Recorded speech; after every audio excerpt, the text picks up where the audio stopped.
about in the trees, wasting times with the cubs, or hunting for the lost treasures of the old times. She may be sharp, fearsome with her great sword, and a lover of her people, but a leader? She wasn't quite sure that was what she wanted for herself. That decision was made for her, though, the day the men from the south arrived. Men of the cities, men of kings and money and of power. Men looking to expand, looking to take what wasn't theirs. Times were quickly changing. She was told upon their arrival that the old gods were dead, and soon their way of life would be as well. A bloody fight ensued, many were killed, and not many of her people managed to survive the attack. Many of their rival and neighboring tribes fared no better. Her father, pulling her away from heartache and death, told her to run, to leave her land, to leave her home, and to head for New Verdalka, to gain power there, rise in the ranks of the people, to make them understand, to put an end to this taking of their land. And so, she ran. Morganix Amela is not an adventurer, thank you very much. She's a librarian. She would have been perfectly happy living out her days in a life committed to study and charity. A calm, quiet life where nothing more terrible than the accidental burning of toast ever happened. Sadly, that was just not in the cards. Morganix was an only child when her dreams took on a decidedly odd turn. They were fuzzy at first. She would wake knowing something unusual had occurred, and her dreams had felt not normal. She eventually was able to remember a male voice speaking to her, and eventually that voice named itself Galadar. During a night of uneasy sleep, Galadar came to her with a dire warning. An evil person with a great weapon of power had died in a secret tomb in a nearby forest. He urged Morganix to retrieve the weapon so that it could be turned over to the right people. Upon discovery of the hilt, she stared at it with utter bewilderment. Morganix raised her eyes to see a rough-looking mercenary, an arrow notched, ready to pierce her heart. At that moment, the hilt began to speak to her. In a state of panic, Morganix couldn't later recall what exactly it had said. She only knew that it had promised to get her out of that place alive if, well, something.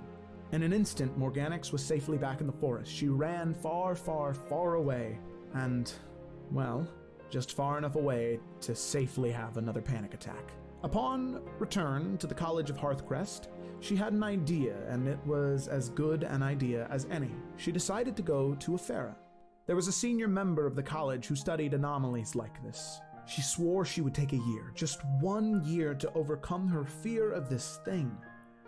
She would either master it or find a way to contain its evil, if it truly was evil. She would study and understand it in a safe place, far, far, far away from the people she loved. Varnast Halmaru is a Tempest cleric from the Western Salamander. He serves the gods of Estitia and Acadia, the primordial embodiment of water and wind. His faith and unwillingness to bend his morals won him the respect of his peers, but also the ire of his superiors. When we first met Varnast, he was a member of the Golden Shield, serving under Agatha Durandon. However, she grew tired of his disapproval towards her actions, and ultimately had him killed at the hands of his own comrades. Yet, this would not be the end of Varnast. He awoke in a nearby jungle, receiving a vision from a spirit in the form of a wolf. He was shown the party and knew that he was tasked to protect and aid these people.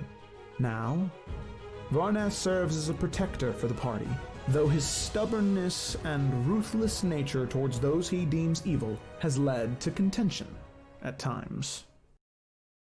Sayla was born in the Seraph. Her mother and father were lowly followers.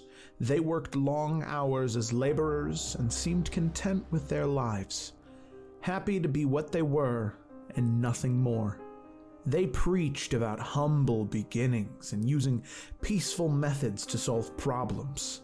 They stuck close to their religion and never swayed, trying to teach their daughter the same. Unfortunately, life would find a way of twisting that girl into be something else. She was never meant to be a lowly follower of a laborer in the great city of the Seraph, nor was a life of peace and humble ways appealing to her. Self-centered, and nothing like what her parents wished her to be. She grew up going against their wishes. She always seemed to be in a constant state of rebellion. Eventually, this led to her father having no choice. She was cast out, forced to live on her own. She learned, and she grew, joining the Thieves Guild, where she honed her skills. It was there that she learned more about the world, that there was so much more than just the Seraph. She also learned that she had a knack for murder. She had taken a job as a hired killer. Merchants are incredibly cutthroat beings.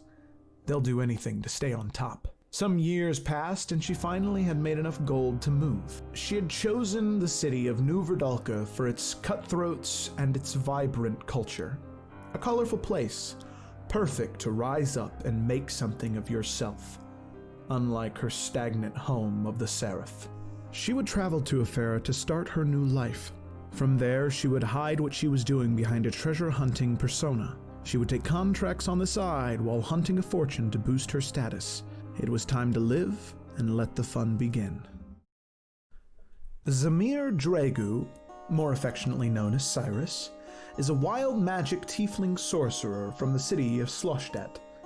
Or, at least so he thought. Troubled by his lack of knowledge or memory of his gift of wild magic, Cyrus finds himself drinking to dull and suppress his innate magical abilities. Originally fleeing from New Verdalka from the city of Dragon's Bay after seizing an opportunity during a gambling match and a wild magic accident. Cyrus has a checkered past with Duradine Dupree, who is now in pursuit of both the group and their current objective. While Cyrus is still his own biggest fan, he has found himself to care for his companions of happenstance. They stand by him after magical surges and learning details of his checkered and indulgent past. He hides most of his emotion through alcohol or a laugh, but can lash out through a wild magic, whether intentional or not.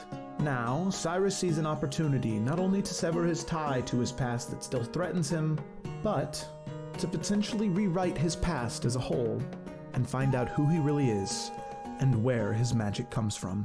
Alex Silverfoot is a native of Efera. Her people lived deep within the northern jungles, far from civilization and far from the burgeoning city of New Verdalka. Her people took pride in living off the land, communing with the spirits of the earth, and maintaining the ways of the old gods. Alec is the first daughter of the chieftain and first in line to one day become chieftain herself, though she much prefers running about in the trees, wasting times with the cubs, or hunting for the lost treasures of the old times. She may be sharp, fearsome with her greatsword, and a lover of her people, but a leader? She wasn't quite sure that was what she wanted for herself. That decision was made for her, though, the day the men from the south arrived. Men of the cities, men of kings and money and of power. Men looking to expand, looking to take what wasn't theirs. Times were quickly changing. She was told upon their arrival that the old gods were dead, and soon their way of life would be as well. A bloody fight ensued, many were killed, and not many of her people managed to survive the attack. Many of their rival and neighboring tribes fared no better. Her father, pulling her away from heartache and death, told her to run, to leave her land, to leave her home, and to head for New Verdalka, to gain power there, rise in the ranks of the people, to make them understand, to put an end to this taking of their land. And so, she ran. Morganix Amela is not an adventurer, thank you very much. She's a librarian. She would have been perfectly happy living out her days in a life committed to study and charity. A calm, quiet life where nothing more terrible than the accidental burning of toast ever happened. Sadly, that was just not in the cards. Morganix was an only child when her dreams took on a decidedly odd turn. They were fuzzy at first. She would wake knowing something unusual had occurred, and her dreams had felt not normal. She eventually was able to remember a male voice speaking to her, and eventually that voice named itself Galadar. During a night of uneasy sleep, Galadar came to her with a dire warning. An evil person with a great weapon of power had gone. And hello, we are live. Welcome to Roll with Advantage. My name is Joe, and I will be your dungeon master this evening. Welcome to the Explorers of Efera. Oh boy, there's a lot of stuff happening today, and I am very, very, very excited to get into it. But before we dive into the session, there are a few things that I want to talk about, same as I do every single session. And I know I probably sound like a broken record, but I have a lot of admiration and respect for the artists who do work for this channel. So, for one, as always, the digital artists who create things for the channel. Oh, that's the wrong command. There we go. We have Lisa, Gemma, and Andy. Lisa and Gemma, actually two players of ours in the Isles of Averion, which streams on Sundays, who did the art for those campaigns. And then Andy Romanchik, who did the art for the Explorers of Efera right below me, and for the Salamander Coast, which streams on Tuesdays.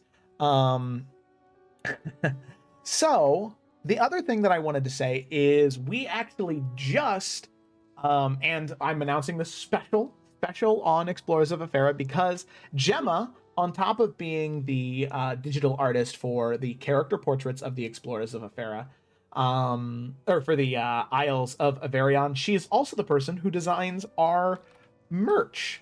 And she recently, and I think that I can actually show it on here, I'll go to Teespring here. Actually, let me go to Twitch on the stream here, because she recently designed a new thing for the channel. And I'm going to pull it up right here because it is very, very, very cool. Oh no, I'm getting an ad on my own channel. Oh no. That's really funny. Why aren't you better at this? Oh my god, I know, right? I ask myself that question every time. Okay, so she actually just made a new design, which is the Leaping King Tavern sign right here. Look at this bad boy. It is so cool. I actually already bought one on this green hoodie right here. I thoroughly recommend it. It's supposed to be here in February, and I'm super excited to get it. So yes, I'm very excited. I love it. You can get a sticker. You can get it on a coffee mug. If you really want it, you can have it on a tapestry. Cute. Yeah, if you're feeling, yeah. So that is that. So thank you, Gemma, who's actually in the chat right now. I know, Gemma, I played myself, but that's okay. Gemma. I constantly do that. Hello. So that is that, and I'm super stoked about that. I'm actually wearing my other thing that she designed, the Kingdoms and Castles is definitely not an addiction shirt. So thank you, Gemma, for all the work you do, and Lisa, and Andy. You wore that shirt last week, Joe. I hope you've been washing it. Nope. I like to keep the stank on it. It's flavor. Yep. It inspires me to DM better. And the only other thing that the only person that I want to thank right now is, oh shit, whoops, is Luca and Julia, who composed the music for the intro. They are very, very talented, and that's why the music that plays with the intro is an original composition by Luca and Julia. So they are very, very, very cool, very talented people. Their music is a vibe. I recommend it. So, also before we dive in, Sarah, who plays Sarah, is running into some tech issues right now. So what we're going to do is I'm going to roll the intro and we're going to dive right in. But luckily, she should hopefully be here soon. But we're just going to go ahead and get started and not delay any further. But hopefully she should be here within the next 5 or 10 minutes or so. Okay. Alrighty, so let's go ahead and roll the intro and then get started. Oh, hey, look, hey, there she is! Woo! Just in time. Oh my god. Oh, I wake up to a blown breaker that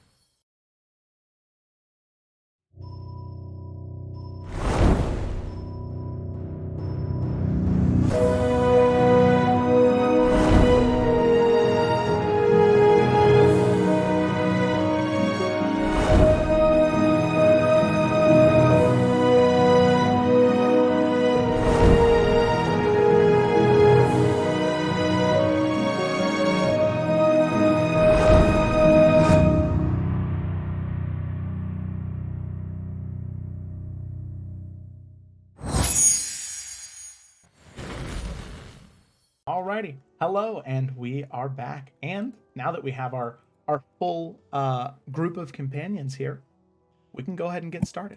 So, go ahead. Turn this up a little bit. There we go.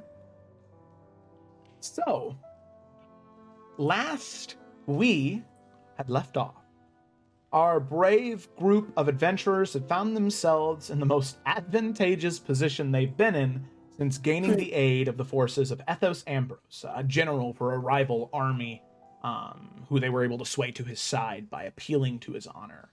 They now find themselves in the city of New Verdalka, and the base of operations for the Golden Shields, the faction that has been fueling the fire of this revolutionary war that is currently enraptured Efera.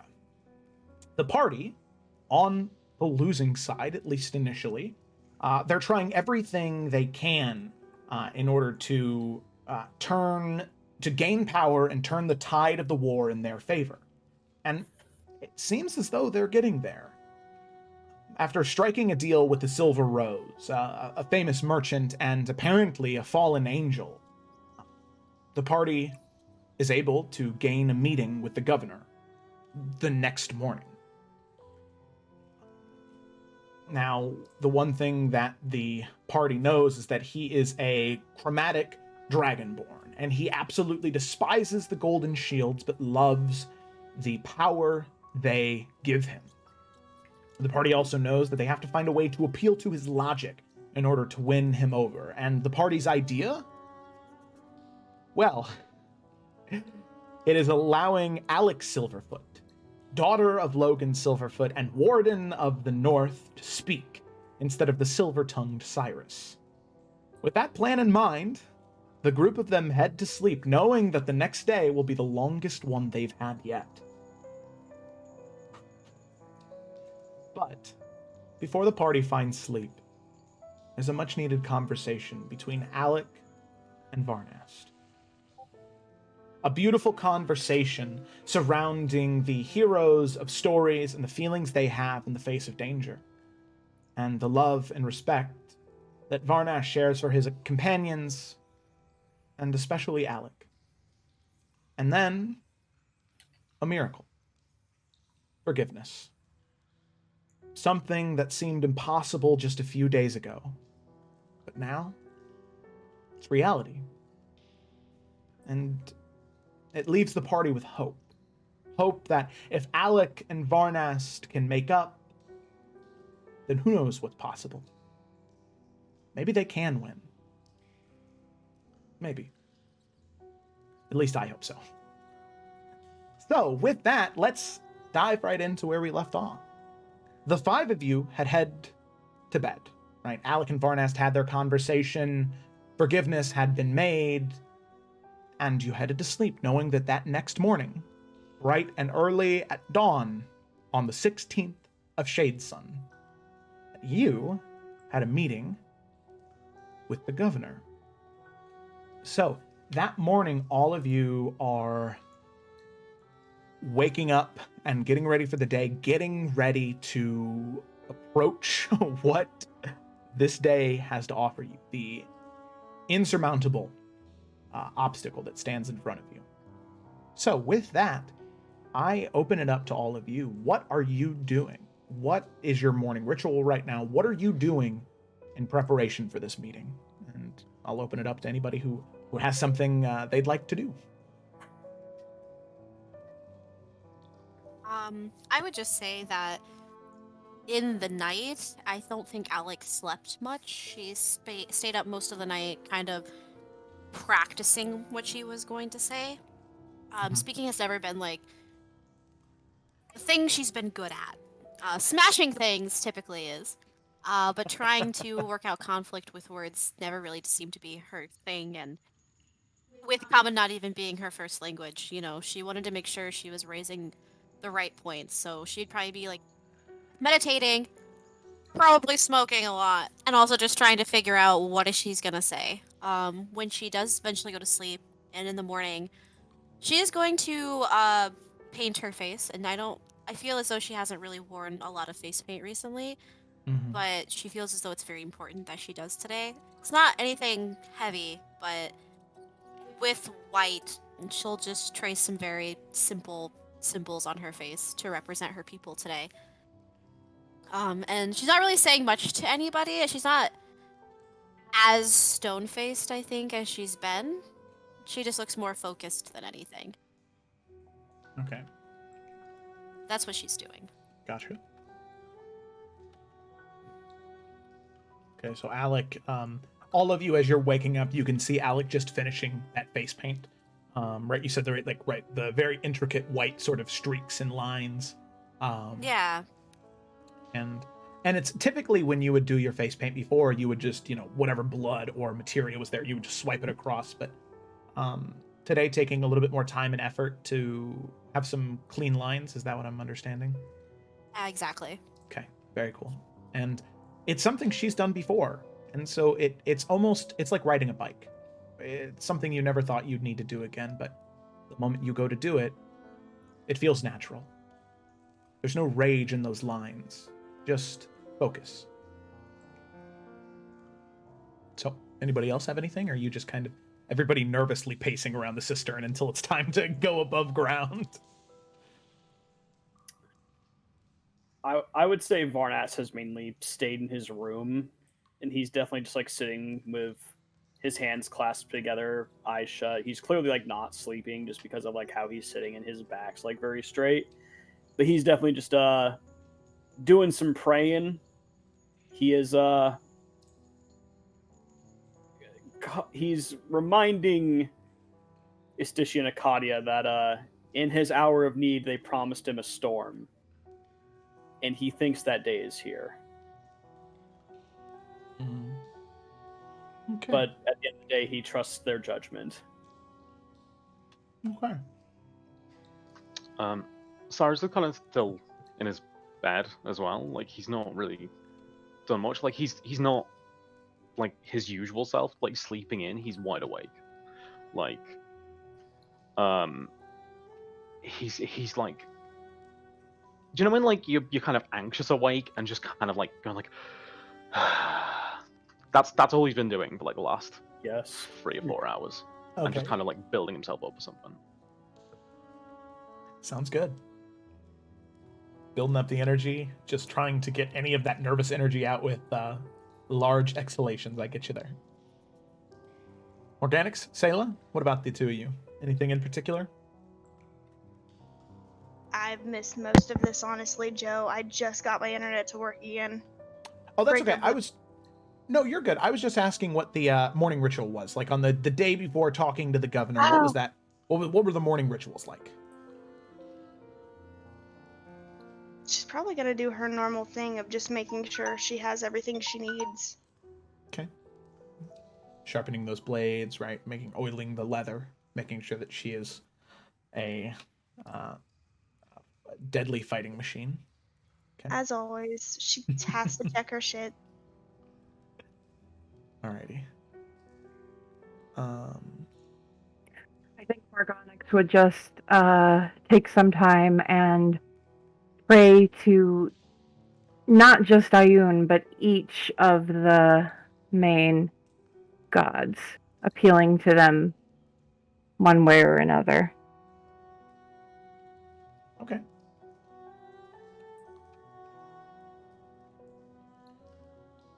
So, go ahead and we'll do Varnast and Morganix. Go ahead and make religion checks for me. Just Okay. as you're taking the time to, on this very stressful day, reaching out, see if anything. Yeah, 10. I am right with the Lord! Okay.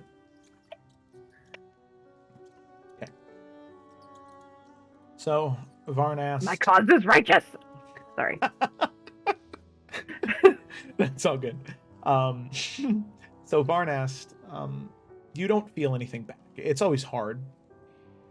Anytime you're underground, you can't feel whether it be the crash of the waves near you, can't hear it, or you can't feel the sun on your skin. Sometimes it's hard making that connection. But Right. you do feel as though that the original promise of in your moment of need, you know that when it is right, a storm will come. But other than that, there's no immediate connection that's made. Right. Okay. And he would just get up and go to the war room because he knows that they're all going to meet there. Okay. Morganix, you sit and you meditate. You focus on anything that could mean anything, reaching out for any connection that is there, knowing that not just Ioun, but anyone, Pelor, Bahamut, the Raven Queen, anyone who's listening, any amount of divine comfort and solace would be enough. And your mind wanders. Of course, words from Ioun or Bahamut or anyone, any of the 9 divines would provide you comfort, of course, but there's one in particular whose voice you missed most. You know he's not there, but you reach out anyway. You think of Galadar, the comfort that he gave you as a kid, and the feeling you have now that he's not there. That sadness and grief. And there's a brief moment where your mind slips, and as you're thinking of his name, you say it aloud. And for a moment, you feel something. Comfort and warmth. Happiness and joy. You feel what he always made you feel.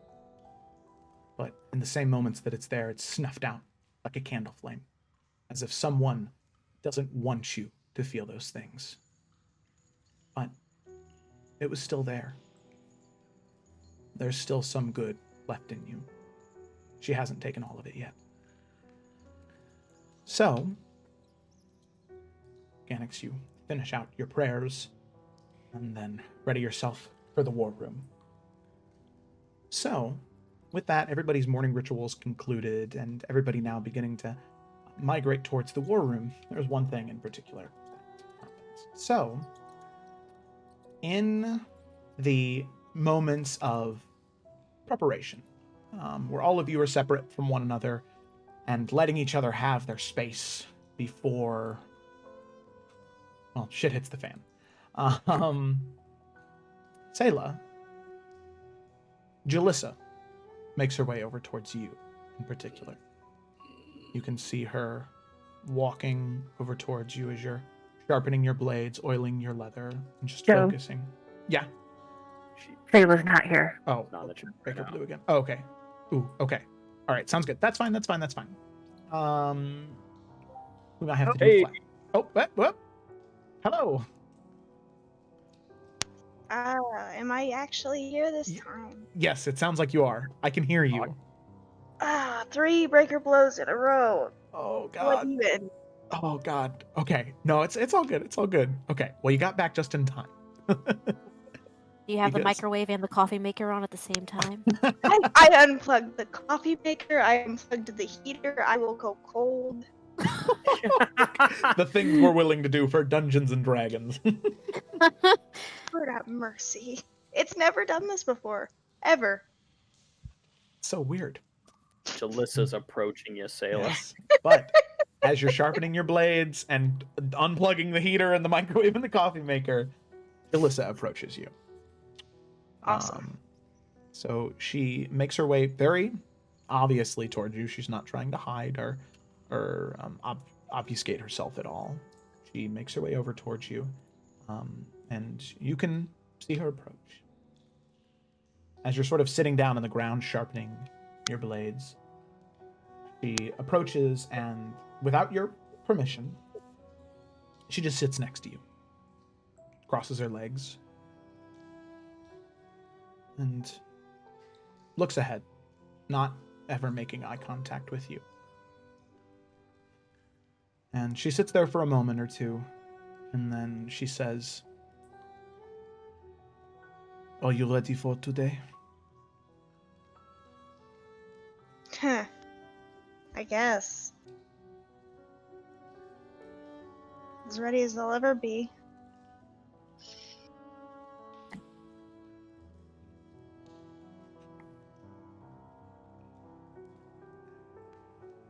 Before you go, I wanted to talk to you briefly about something. When you were originally sent here to New Vardalka from the south, I remember receiving Malice's letter, saying how bold and bright you were, how ruthless you could be.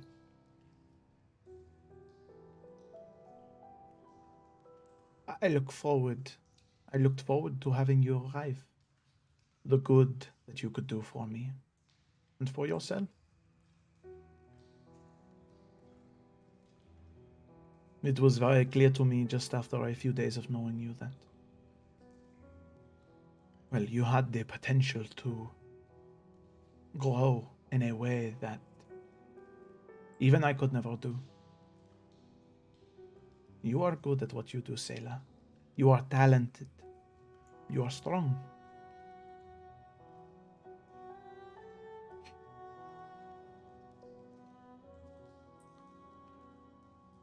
But the world has a funny way of treating people who are good at one thing and are thrown into another.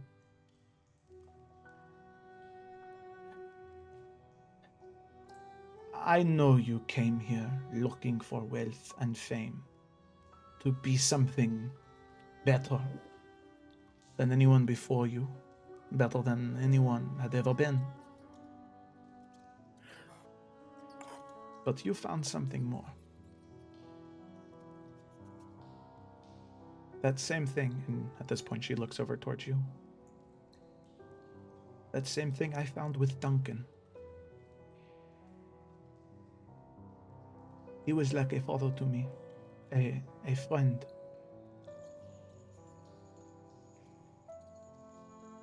But I let one disagreement grow and fester into hatred.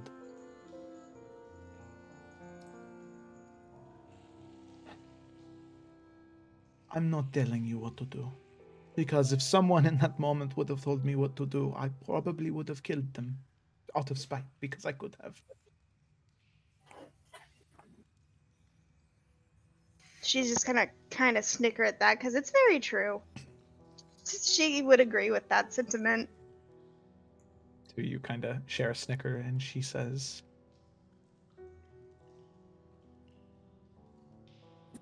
"Don't be like me, Selah. Be better than me. Learn how to grow, because those who don't end up alone. And as someone who is alone, I would not wish that on my worst enemy." Duncan did things that frustrated me. I disagreed with everything.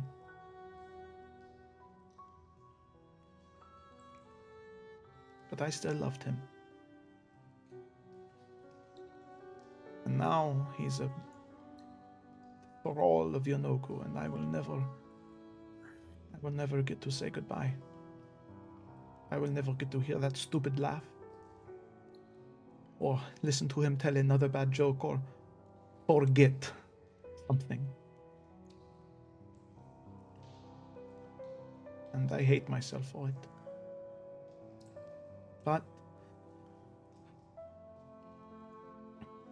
you will do what you wish. And Selah, I can promise you that if you choose to be alone, you will have more success than me. But at least in my experience, I would give up everything I ever had if I could have one more day with Duncan. I will see you in the war room. There is much to discuss. She kind of stands and straightens out her clothes and walks away. Unless you stop her to say anything, or you just kind of let her go.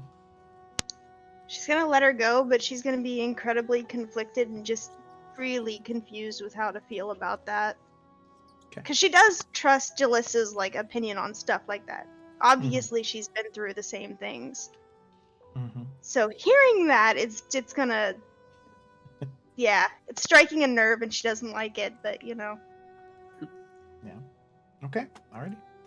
So you kind of, there might be a moment where you almost kind of say something, but you stuff it down. You're just lost in thought for a moment or two. But after 5-10 minutes, maybe, you can see that everybody begins to coalesce around that war room, if you can even call it that. A rotted wooden table with a crudely drawn map of New Verdalka on it.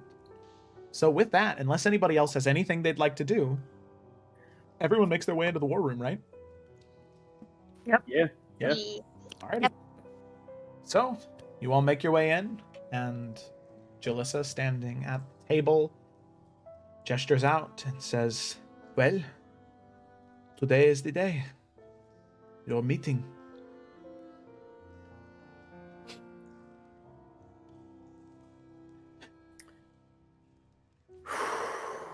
Big day. Yes. Is everyone ready? Yeah, I am ready. Much as can be. I think that if we all just have confidence in ourselves and speak the truth and speak the facts, then I think we can do this. I agree. Right. We don't play to his emotions, and like you said. We give him the truth, and we give him what is real and what is known. And we make him an offer that he would be stupid to refuse.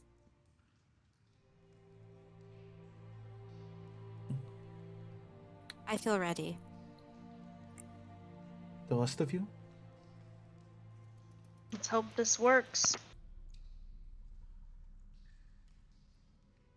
I have a feeling. I'm sorry. No. I can't wait. I would like to, but I frankly I can't. Cyrus, what's wrong?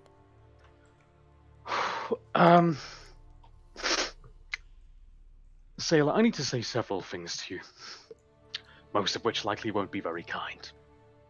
But I'm not one for this sort of thing, so I'm just going to speak my mind, which I'm sure you'd rather.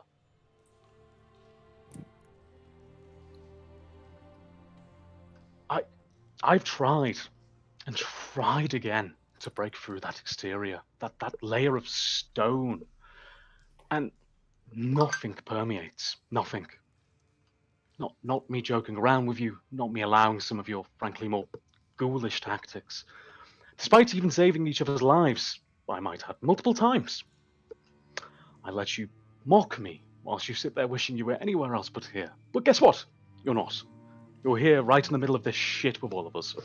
Whether you like us or not, because fuck, none of us do.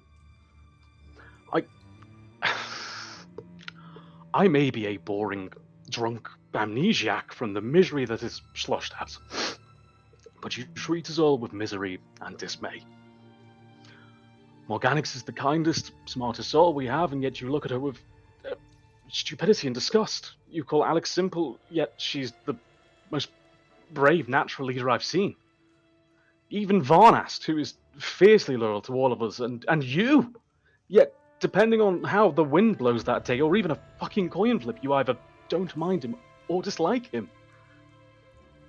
I don't have a family. Hell, I might. I don't even fucking know. But I was a miserable, snobby Dragu with a fondness wine and gambling. It's incredibly lonely to have everyone know your name, your business, your stature, and yet know nothing about you. I'm here simply because I fled after a mistake. But I have the rest of you, and we have a purpose now. And this is something far greater than just us now. And here's the thing. You don't like the rose or any of that, but I get it. But guess what? We've all got shit. We've seen each other's shit. You saw me fucking kill a bear. I don't know how you expect us to understand when you treat us with venom, let alone talk to us about it. I may learn to forget some of your comments. Eventually, I may even make a joke. But I'll never forgive you for killing that boy. Never. He was a fucking child, Sailor. Preston was a fucking child. You make a choice. You either stop treating me and us with absolute contempt, or we do this, you deal with Agatha. You take as much gold as you want from the cove and you find a ship and you leave. And Cyrus walked to the corner and just slumped down. Morgonix will go put a hand on his shoulder. Jalissa will look towards Selah with these painful eyes.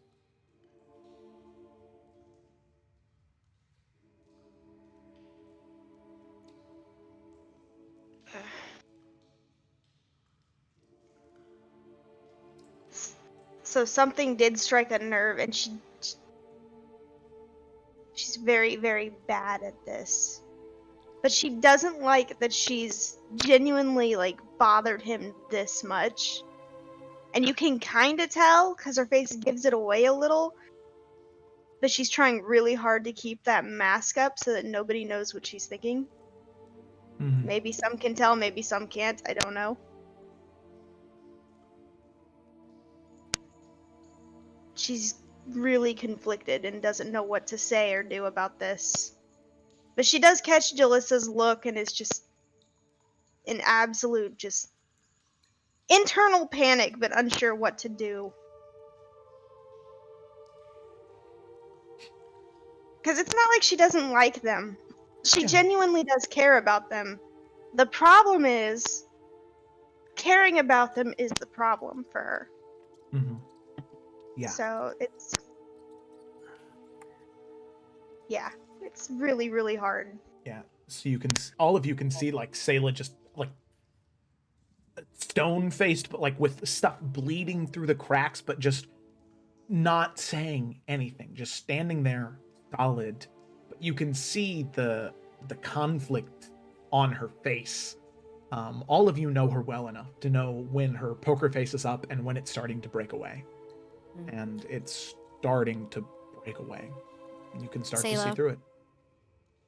Whatever decision you decide to make, just know that you are a part, as Cyrus said, and whether you like it or not, you are a part of this family and you are a part of this tribe, and my people don't just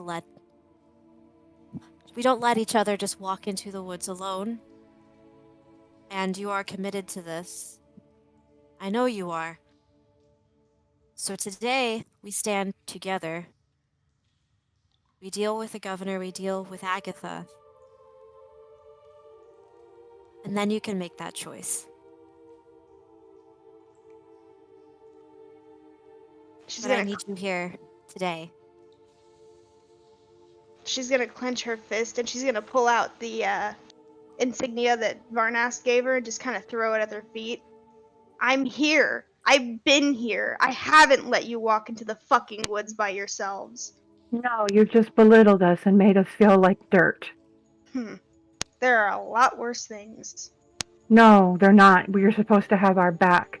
And I've had yours. Have your back. I've had your back. You break me down, and I can't take it anymore. If you want to be part of this family, you have to be a decent human being at least half of the time. I can't take it anymore. And neither can Cyrus. If being nice to us is so much to ask, then when this is over, you should go your separate way. Because you tell us at every opportunity how much better off you are without us.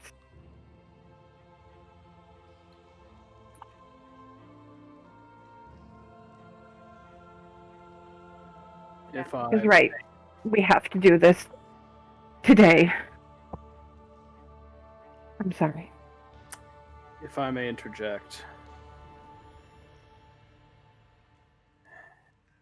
Sayla, every single one of us here has a very clear, direct reason and motivation for being involved. I don't need to spell it out for Alec. I was brought back from death and sent by my gods. Cyrus has his connections with Emerald.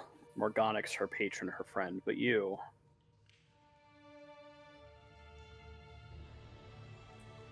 there's really nothing in this for you.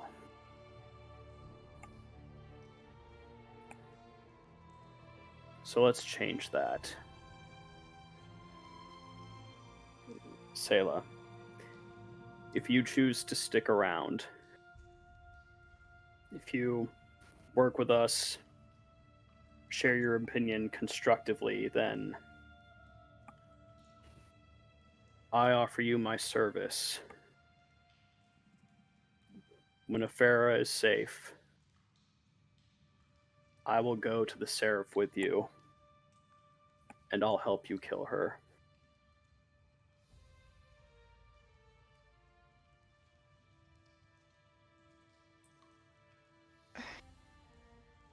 I don't even know if that's possible. Not sure if you've been watching, but for the past 2 months, all we've been doing is the impossible. If that is Everyone. something you wish to accomplish, I will do everything in my power when this city is free to get any information I can. And everyone here, I am sure, would be more than happy to join you, Varnast, and join you, Sayla, to do this. I'm asking you to risk your life for a people that you don't even care about. But you're here anyway. I would gladly do the same for you.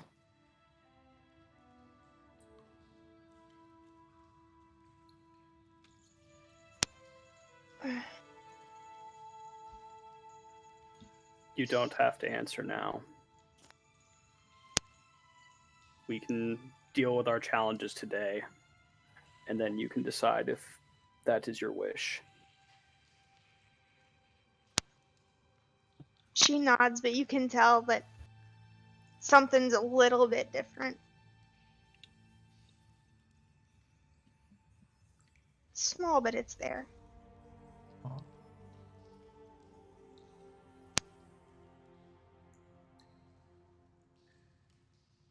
So, as the silence hangs in the air, Jalissa says, "Well then, it looks as though you only have one place left to go. Now, I do not know if it is able or a possibility to even push that meeting back or to push it to a different day, but I have a very strange feeling that regardless of what happens with your meeting, there is no turning back after this point. Either the meeting goes well and action is required quickly, or things go bad and action is still required quickly. 10 of my remaining people are employed by the Golden Shields.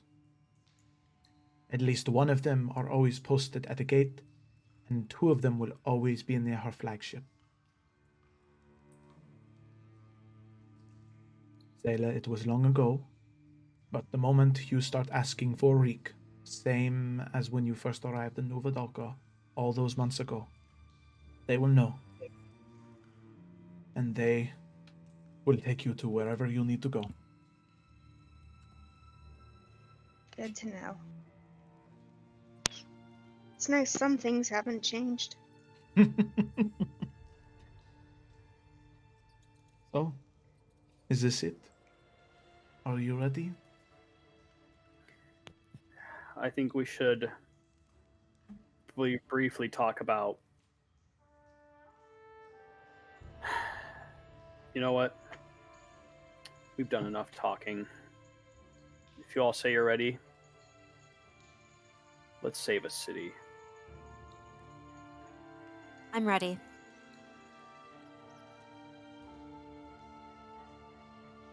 I'm ready. Yep. Varnast would offer a hand down to help Cyrus stand up if he would take it. Yeah, Cyrus would. Very well. Morgana still has her hand on his back. Well, no time like the present, then. Indeed. And Varnast will pull his ring out. You ready? Yeah, Alec will do the same.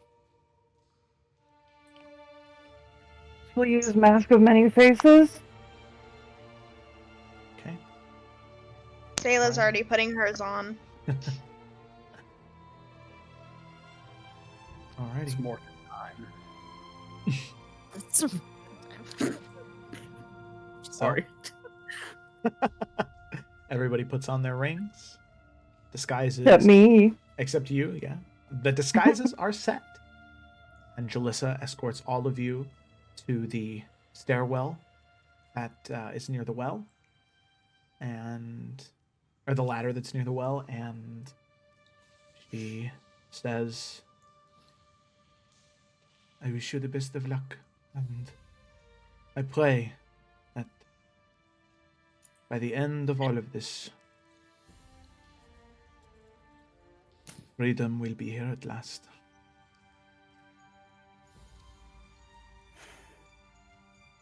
Alec will put her fist to her chest and just give her a nod of the head. And Jalissa will do the same in the very custom fashion back to you. And with that, she watches the five of you ascend the stairwell into the blazing dawn that is New Verdonkum. Bright and early, 7 a.m. in the morning. And the music is not at all.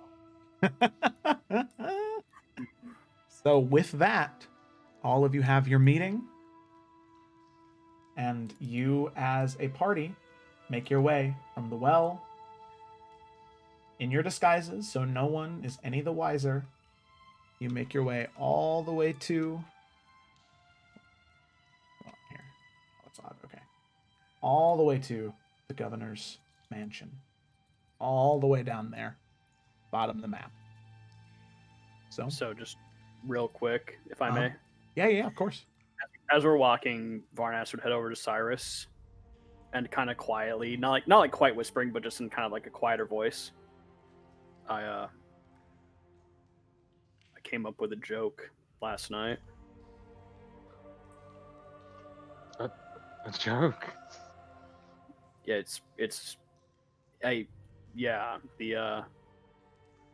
I have to admit, when I first thought of it, I was still upset with you. Is the one stipulation before I tell you. Okay. All right, so here's what I was thinking, right? And he, hey Cyrus, why don't you take your mirror images and go fuck yourself?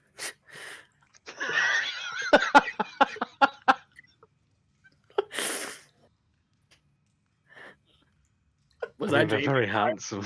Okay. I thought it was funny, but Morganix walking behind them is just pinching the bridge of her nose and sighing heavily. you'd You know probably what's funnier is when I tried, they disappeared, and it was very awkward when I saw myself in the mirror afterwards. See, you have that delivery. I can't do it. Like it just didn't sound good coming out of my mouth.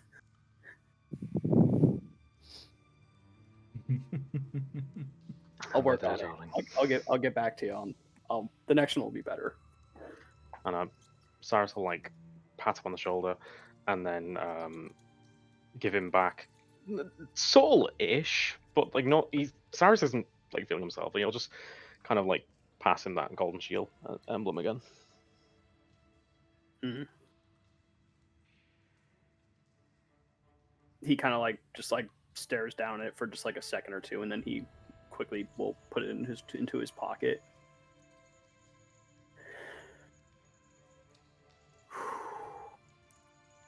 And then he'll be quiet the rest of the walk unless someone talks to him. Okay. Alrighty. Well, you all make your way. And after about probably a half an hour of walking, you do eventually get to the gate. The guards are there, and as you approach, the 4 guards that are there, one of them raises their hand and says, "Halt!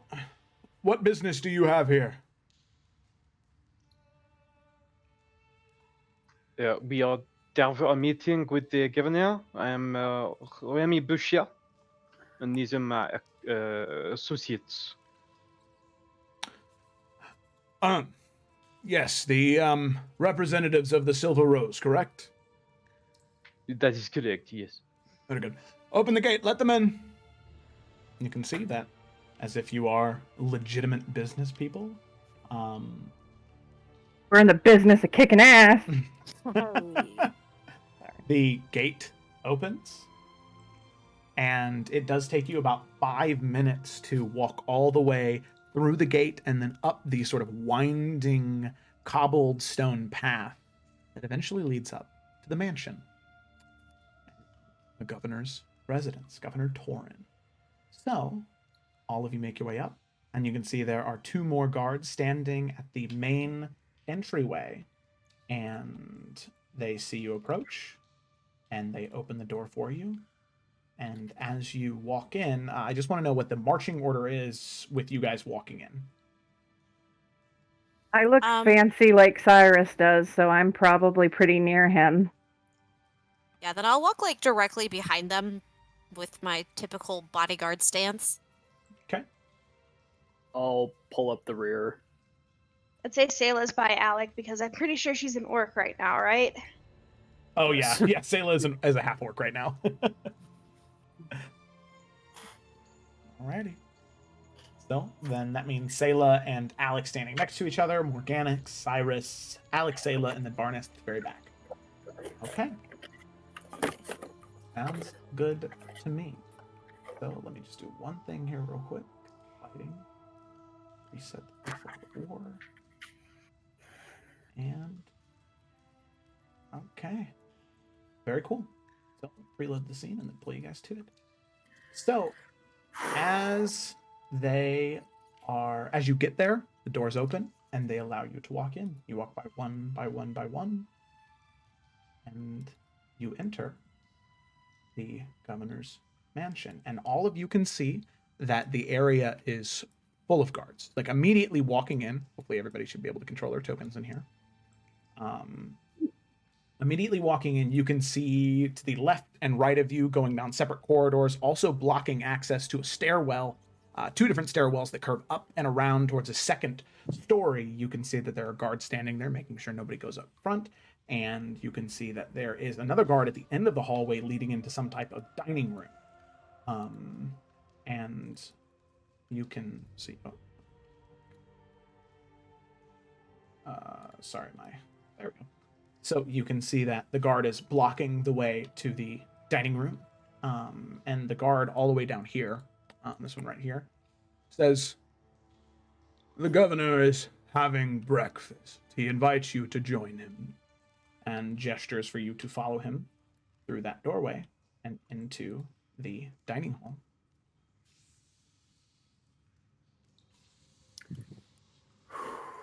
So with that, moving forward, you can see that to a path to your left and right, there are guards standing there blocking the way. But you're freely able to make your way into the dining hall. And as you do, you can see a set table and chairs with a meal there. And you can see the blue dragonborn in very fine livery, reading different pieces of parchment. He looks up to all of you and gives you a nod. And continues to read on his parchment, scratch a few things down with some quill and ink. And seeing that some of you have not sat down yet, he says, "Please sit," and gestures his hand out. "We might be here a while, so you may as well get comfortable."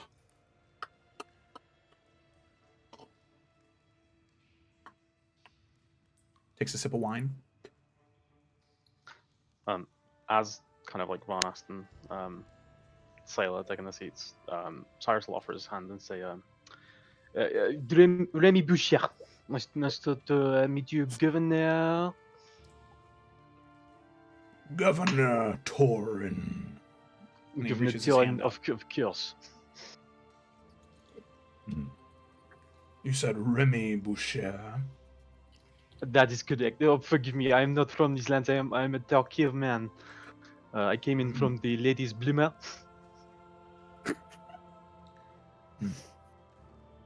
Of course. Quite the name for quite a ship. Well, as you can see, I need room for my associates while I am on business here. I mean, if you allow me to speak frank, this continent and this city, it's a very how might you say, lucrative business opportunity. Yes, it is quite lucrative.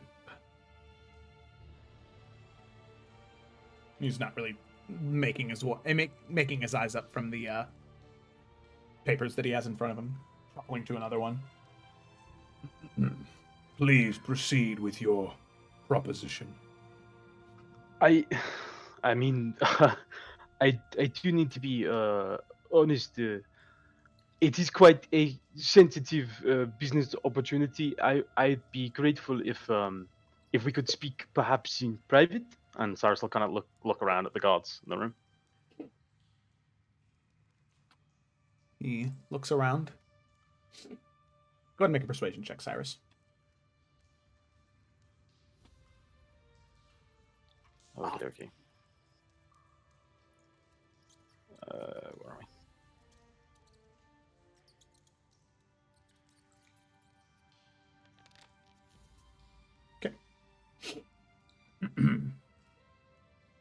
Well,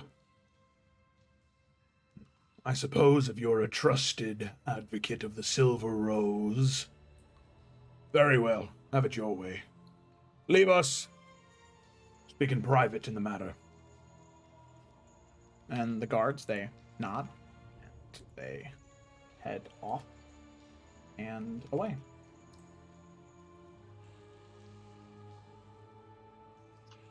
Thank you. I appreciate the privacy. Like I said, it's you never know of these prying ears. Yes, of course. Let's see, as the guards leave, they shut the doors behind them, leaving you in here alone.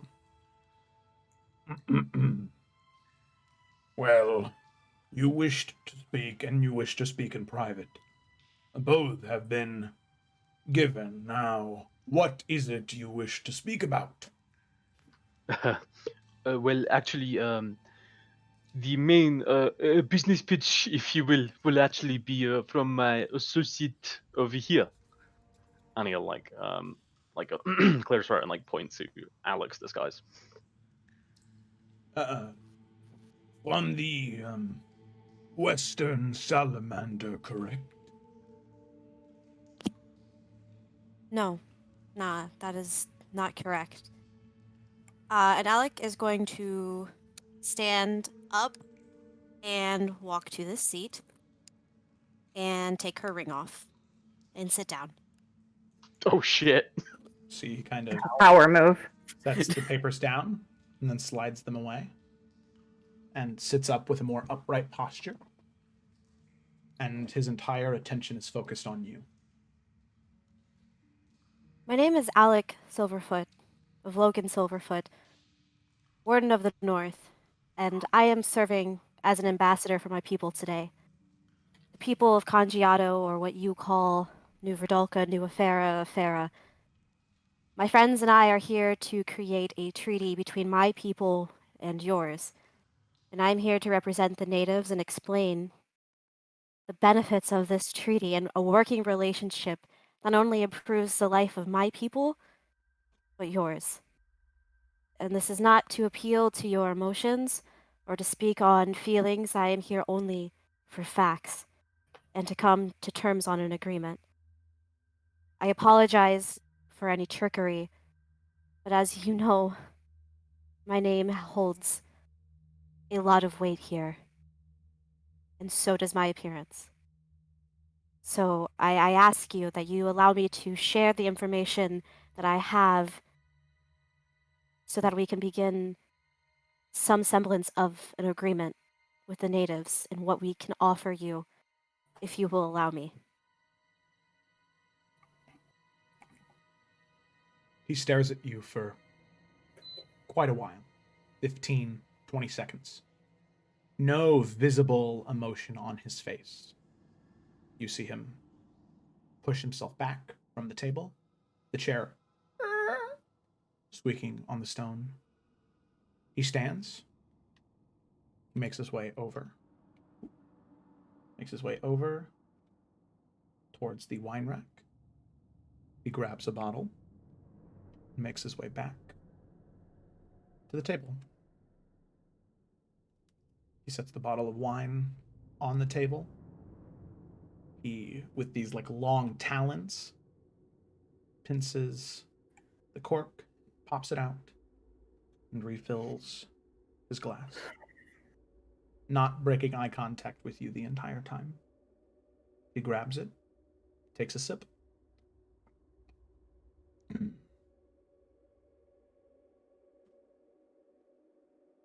You have my full, undivided attention. Thank you. Again, everything that I am about to say is a benefit to you and your people. If you want this place to grow, and if you want this place to prosper, and if you want to have the greatest city, you need to work with the people of Efera. You need to work with the natives. Unlike some here who wish to eradicate us, allow me to tell you what my people know and can do. The native people of Efera are simply the best hunters, gatherers you can find. This is our land, and we know best how to farm it. Different plants such as maize, beans, natural fruits, and, of course, Pidus are what Efera are known for. It is what we flourish on. My people know the best techniques in planting and farming such crops in abundance. We know where the most fertile grounds are and how to correctly cultivate them. We know the seasons, we know weather patterns. This would bring in a large number of crops and better quality to better feed your people and to better stock your city, if you allow us to teach you these ways. And of course, Pidus, if and only if harvested correctly, as is ancient tradition, can be used for many things other than simply smoking it. It can be crafted into stronger parchment, woven into warm clothing, can be used to preserve foods, but only if you know the correct ways when harvesting. Again, these are ways my people have been practicing for years. As for hunting, we track and we follow the herds of many of these cattle creatures, and we keep larger beasts at bay. Your city is much safer with my people. We know how to best manipulate their migration cycles. We've successfully managed to keep the more dangerous creatures far from here with our hunting and unique trap building skills. These again can be passed to your people if we can train and work together. Sure, traps are one thing, but they're not the only thing my people are known for. Our construction of houses and the use of riverways are unlike anything used here in your city, and I mean no disrespect. But we know how to use the canopy to reinforce our roofs, our walls, and we can show you the correct way to do this. Not to mention the speed in which we can construct. Do you not want to have the most fortified buildings? Do you not want to provide your people with warmth so they can spend their hard-earned money on your many crops, your many services that you can offer? Our earth molders, or what you call blacksmiths, can create a material and know where to find this material, only known as gan. And that is my people's word for rock, but this mineral is only found here. And when forged with iron, it makes our weapons much stronger than any you can create. And at that, she's gonna pull out her greatsword and just put it on the table. We can teach you this. You can have weapons and armors with this technique and know how to mine gun correctly. You could have strong armies. And the ferocity of our people, we can fight. We fight with the gods on our side. We are excellent warriors and tacticians. What I have presented you with is a way to bring in profit. Is that not what you want from this city? I bring you ways to maximize your city's safety, your city's well-being. Think of what we can do with such a thing. Look at All's Crossing. I'm sure you've heard of it. They are and have been thriving for quite some time with an understanding between natives and colonists. Natives can walk the streets without fear of enslavement or prejudice. They can have jobs. They can be members of important leadership. And All's Crossing has flourished for many years because of this. And lastly, I say this with no disrespect. This was once our land, and it still is. My people will never stop fighting for it. Simply attempting to kill us all and erase us from this place will not happen. Even while one native still breathes, the fight for our home will continue for eternity. War and death, and war and death, and war and death, and that is all it'll ever be. That is all Agatha wants it to be. Why live in a world with consistent tension and an ever-present fear of attack? Why put innocent lives at risk for both sides? Why not instead work together to share our home?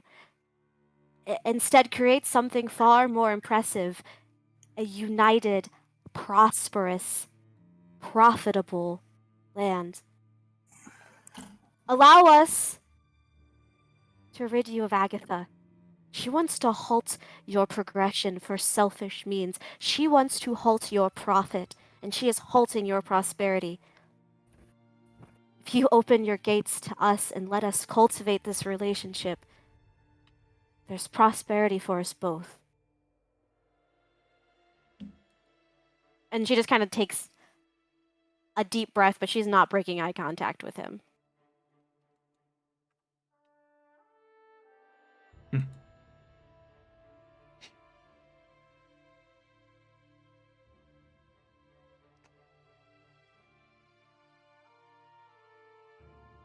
What is your plan then? What would you want me to do? Very little in the grand scheme of things. You're Fuck it, I should drop the voice.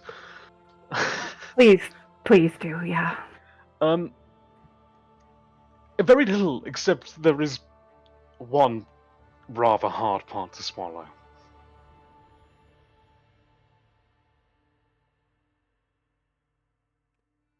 What? He kind of like looks at everyone, and says, while we will mostly try to avoid everything and do this quietly, there may be a little dismay at the Golden Cove.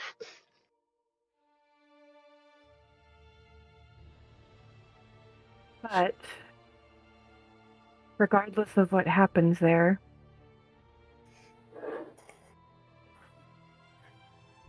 it's not the biggest piece on the board. Align with us, with the natives, and after Agatha falls and we save this city, we march next on the Governado, which could be your new place of power.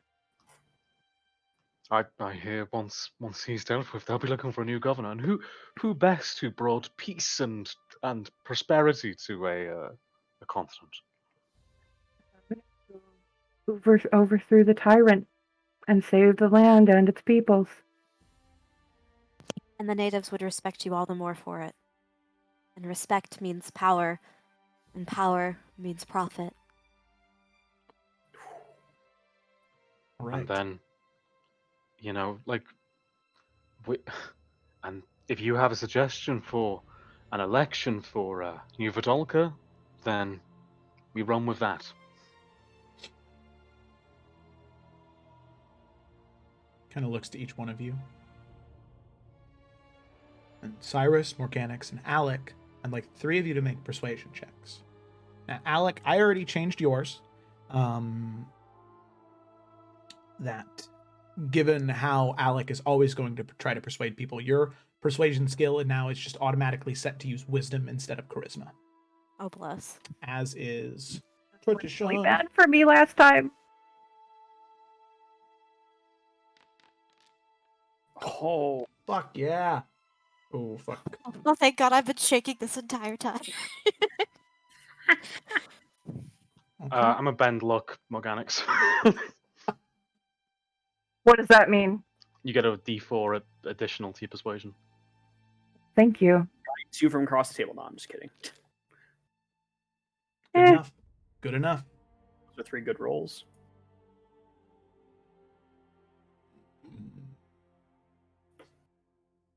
Him. This time he breaks eye contact with you, Alec. And he looks down at the table. And he taps his one talon on the glass. You can see the wine shake. He tilts and drinks.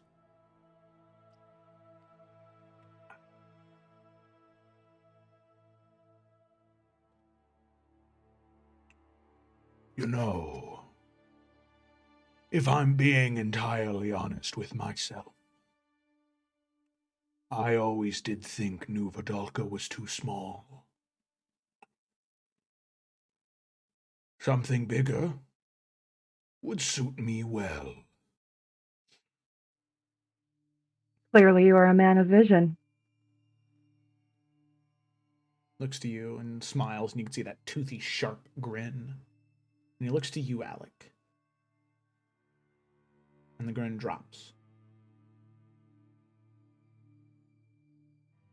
Your father came to me before. Many, many years ago.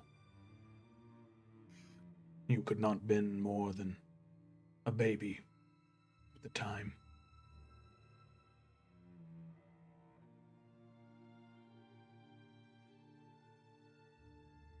He made one crucial mistake.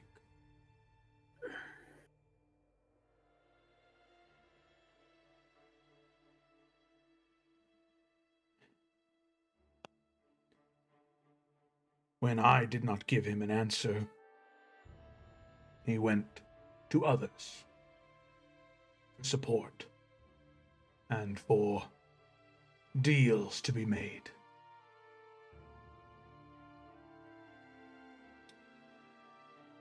He made a deal with the Governado, and you can see how that has played out for him. I want you to know, Alec Silverfoot of Logan Silverfoot, Warden of the North. I would have accepted his deal had he been patient. But he was not. You, all of you, seem to excel in that.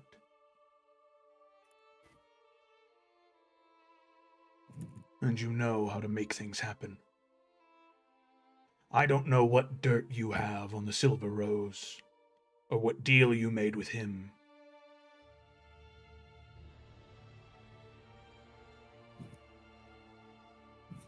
But he was willing to sacrifice a great deal of wealth to get you here. So if he has faith in you for this, I thought I'd give you a chance, and I'm glad I did.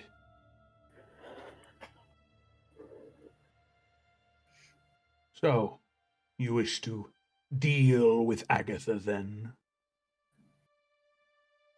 Correct. Most expeditiously.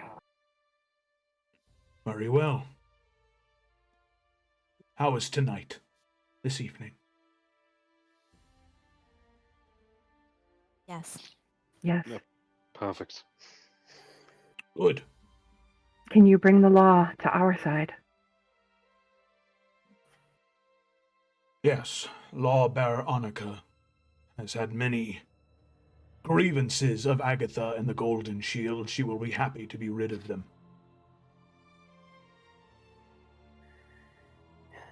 Here's what will happen. You all will be taken in as prisoners with the full bulk of the law. Every soldier and law knight she can muster will be there. They will take you into Agatha's chambers, and they will set you free, give you your weapons. And provided your fight goes well, and her fight goes well, come dawn, the city will be free. However, we must act tonight. Indeed, we must. She intends to raise New Efera in 3 days' time. I heard she was getting ready to depart. Tomorrow I'd morning. hate to see something happen to your lovely new house. Exactly. Alec, Yes. you have my word. Provided you win. If I am established as governor of New Efera, things will change for your people. Then we will win, and I will see that that happens.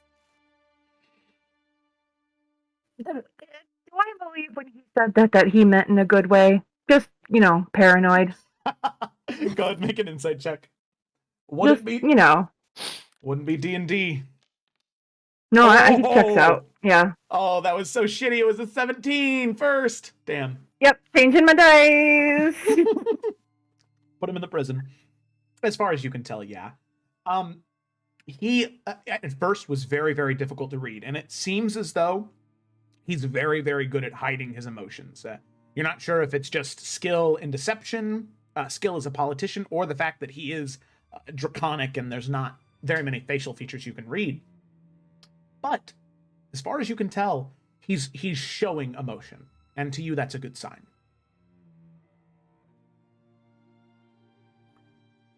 Well, We have much to prepare for. I thank you very much for your time and for this agreement. And when this is all said and done, I will return and we will put these words and we will cement them into a physical copy of a treaty. I've quickly learned that words only mean so much, and giving your word only means so much.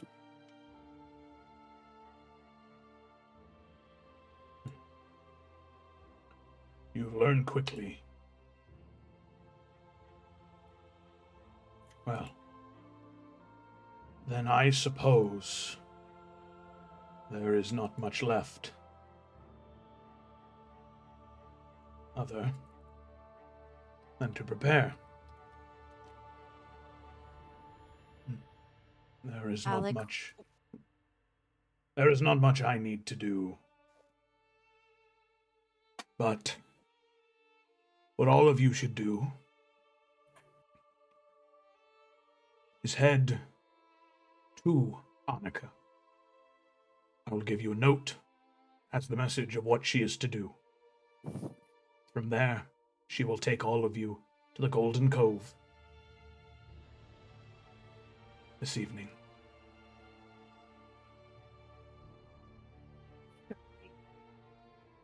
Be presented as ourselves for this. Traverse through the city as the other. Understood.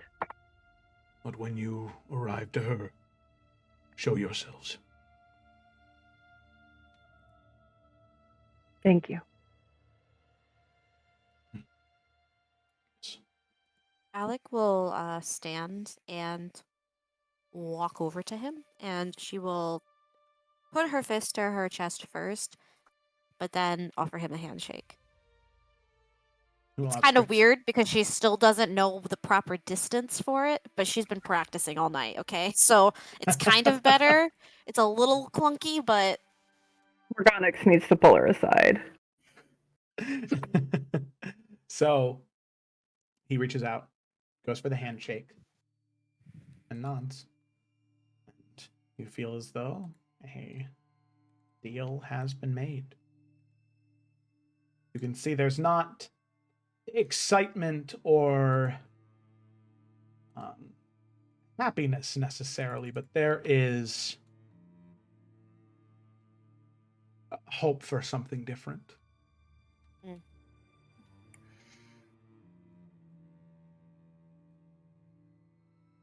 Okay.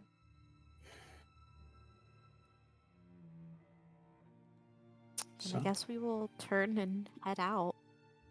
If he's gonna hand us the writing first. Or the note. Yeah. So he takes some of the paper that he had and writes a quick note, grabs wax and his seal, heats it up, and seals the paper, and hands it to Cyrus sitting next to him. There you are. And you can see that his hands sort of slowly recoil from the paper.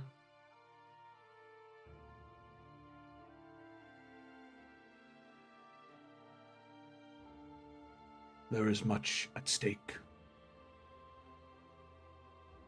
I wish you the best of luck.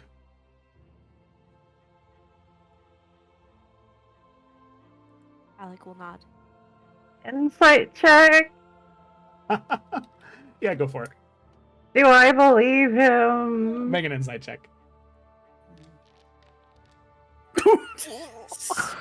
Okay, get it out of the way now. It's fine. Just get it out of the way now.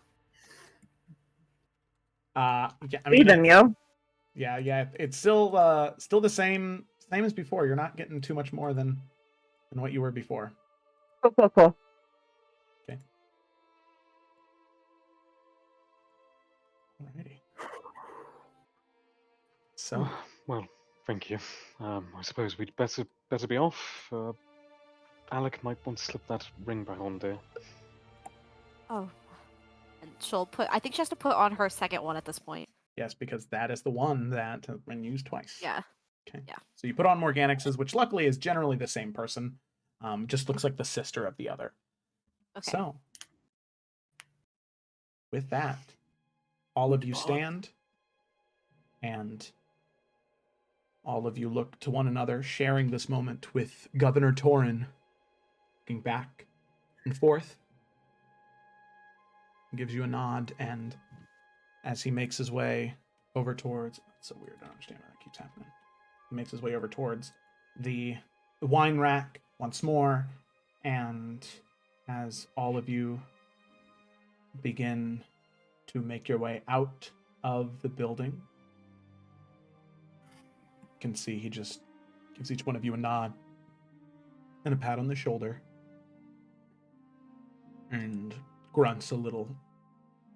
And you can tell that he is nervous, but allows all of you to go and pass. And you make your way out, back to the ground, making your way back to New Verdalka. And then from there, unless you guys are heading anywhere else. Said, What was that? What? I said, no, man, let's go get arrested. Alright. Yeah. Yeah, as soon as we go outside, though, Alec needs to like find a tree and just go like lay up against it and just breathe. Like the entire time she was in there, she was like holding everything in and like was as straight and still as possible. But she legit just needs to go and Yeah. inhale. Right about here, there's a small grove of trees. Okay, Um, good. Fine. In case any guards were near, Cyrus would go over and be like, "Oh, not this place, this city. Oh, this smell, it is disgusting. You okay? Like, did you eat the bad food?" And he'll like have his hand on Alex's shoulder and like whisper in Cyrus's voice, "Your dad would be very proud." Oh. God, that's the kindest thing. She doesn't say that. But she's just like nodding and smiles at you, but just trying to regain her breath like she literally was having like an asthma attack. But after a moment, she'll compose herself and catch her breath and play into what you said and just like wave the smell out of the air. Okay. So, with that, unless you guys need to have any more conversations, you head up, down the road, and into what was originally Duncan's academy. All of you have this very surreal feeling, except for Varnas, Oh, that is. hell no. Oh It's very shit. surreal feeling of approaching the academy and seeing the sign that was taken down, the Efera Academy, now replaced. The building is fortified, it's stronger, it's taller, there are towers placed on every corner, but this is still his building. You make your way in, and you can see in that same room, you can see a collection of women, the Law Knights of Arathis,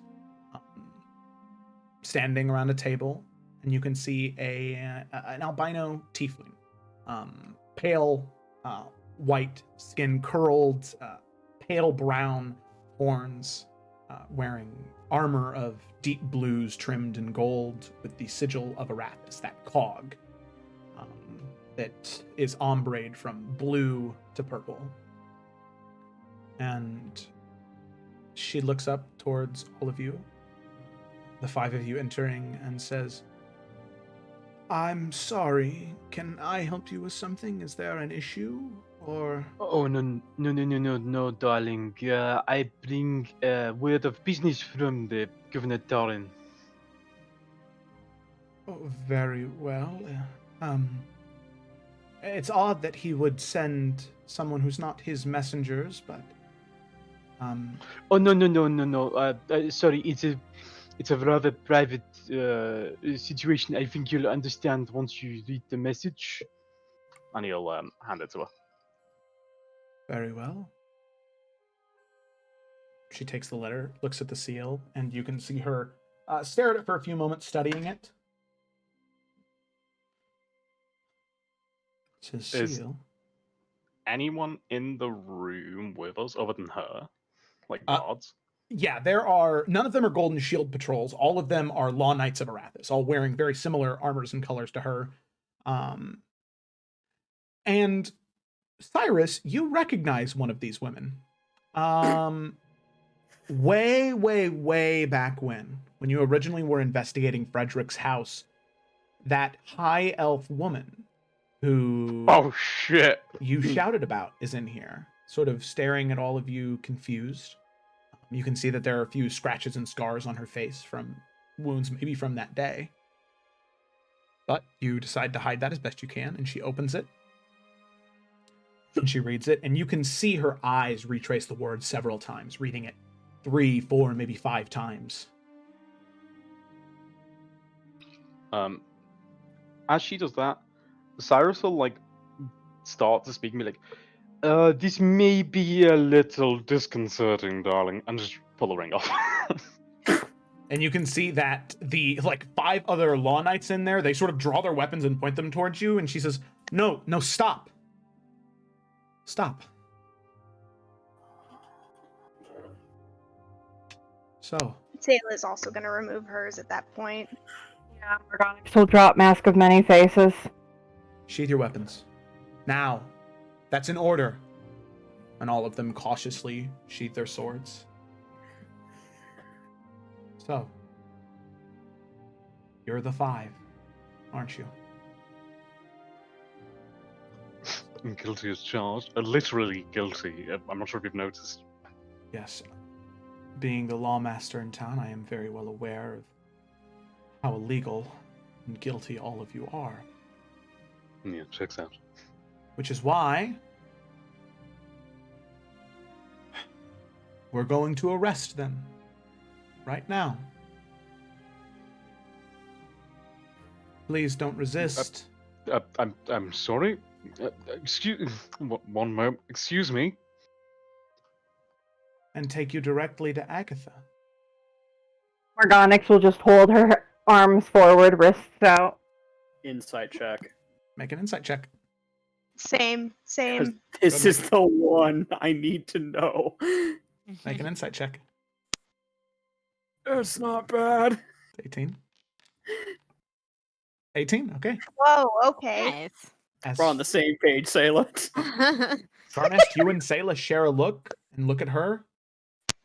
Seems like honesty. It's quite strange to me that we were able to catch all of you escaping the city at night. Very peculiar. But, Darndest thing. of course.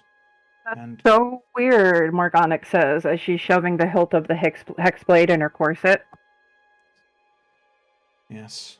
Well, of course, we didn't have time to disarm them, as they surrendered to us peacefully for some reason. They wanted to strike a deal with Agatha. But, of course, still taking them in chains at night, because that's when we caught them. And you can see all of the other Law Knights sort of sharing uneasy looks with one another. Being raided. And Wait, as what? they... Thanks for the raid. Thank you. All the Law Knights share a look, and Lawbearer Annika, she looks to them and says, that's an order. Do as I command. They're being arrested in the evening because they were trying to escape the city. And they're being taken to Agatha because Agatha wants to see all of them. And, of course, we didn't have time to disarm them because, well, we didn't think of it. After all, we are just stupid, lowly town guard without the training of the Golden Shields, right? And all of them sort of smile and look to her and look to all of you. And there is just this feeling of hope and triumph in the air. A sign of change, a sign that something good could happen. You can see that the Law Knights are whispering to one another, and Lawbearer Annika, she leaves the room as the chains are being put on all of you. And she goes and gathers more guards and calls more of them into the Law Bearers Arena, gathering maybe some 300 or 400 town guard, withdrawing all of them from the city except about 100. And with that, all of them gathered inside the building, all of them women, all of the Law Knights of Arathis gathered surrounding all of you. Lawbearer Annika, she sort of stands in front of all of them, and her voice begins to boom. And from some type of magic being able to be heard over all the people. And she says, fellow Law Knights, I come with great news. we have caught the Wardens of Efera. Alex Silverfoot, Morganix, Cyrus, Varnast, and Selah. And we're going to take them to Agatha, all of us, to the Golden Cove, and with the hopes that success is found this evening, things in Efera will finally grow to be better. Finally. And all of the Law Knights sort of look up to her and then look to the five of you, and there is smiles and cheers. And there is this shared sense of, honestly, the best way to put it is fuck yeah, you know? Yeah.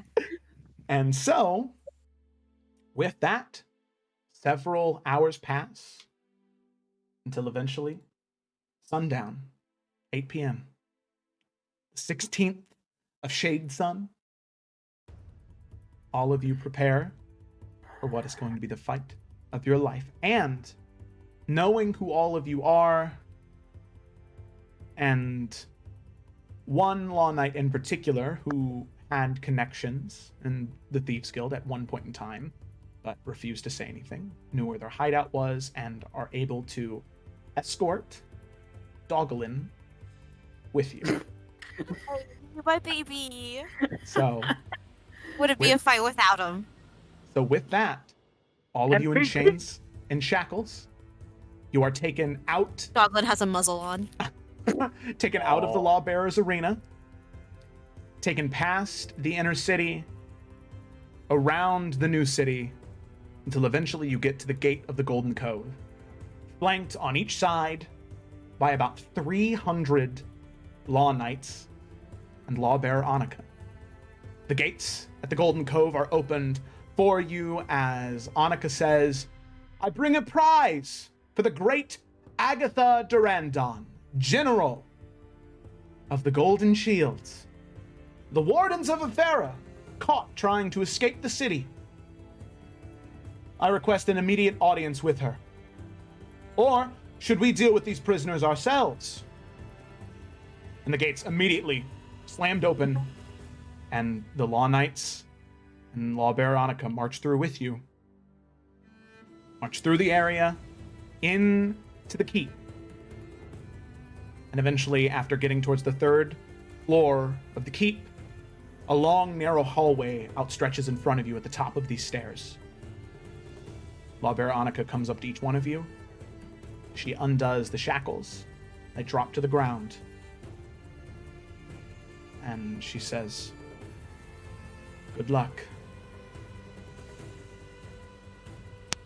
And she nods, and she draws her sword and looks behind her down the stairs. And with that, all of the Law Knights do the same, and they charge down as the five of you and Dogalin look down the hallway to the door where you know Agatha Durandon is. And that is where we're going to take our break. Ah! Holy Do you hear the people sing the song of angry men? Hell Oh yeah. my gosh. Thank you, Fuck yeah, RPG, for the raid. Oh my god. Thanks, Raiders! Ew. Shit's getting I crazy, love you. man. Oh my god, you're the best. The voice of angry people who will not be slaves again. Oh god. Yes. Alrighty, just a break. We're gonna be gone for maybe 5 minutes, maybe, because we got some shit to get through. We got in some this bitches fight. to kill, boy. Oh my god. Whew. The thing is, all three of you needed to succeed on that, because that was such a big ledge fuck. to ask him to jump off of, and with those two high successes, Morganix, you needed a 15. Holy shit. Thank fuck I bended look. Yeah, Oh, you yeah. fucking good job. Oh my god. I borderline almost used my inspiration for you. Please, I can't cleanse digital dice with Sage. Oh my god. Well, thank you so much for watching. We'll be right back. I promise you 5 minutes at the most. And then when we come back, dude, fuck. Shit gets real. Fuck. Okay. All right. We'll be right back.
Okay.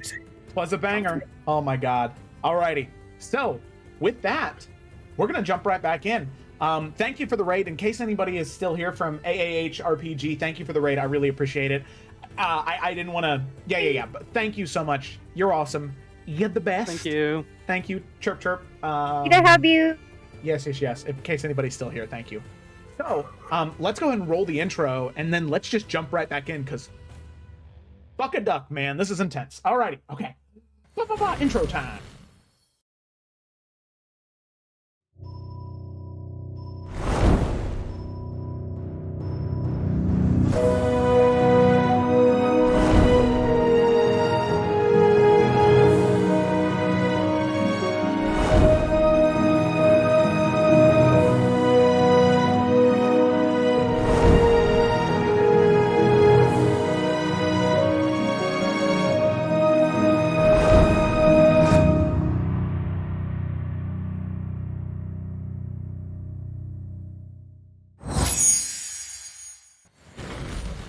All right. You did great.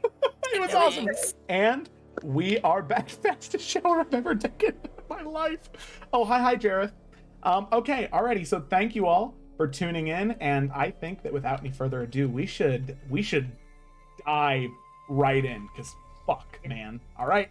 So, last we had left off, picking up right where we left off, the party had made a deal with the governor of New Verdalca. A deal that if he sides with them, he will get not only the help from the natives to reinforce their buildings, to learn how to use their crops and minerals correctly in a way that will enhance everything about their culture. Not just that, but also the correct way of using the materials and the wood of the trees to build better and stronger, more insulated buildings. Using the rocks and minerals to create stronger weapons and armor, using the Eferan population for anything that they may need, voluntarily, of course, and then finally looking to the city of All's Crossing, a city that has been successful, that has grown and thrived with colonists, as Alec corrected herself, and natives. And then finally, thanks to Morganix and Cyrus, telling him that if Agatha is dealt with, and the Governado is dealt with, Governor Torin will be able to have New Efera as his city. No longer in the small growing town, he'll have the biggest one. And after much deliberation and thought, he agreed. He wrote a letter, drafted it, and sealed it, and sent you with it to the lawbearers. The law that is loyal to him. They serve Arathis, and they help maintain the law. So as long as the governor says it, it happens. The letter said that all of you were caught trying to escape the city at nightfall, and that all of you were to be escorted to Agatha for execution. And well, Lawbearer Annika was rather happy to do so. So, after gathering all of the law knights in the city, some 350 strong, they marched to the Golden Cove with all of you. They take you into the keep. They drop you off right at the top of the steps that leads to her chamber. And they charge back down the stairs to give you time to kill Agatha Durandon, to finish this tonight before any more bloodshed and destruction can happen. So, with that, I have to ask, what is that marching order? Doors may be 50, 60 feet away from you right now. How dim is it? Is it fairly dim? Do I have my cloak shit? Yeah, are we on the correct page, Joe? Just wondering, like, are we inside a building right now, or? I haven't moved you there yet. Okay, you just want to know how we're going in. A bunch of marching order before we get moved over. Yeah, Gotcha, exactly. Because the door, there's only one entryway in there. So it's just one normal I mean, sized, if about 4 foot that's by the case, 7 foot. Alec is gonna position herself first because if they're waiting and ready, she's willing to just take any of the blunt of anything, and she's fucking ready. So Sayla Cyrus is- second. Cyrus wants to be near the back or middle. He's the squishy boy. Okay. Yeah, Sayla's second, so that if she gets the chance, she wants to get in close and just nuke out. She wants to nuke her from existence. Okay. Morganix will be up there as well. Hexblade summoned and ready. Yeah, it seems like Varnas isn't moving from where he's standing. You see, he's just staring at the door. Morganix is going to see that and head back over him and put a hand on his shoulder. He doesn't flinch and he looks over at you. You got this.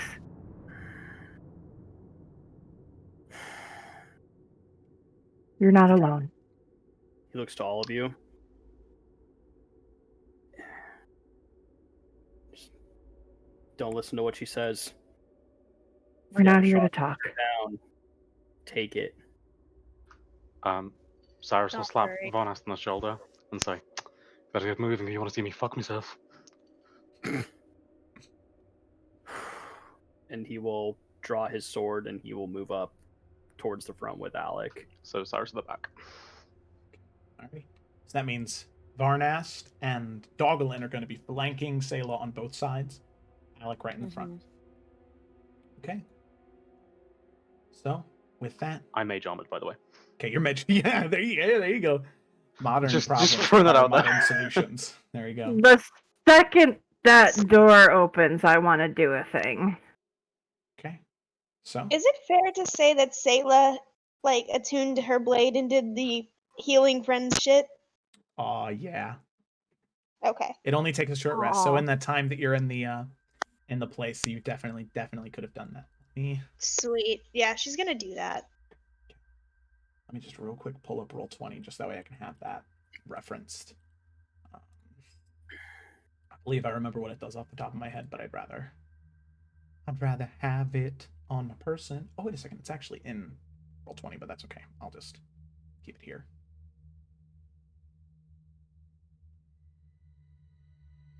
Okay. I'm sweaty. Knees weak. Knees weak. Okay. So there we go. Alrighty. So with that, Alec, you open the door. Oh, I'm not gonna just open it. I'm gonna kick it open. And the second she does, I'm going to go Radiant Soul. Nice. Oh, okay, alright. Trouble wants to be a part of this battle too, I guess. Okay, buddy. No, you can't lean on me right now. You gotta go. Alright, there we go. Okay, so Alec, no strength check necessary. You just the door flies right off of its hinges. Morganix, you spread the wings out of your body, and you can see that the skeleton of those wings is this very thin white beam. That connection you made is there. It's weak, but it's there. But the rest of the wings are those sickly purple fog. And as you make your way in, this is what you see. A long, narrow corridor. Books lined on each side. Purple candlelight spattering every 10 or 15 feet. You can see those 6 constructs that were walking with her. White armor trimmed with gold. You can see all the way at the end of the room is Agatha Durandon, hunched over a table, and there is a man behind her, older, dressed in spellcaster's attire. As Agatha hears the door fling open, breaking off the hinges, slamming on to the ground. She doesn't flinch. Morganix, the Radiant Soul,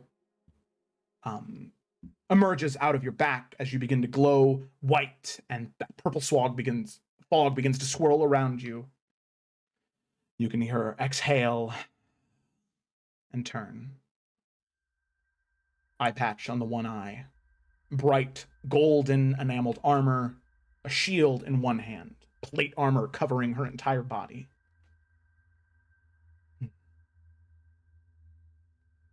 So.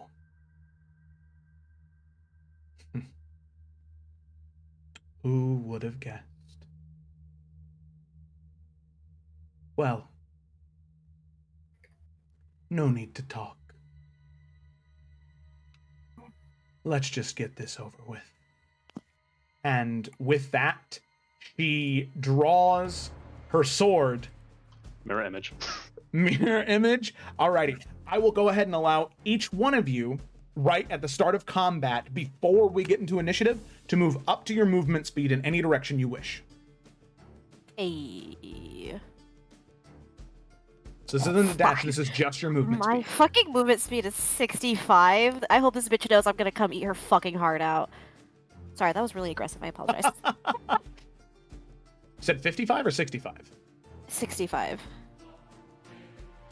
I feel like that's incorrect. In one Wait, turn. no, I was here.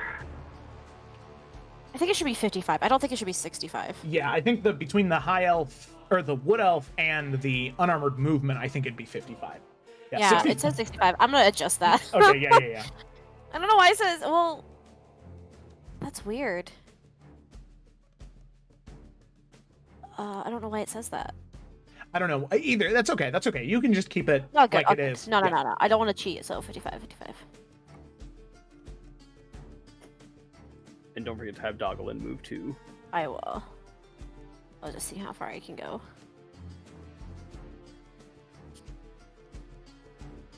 He, however, cannot go that far.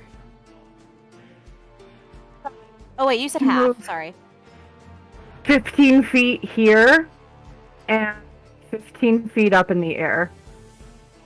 I mean, didn't you say we could move one full movement, or did you say half? No, one full movement. Just know. Oh, sorry. Don't have control over Dogglin, unfortunately. Oh shoot, that's okay. Sorry. No, it's okay. If you could just move him. I think he can only go 30 feet. Ugh. Saying is, I'm using 15 of my feet to fly upwards. Yeah, I gotcha. Okay. Yeah, if you could move Dogglin here. Even if I roll higher, I can't reach her. Even with like a bow? Can you assassinate with a bow? Mhm. Yeah. Oh, never Yeah, mind. girl. Okay, let me just real quick go ahead and give you permission to use Dogglin. Sheet. Configure permissions. And then, where's Kayla? Kayla. There we go. And, alright, so now there should be a Dogglin in your character sheet, and you should Thank also you. be able to double click on the token. Okay, so with that, she Bless. draws her sword. You can see the mage behind her begin to conjure magic around him, and you can see all of the construct soldiers. They begin to either draw like warhammers just kind of emerge out of their hands. These mechanical constructs like pulling the warhammers out, or you can see these almost like wrist crossbows appear out of their arm and aim down at you from that elevated position about 15 feet up in the air. With that, I would like all of you to go ahead and roll for initiative. Yeah. Is this like roll 20? Do we have to click our tokens first? No, you don't. You can just click a click flag. initiative. Cool. I should have advantage on initiative. Yeah, here, I can reroll your initiative for you. Reroll Okay. initiative. Okay, so that other one was higher. As a 17. I mean, I could have re-rolled it. I just wasn't sure. Why can't they how roll it that one's works. an attack? It's not initiative. A 17's not bad, so I'll take it. Okay, 17.16. Oh no, it. What's that? I don't think it auto-rolled it. No. Because it was No, a but 17 and then a if you- 15.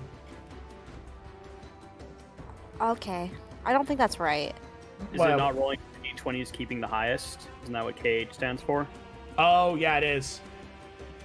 So it I was don't still, like it was, that. It was still a 17.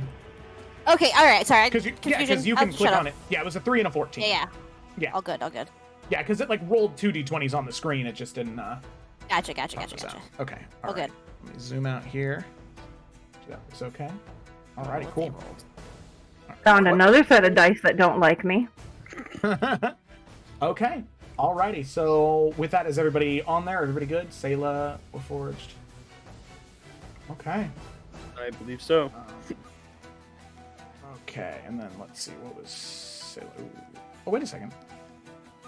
Oh, okay, gotcha. Okay, alright, cool. So with that, begin combat, and with that, it's actually one of the constructs up first. So with that, he is going to just like set his warhammer on his shoulder and pull out. You can see the small hand crossbow sort of shoot out from his wrist, and he just aims it towards you, Alec, and he's just going to take a shot. Take a shot. Armbow, normal. Pew. Let's see. So the first one is a 10, and the second one is a 15. I'm pretty sure both those miss. Yep. Your AC 17. Redonkulous. Okay, so that's the end of its turn. Alex Silverfoot, daughter of Logan Silverfoot, Warden of the North, and leader of the people of Congiato. It's your turn. What do you want to do? I am gonna rage. Gotcha. Yeah, you are.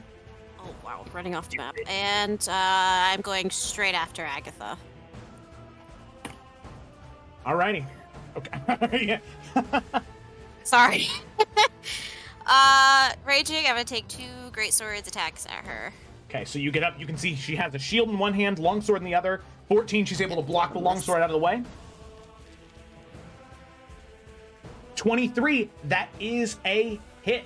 So that one does make contact. You're able to, as she's blocking with the shield, and she goes in for a repose with the longsword, you're able to take the blunt end of your sword and smack that out of the way and cause a slash against her cheek, dealing your your 13 slashing damage, and then also your 7 divine fury damage and 2 rage damage. Alrighty. Does Dogland go on my turn, or should I have rolled initiative for him? I apologize. No, that's okay. Here, I gotcha. Okay, so Dogland, Okay. roll initiative. Dogland rolled a 12. Okay. A 12? Yep. Okay, thank you. So he's right on the turn order. Yep, I'm done. Okay, alrighty. So then with that, Cyrus at the very, very, very back of the room, what are you doing? Well, let's start by rolling some Tie to Chaos for advantage.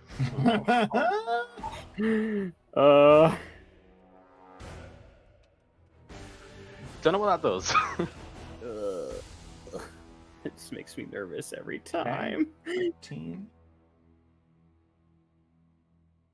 What if your hair just fell out again? Oh, don't. I'd run out. I'd run out of the room. Okay, so with that, so in a 10-foot square surrounding you, you cast Grease. Come at me, bro. Okay. You know what? I don't mind that. Well, I need you to make a dexterity saving throw. Oh, that's fine. That's fine. It's fine. I've got this.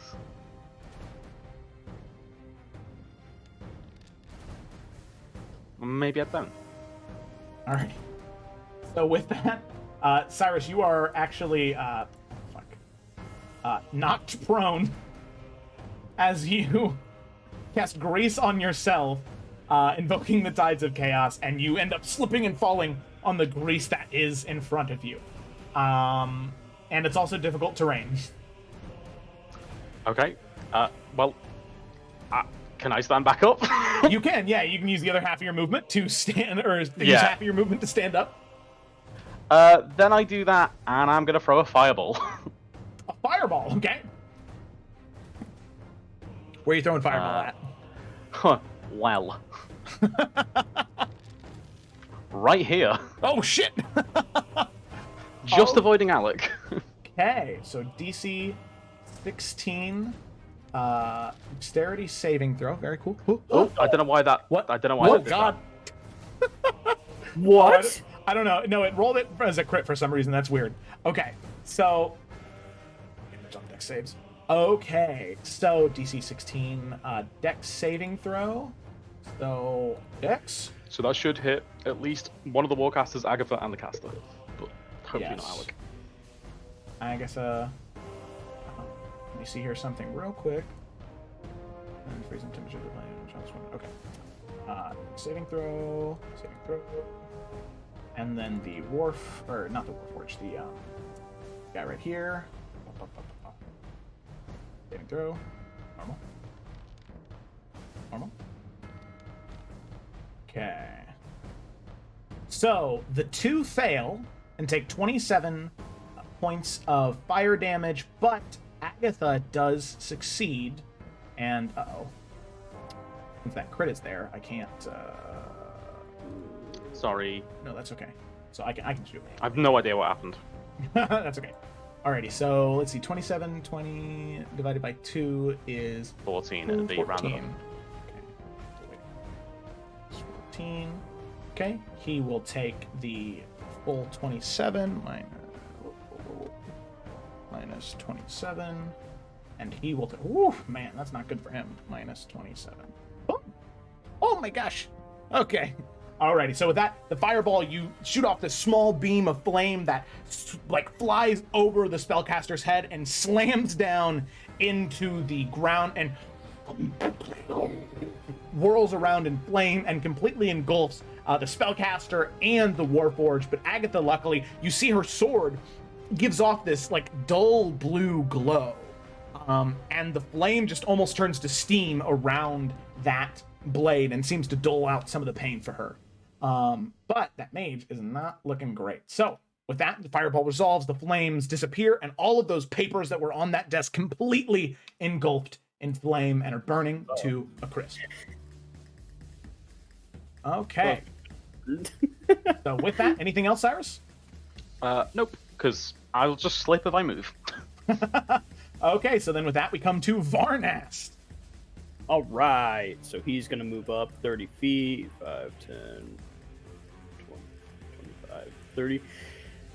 As he's running, he reaches down and touches the Khopesh on the blade against his hand, and he cuts his hand open a little bit, and the blade just starts channeling lightning energy as he uses his Crimson Right. Okay. So I have to roll to do damage to myself. Yeah, gotta roll that d4 damage. All right, cool. That's not bad. It's not 2 bad. points of slashing. Yep, to myself. And then that's a bonus action to do that. And then using my action, I'm going to cast a level 3 Shatter. Hang on.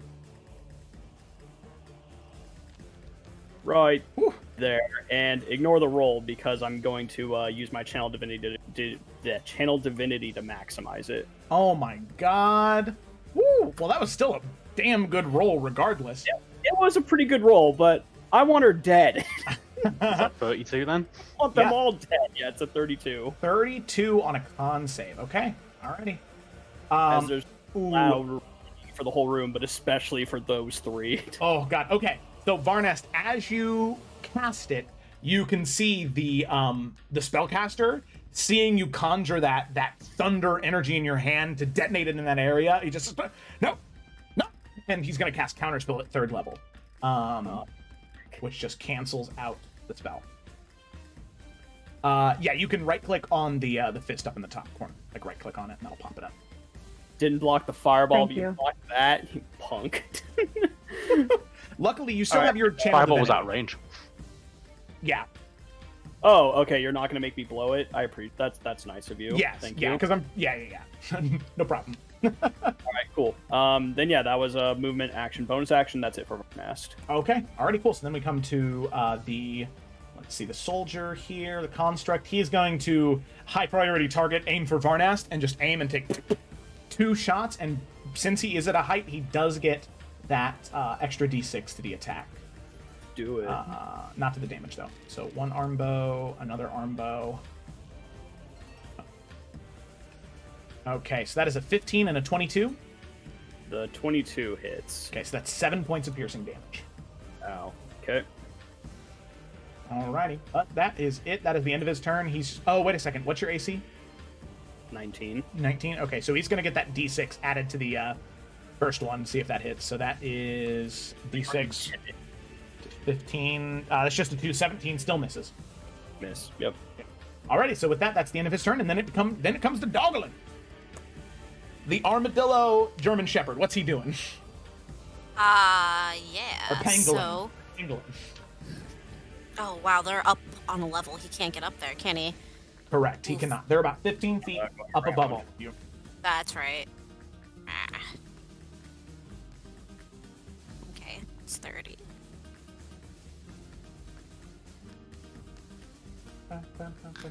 I'm gonna.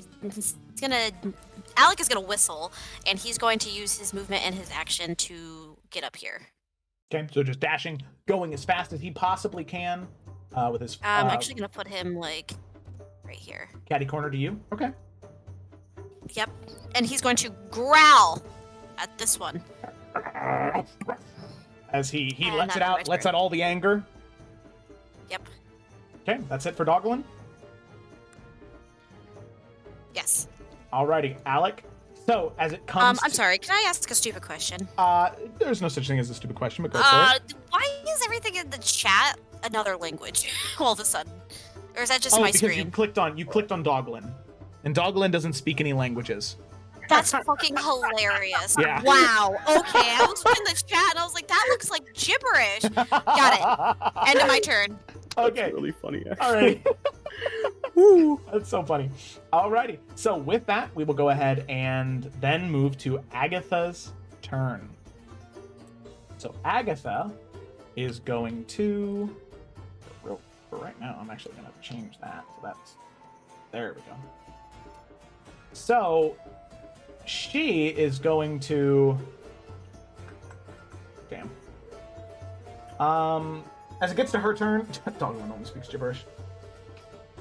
Already has her blade drawn, cut against her cheek. You can see her just sort of focus and breathe, and just out of sheer will, you can see her gain some of her resolve, and you can see that she gains back some of her breath. She gains more stamina to fight with. So, 2, 3. Okay.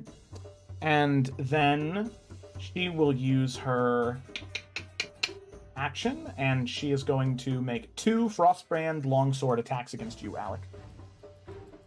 1, 2. So you are raging. So that is a 16 and a 26. Wow, the 26 hits. Yeah, so that is, let's see. Nasty. Here, I'll just go ahead and subtract the 9 half. So that's 4 damage, 4 slashing damage plus 6 cold damage. That's 10 damage total. Okay. Okay. Yep. Alrighty. And then let's see. It's already hit. No bonus action. So then what she'll do is she'll just sort of line her shield up, place the longsword on top of her shield, and prepare for another attack. Or prepare to be attacked again. But then we come to the spellcaster. So, what he is going to do is... Let's see. Oh, yeah, I think I know what he's going to do here. He's gonna regret his life choices and turn over a new leaf. No. He is going to use 1 4th level spell slot. Uh-oh. And he is going to cast Wall of Fire. Oh. Oh, shite. Oh, wait a second. Why didn't that work? That's problematic. Hmm. Let's try that again. Nope. Okay. Alrighty. So that is odd. So I need... Let me go ahead and draw that line there. So right across the front here.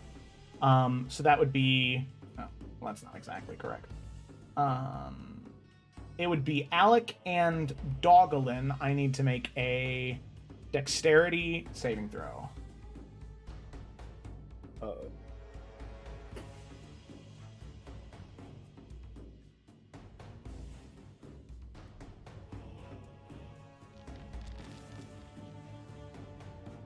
Okay, so that's a success on Alex's part.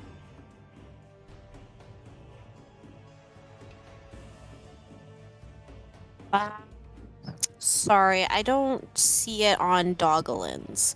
Should I just roll a d20 maybe? No, here I got it. So let me. Okay. Oop, oop, oop, oop. Saving throw. Let's see what he rolls. Okay, so that is an 18, which is also a success. So that means each one of you succeeds, so you'll only take, let's see here, 15 plus 2, or 15 plus 1, so you only take 16 fire damage. Okay.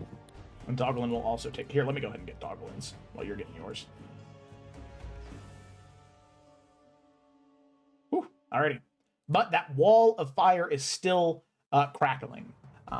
So, if anybody tries to enter through that side, or Alec, if you stay in that side, if you end your turn there, then you'll take that 5d8 fire damage again. Okay, but like I can step out of it, right? Yeah, you Like can. that makes sense. Okay, okay, cool. Then the mage is going to take a few steps back, so he is all the way back up against that back wall right there. Bitch. Okay, so then, with that, I'm gonna go ahead and... Sorry, I'm just trying to... Fire. Trying to see why that didn't work.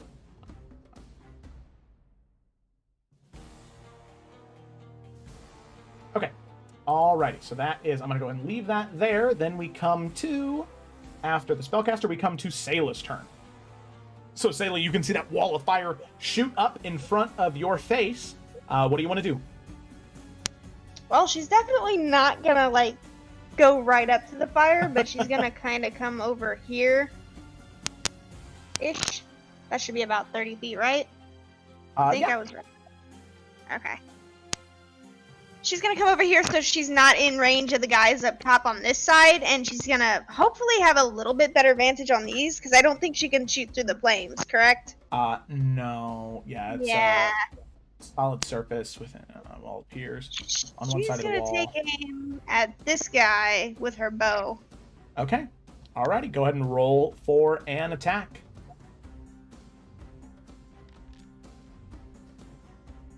Oh, Oh hello. my gosh. What even? What even? Okay.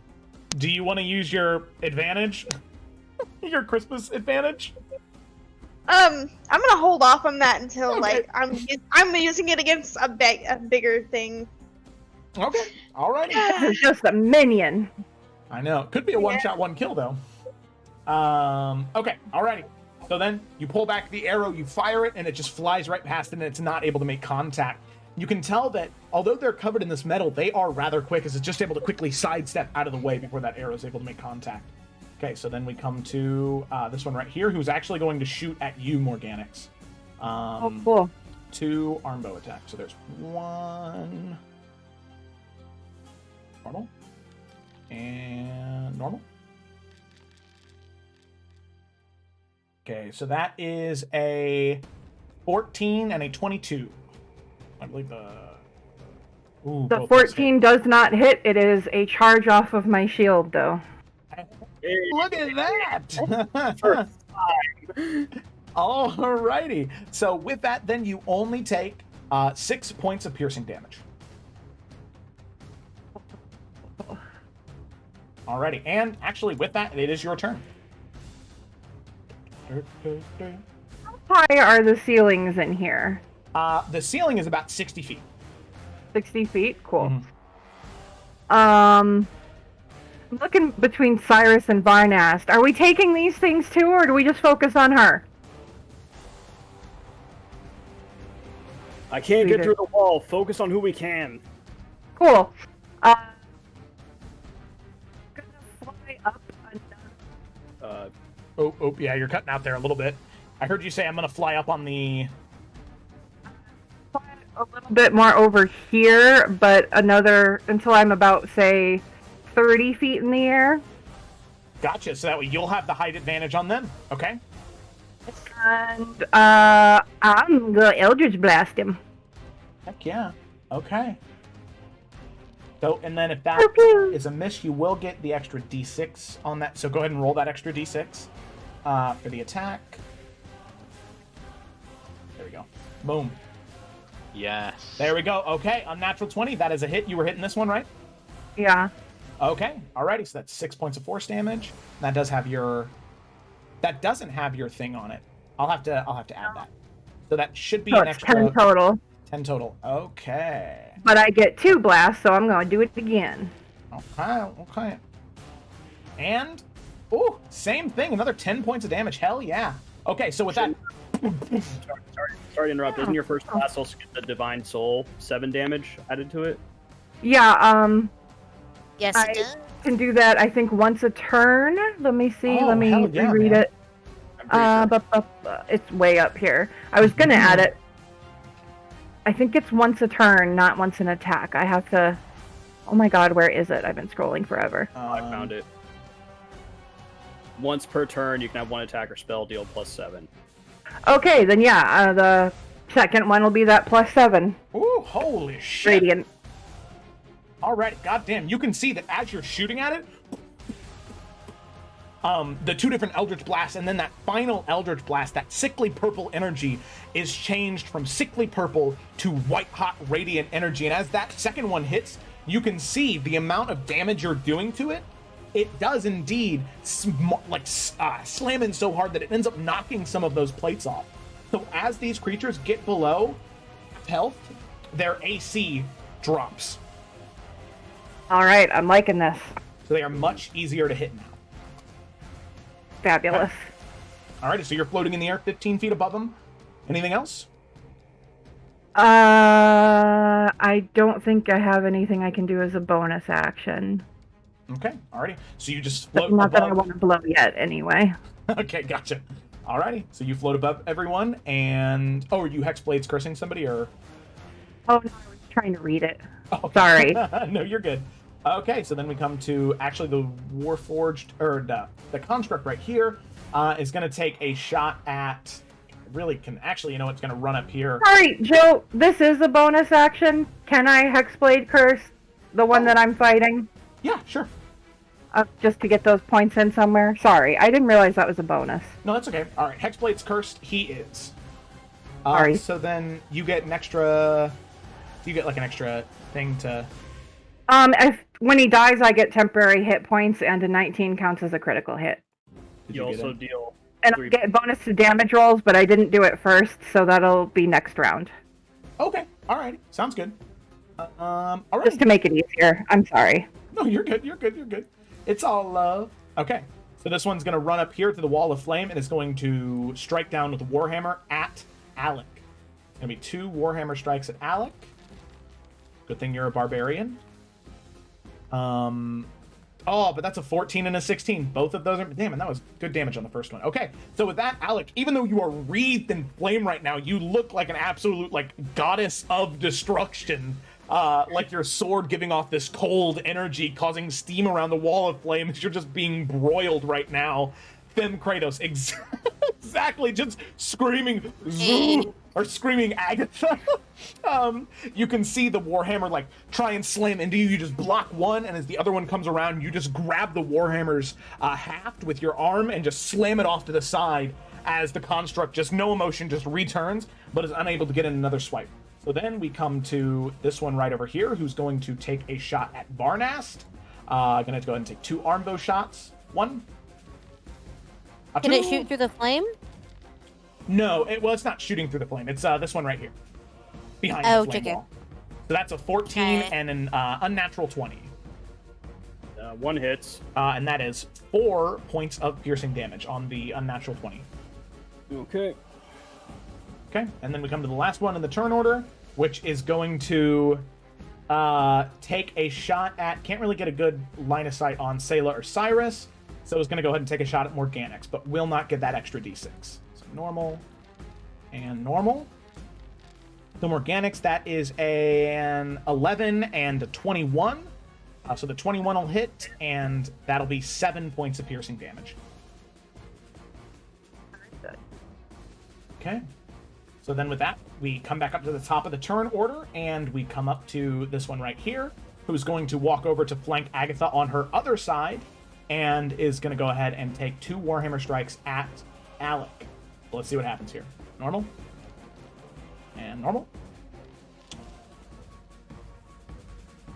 That is an 11 and a 24. Okay. 24 hits, and that'll be 3 points of bludgeoning damage. All right. That's already halved, by the way. It's 5, and then 3. Cool.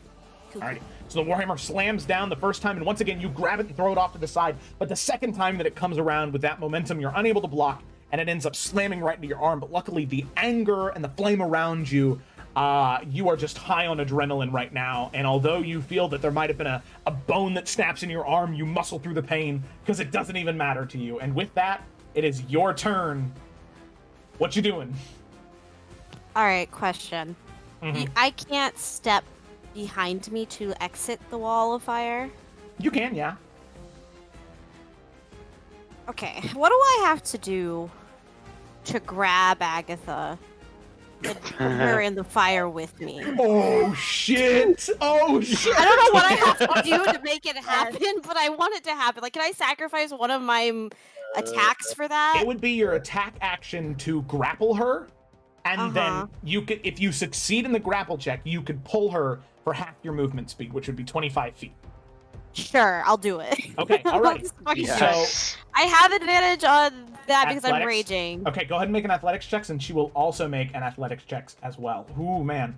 Alrighty. Please let this work. Oh, Oh, shit, Oh, 25. fuck yes. Okay. Okay, I'll go ahead and Yes. just 'cause it's fun. I'm gonna roll hers publicly here. Okay. Alrighty. Swear to Let's God, he see. beats me, I'm gonna be pissed. Okay, so you had advantage. She's got +7. Normal. Oh, You little bitch. Seriously. Oh, yes. Okay. Get fucked. Okay, Okay, yes. so you grapple her and you grab onto her and you just begin to pull her through the flame for half your movement speed. So, how do you just want to pull her like so she's in the flame, or? What? I want to throw her right here in front of just for Vardas. I want her to be on the floor in front of him. Okay, so you can pull her back out of the flame. So you're in line with Varnast, and so she's catty corner to you right there. So you're still grappling her unless you decide to let her go right there. But as she's dragged through the flame, she does need to make a dexterity saving throw. Saving throw, normal. Please fail. hey, I think. Yes! Yes, I'm so happy! Yeah, DC 15. Okay, so she takes 33 points of fire damage. Yes! You fucked! I'm so happy. I'm sorry, that was aggressive. I'll calm down. Oh my god. would you do Okay. that? Minus 33 points of fire damage. Woo-wee! Okay, so you drag her through the flame and you can see she tries to rip you off, but that, not even animalistic, just focused. You grab onto her and you pull her against all her will and might. And you can tell, Alec, that she is strong, but you are stronger. You rip her through the flame and then throw her off to the side in front of Varnast. And Varnast, you now stand face to face with Agatha. But before we get to Varnast's turn, we do have Cyrus.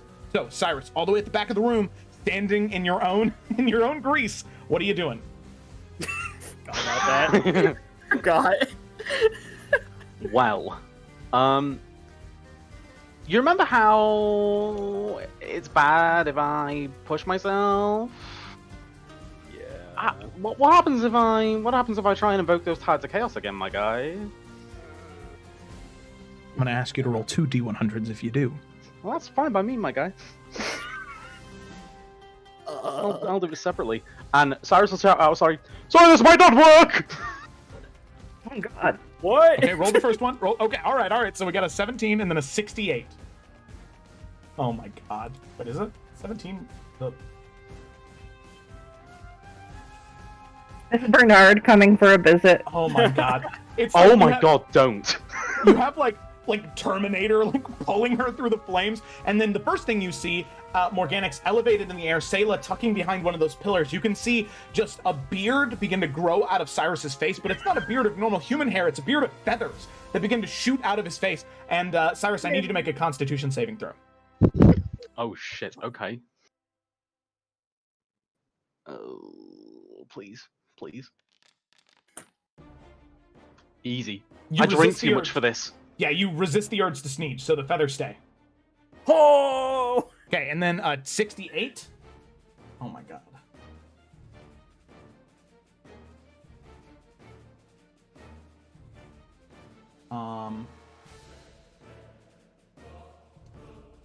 Oh shit.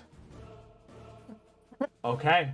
I don't like Cyrus, you can feel that as you are focusing and you channel those tides of chaos, you can feel something good to happen. You can feel your skin begin to harden like diamonds. And for the next minute, you have resistance to all types of damage. Wow. Well, with that, Cyrus is going to run up. So I do need you to make a dexterity saving throw running through the grease. Ooh, where's this guy? Oh, that's fine. Okay, Cyrus is going to run up here. Well, let's first of all leave the grease. Let's see what happens there. Let's do that.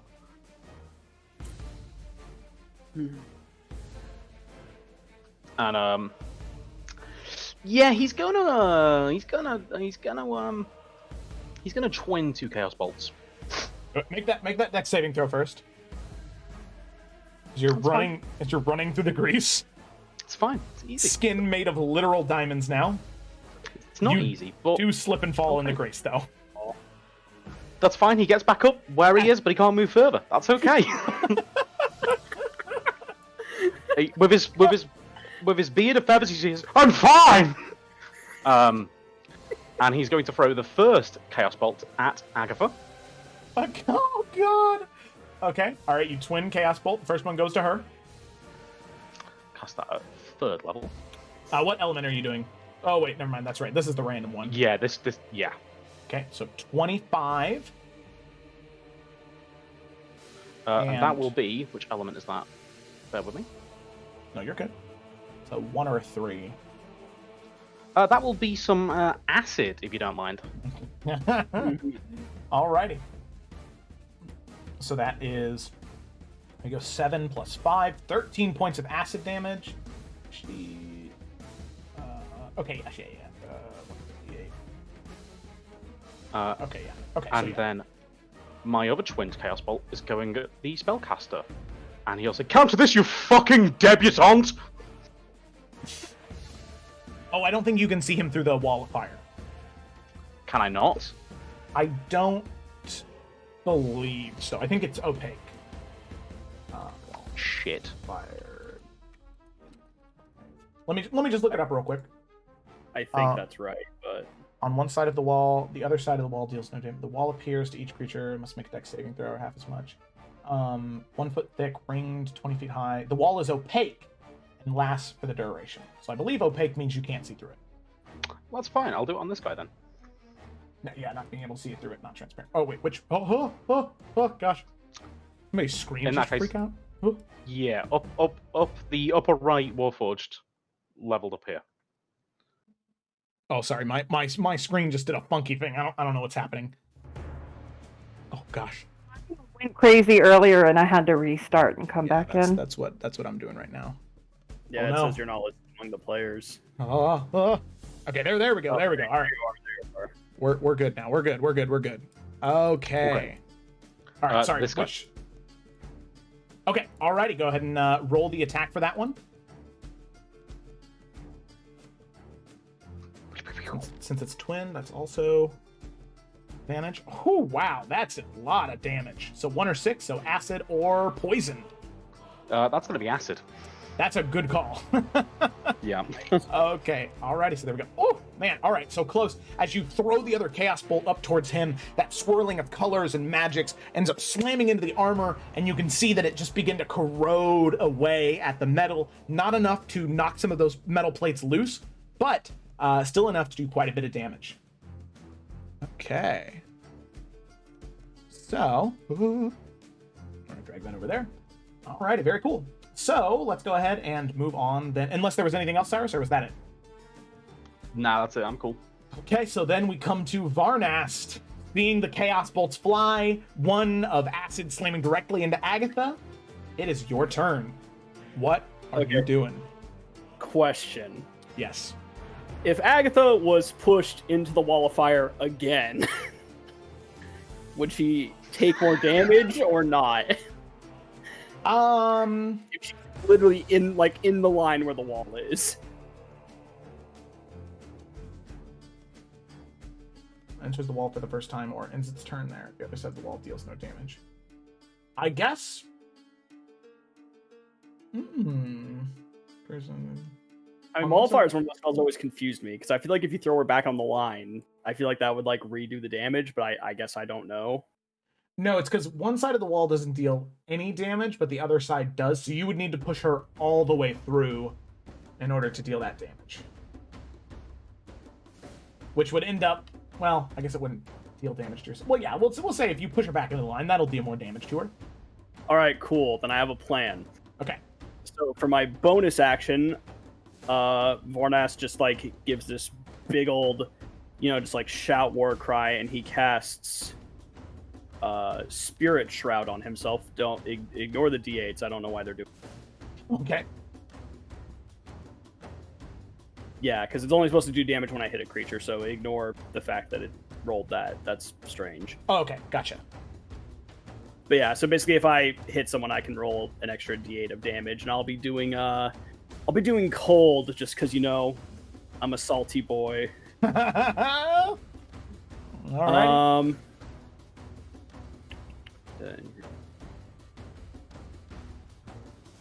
Okay, cool. Then with the Spirit Shroud and also my Rite of the Storm across me and empowering my blade, I will strike at her with a booming blade. Very cool.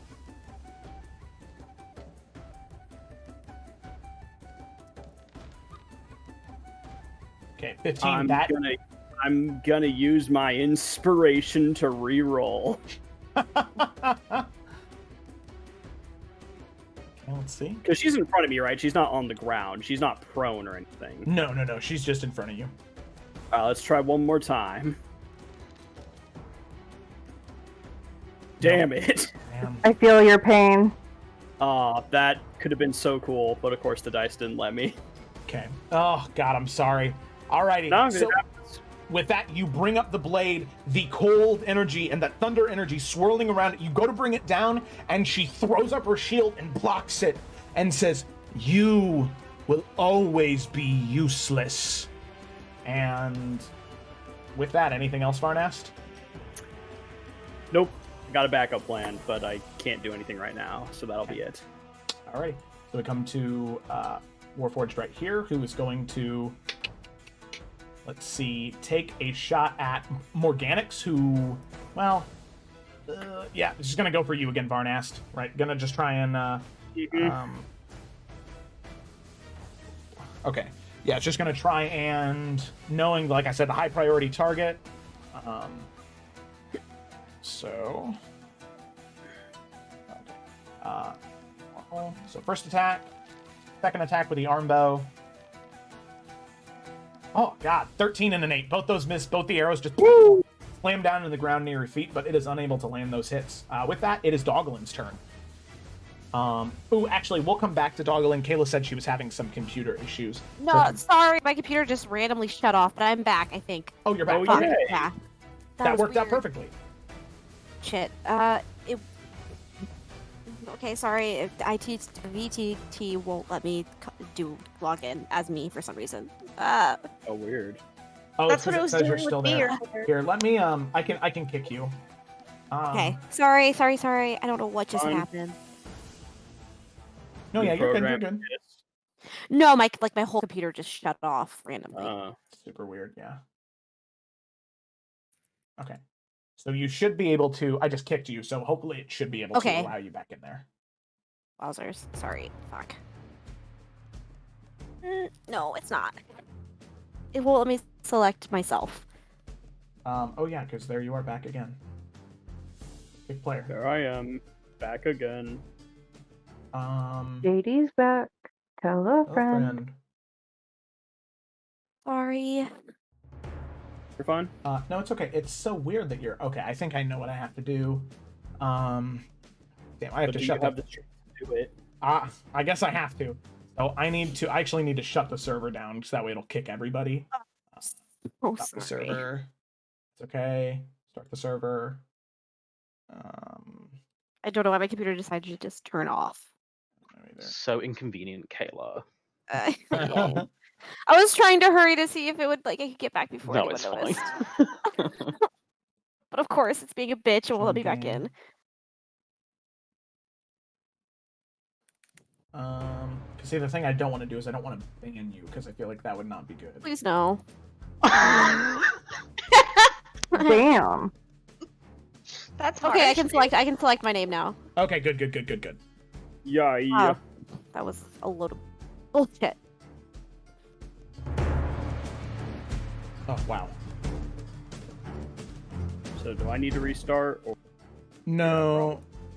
Actually, yeah, everybody should probably refresh real quick. Sorry, technical difficulties, as playing D&D in person typically playing D&D online tends to happen. I was like, what technical difficulties happen in person? COVID. Sorry, guys. Yeah, that is Yeah, one big... You got me. Are you back? Oh in yeah, now? I have been to some in-person sessions with some questionable Mexican food and only one bathroom. So I guess that is quite the technical issue. Why does technology not want her to die? Okay, are you ready, Joe? Okay, Because yes, I'm back. I'm ready. You're back. All right, Doggelin moves in for Agatha. Ooh, man, Doggelin. Absolutely. Ooh, Doggelin not looking good on those hit points, though. No, he's not. Fired. Yeah, fire. Right. Fire did a doozy. Okay, he's going to take a bite attack against Agatha. Did Doggo get his multi-attacks? Advantage. Yeah, he does get advantage from pack tactics. You should just be able to hit the... Okay, that's fine, too. Sorry. I don't... Hey, 24. 10 points of piercing damage. And... Constitution. She needs to make a con Strength, save. I mean. Oh, strength save? Strength. Okay. All right. Well, that's... Which is probably better, but... He's, yeah, very good at those. The DC's only, what, like 11? 12?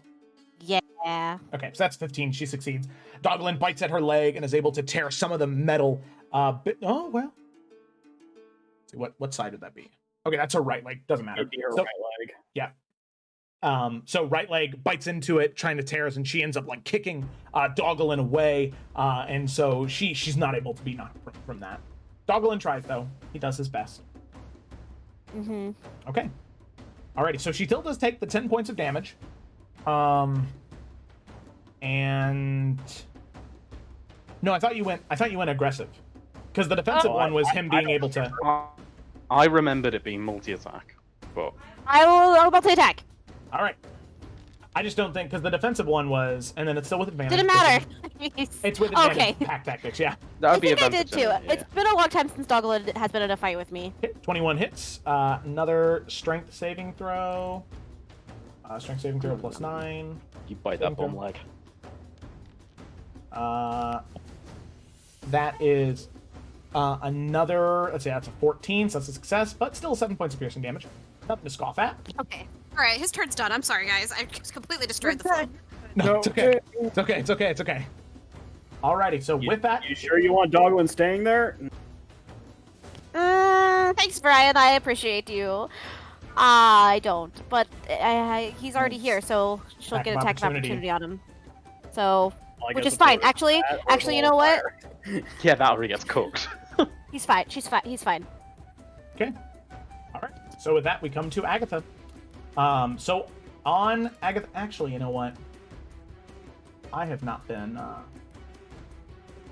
doing these. Let's see. We got rare or villain action hidden there, my guy. The legendary actions that I've just been Yeah. collecting. Okay. So at the end of Doggelin's turn, she's going to use one of her legendary actions. She's going to shout out to the construct, "Shoot her down!" And talking towards Morganix. And Morganix, this construct is going to take an armbow shot at you. Go for it, bitch. That is a unnatural 20. Okay. And that is 8 points of piercing damage. All right. The arrow, the bolt flies out, slams into your leg, but you're still standing, you're still flying. Not technically standing. Standing on thin air. So, with that, the arrow slams into the thigh, and that's the end of the legendary action. Then it comes to her turn. Gains her legendary actions back. At the beginning of her turn, she catches her breath, gains some resolve, and going to regain that. Cool. Nope. Yep. Use Survivor. So then she will go ahead and swipe out at Varnas 2 times with the Frost Brand Longsword. Oh. I will attack of opportunity. Don't touch my friends, bitch! Sorry. Fuck yes. Oh, is that from Sentinel or? Yes, it is. Oh, oh, wow, that is sick nasty. Okay, all right, so she takes full I thought damage. she rolled the 20 against me. I was like, shit. Okay, that's some damn good damage. Use crit. Whew, god damn. I'm sorry. Also, And then 5 points of Divine Fury. Okay, sounds good. Oh wait, Divine Fury would also be critted, so that's an extra 6 points of damage. literally as she goes to attack against Varnas, Alec will take a fucking slice out of her fucking arm. Okay, so takes the slice out, and you can see as she was coming down towards Varnast, and the directory of the blade just changes and swipes twice towards you. Okay. Bring it. Frostbrand. Oh, shit. Ah, she'll crit against me, won't she? She did. She really yeah, did. It's only fair. Damn. Damn. Oh, Rip. that's nasty. R.I.P. There's nothing I can do about that. No, it's okay. Fuck. Remember me, Varnast. Remember what I did for you after I died today. No. That's really, Why I mean, would I you- really feel like I need to take a photo of that, because that's kind of crazy that Nah. it was. I'm still I going to don't take a need the photo of it proof. just because I think I it's mean, It'll make Alec, my heart Alec hurt. went first in your Yeah. defense. Okay, so Alec, you'll take 18 points of slashing damage, halved to 9, Okay. and then 8 points of cold Minus damage. 9. Minus 8. Okay. That's the first one. Thank God I'm raging. Oh, that's the first one. Okay. And then the second one, you'll take 9 points of slashing damage, halved to 4, Okay. and then 4 additional points of cold damage. Minus 4. Okay.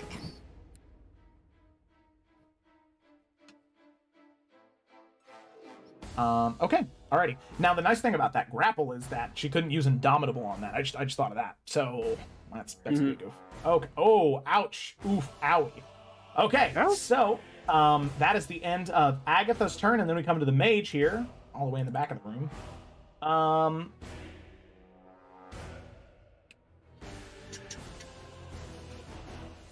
Let's see. What's he doing? Frostbrand. Yeah.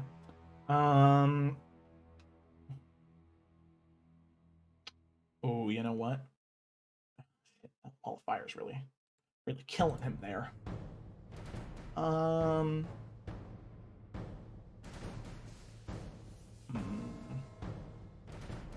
He's gonna go ahead and make his way over here. Back here. Oh, it's not really a good place for him. Fuck. Even I'm still getting used to VTT. Let's see.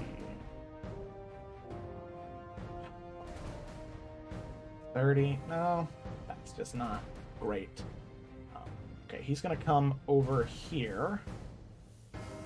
And right there. And Flames of Hate. So he is going to hold his action. And he's sort of conjuring a spell in his hand. And that'll be the end of his turn. He's just going to hold that until he sees somebody break through the wall. So with that, Sayla, it is your turn. All right. Okay. So I'm gonna have her move right about here to where she's still kind of hidden from the two guys on top on this side. Mm-hmm. And she's going to use sneak attack because Agatha is obviously like very distracted at this point. She's going to sneak attack with the bow and try to get a sneaky shot in. We'll see if that actually works. So I guess I just hit sneak attack and then also my bow. Yeah, go ahead and hit your bow first to see if it hits. All right. Oh please. Oh. I am just. Okay. Oh, God. This is the one downside to rogues, is that they just can't hit. If they don't, they only get the one attack. Oh. So yeah, at 16, you draw the arrow back and you fire it, and it just flies right past her, and doesn't hit. She's just super, super like the emotions from earlier. It's all that. It's that. Yeah, it's just really throwing her off. The conflicted feeling. She wants to be able to help, but she's not in her zone. She's not focused. She's distracted. Nope, it's all Cyrus's fault. If he just waited until after, none of this would have happened. So, with that, Sayla, at the end of your turn, she's going to use 2 of her legendary actions to, Varnast, as you're holding your sword and shield up, she's going to reach right towards your throat and grab on and say, "You are nothing!" And I need you to make a wisdom saving throw. It's like she doesn't even know who she's dealing with. Watch me just roll a 1 because I opened my stupid mouth.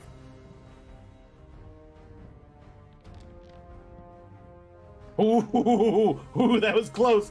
All right. So with that, you grab onto her wrist and you slam it off, and she's just sort of shocked as you resist her effect, and that'll be 2 wasted legendary actions. So then we come to the 4 soldiers right here, who is hexbladed. So he's going to go ahead and he's going to take a shot at Cyrus, seeing the what he's got going on there. I was going to go ahead and take 2 armbow attacks, and you're still mirror imaged, right? Right, Cyrus? Jamie. Jamie? Moi? What, buddy? Can you not hear me? Oh, no. No. No, we cannot hear you. Yeah, no, bud. I can hear you. Wait, you can hear him? I'm talking. No, I can. Oh, Because she started barking. I am mirrored. Okay. So that would mean the Can you hear me attacks... now? Yeah, there we go. There we are. So that would mean the attacks are a 17 and a 15 to hit. Do either one of those hit? Let's find out. The mirror image. That destroys 1 mirror image. Okay. So I take no damage. That hits me, but I take half damage because of my diamond skin. Okay, so 9 halved would be 4. 4 points of your Get fucked. Alrighty. Cyrus tank. Cyrus tank. Okay, so then with that, Cries. that brings us to Morganax. I'm gonna move forward 10 feet and up another 20, which, if I've been counting this right, is putting me anywhere from 45 to 50 feet in the air. Okay, so yeah, you're really, really, really high up. See over that wall? At this point, It's 30 feet high. feet long, 20 feet high. Oh, only 20 feet high. Yeah, it's only 20 feet, so yeah, you can see over it. I'm dropping sickening radiance on the other side. Oh. Okay, well, as you peek over the wall, the mage gets his attack of opportunity, or his held action, and seeing you, he's going to throw a fireball right at you in the middle of the air. Oh, God. So I need you to make a dexterity saving throw as he casts fireball right. That was what he was holding his action for. Well, that's interesting. So right there. Please roll well. So need to beat a DC 15. I clicked it, nothing happened. Oh wait, here it is. Okay. Hey! Okay, so that's a success. Alrighty, so you take, let's see, that would be 10 Not points that of much. fire damage. Yeah, no, that was shit rolls. Okay. Alrighty, so you take those 10 points of fire damage as the fireball swirls around you, draining some of that divine health and life, but you are still hanging in there. And you then drop Sickening Radiance down on him. Absolutely going to do that.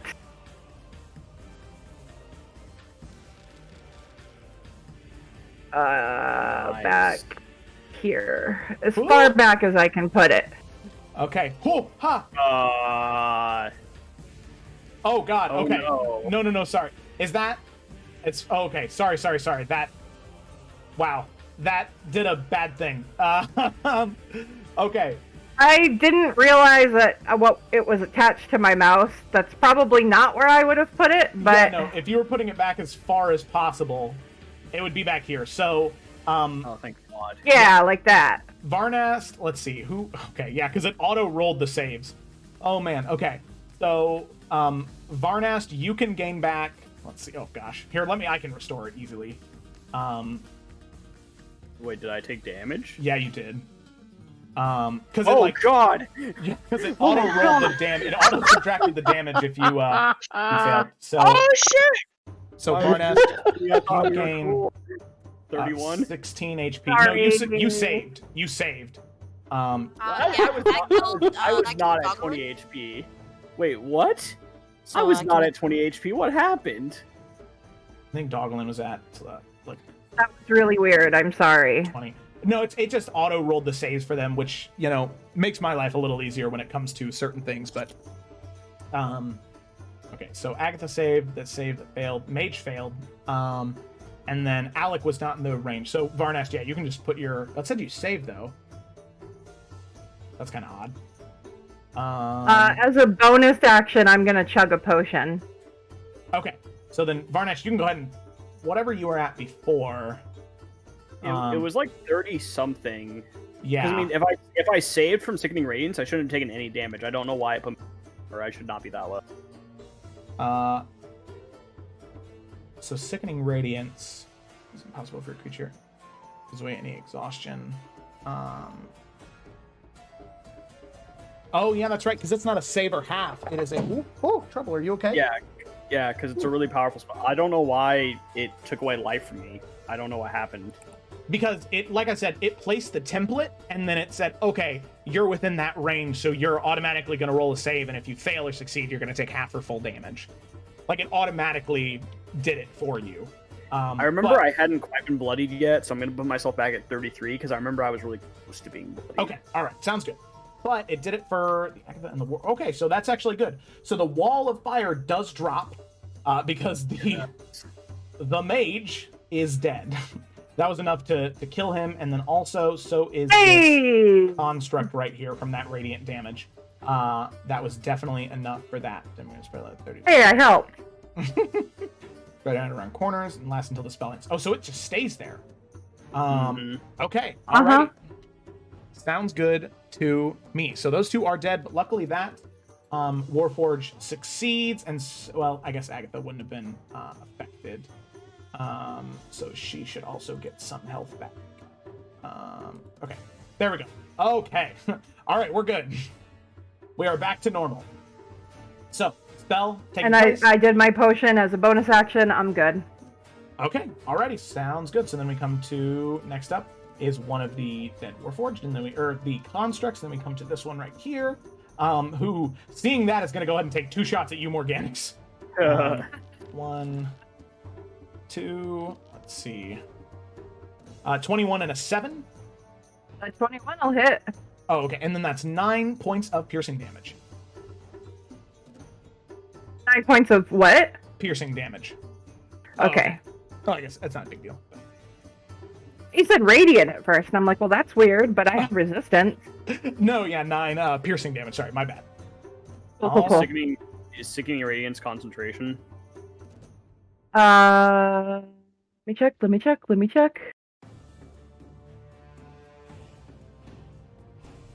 Where would it say if it is concentration? Yes, it is. Okay, so I need you to make a con save then. It's got to beat a 10.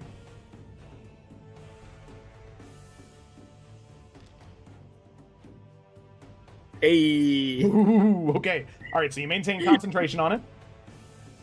Yeah. All right. And then at the end of your turn, she is going to take a swipe against Varnast using her 3rd legendary action. Okay, I will also take an attack of opportunity. I don't. No, you only get 1 reaction per round. You're rude and right. Okay, sorry. No, I forgot we're not at the top of the turn order yet. Yeah. My bad. Okay, no, that's all good. Ooh, that's a deadly thing for legendary reactions or legendary actions though. Okay, so Frostbrand against Varnast. Let's see. That is a 22 to hit. Uh-huh. And then that is, let's see, 10 points of slashing damage and 3 points of cold damage. So 13 total. Real quick. Sorry, I'll take the 13 away first. Okay. As the blade just like kind of hits into Varnast, he looks up at her. Gotcha. And he's going to use his Wrath of the Storm ability, which is written here somewhere, but I can't find it. Where is it? There it is. Did it go in the screen?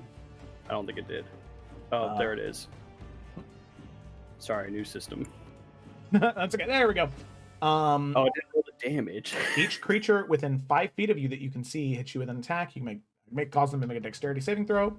Okay, alrighty. So go ahead and roll that 2d8 thunder damage. She makes a dex save. What's up to that? Ooh. Alright, normal. Is it half? Okay, it's half. Okay, but she failed. That's with the 10, so that means she takes 8 points of thunder damage. So here's the thing. I'm also doing this. Oh, wait. So I'm doing lightning damage to her, specifically. Mm-hmm. Because then, when I deal lightning damage to a larger, smaller creature, I can also push it 10 feet away. She's going into that sickening. Oh, shit. Yes! Yes! Okay. So then she needs to make a... Oh, you just do that? Yeah. There's I no just saving do it. throw. Woo! Nope. Wow, okay. All right. Let her land right on the corpse of her little mage guy. Yeah, basically. Okay. So 5, 10. Yep, she ends up back in there, so she needs to make another con save. Con save plus 8. Saving throw, normal. That is a 17. Is that a success? I mean, I'm getting... Oh shit, oh shit, oh shit, oh shit. I think your DC is 15 or 16. I think it's It's 16. 15. 15. Okay, so she does succeed. You throw her back in, and she kind of like slides down, sticking her Take half sword. damage? No, not with Sickening Radiance. No, it's Trash. All or nothing. So she slams the sword into the ground, and you can see it like up the floorboards. And as she's standing around these spiralized, flashing lights, she withdraws her sword. She says, "Like I said, worthless." And that is the end of the legendary action. And then, it's still this Warforged turn. No, he attacked Morganic. So then we come to this one right here, who is also going to attack Morganics. 2 arrow shots. Bop. Bop. Oh, fuck. That's a natural 20 and a 21. Yeah, that's gonna hurt. So that is 14 points of piercing damage and an additional 4 points. So 18 total. I'm still alive, Good thing you drank that health potion. but I might need to get lower to the ground, like, real quick. Oh, oh, wow, wow, you are low. Yeah, you don't want to hit 0 and then take falling damage. Okay, alrighty, Yeah. so then with that, we come back up to the top of the turn order to this soldier right here, still in the Radiance. They are going to come out, and they are going to make their way to you, Alec, and they're going to take 2 Warhammer strikes at you.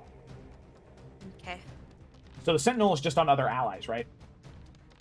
Yeah, not against me. Okay, so that is a 17 and an 18. Yeah.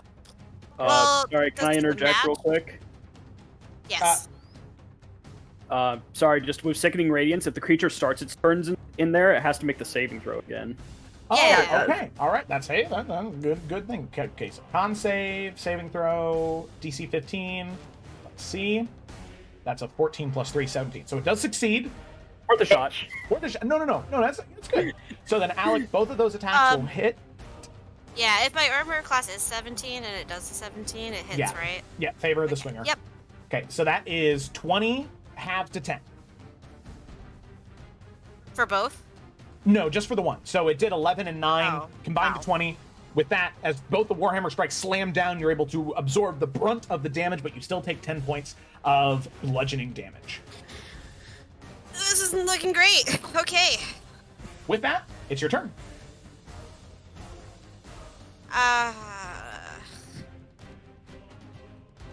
That's annoying. Okay.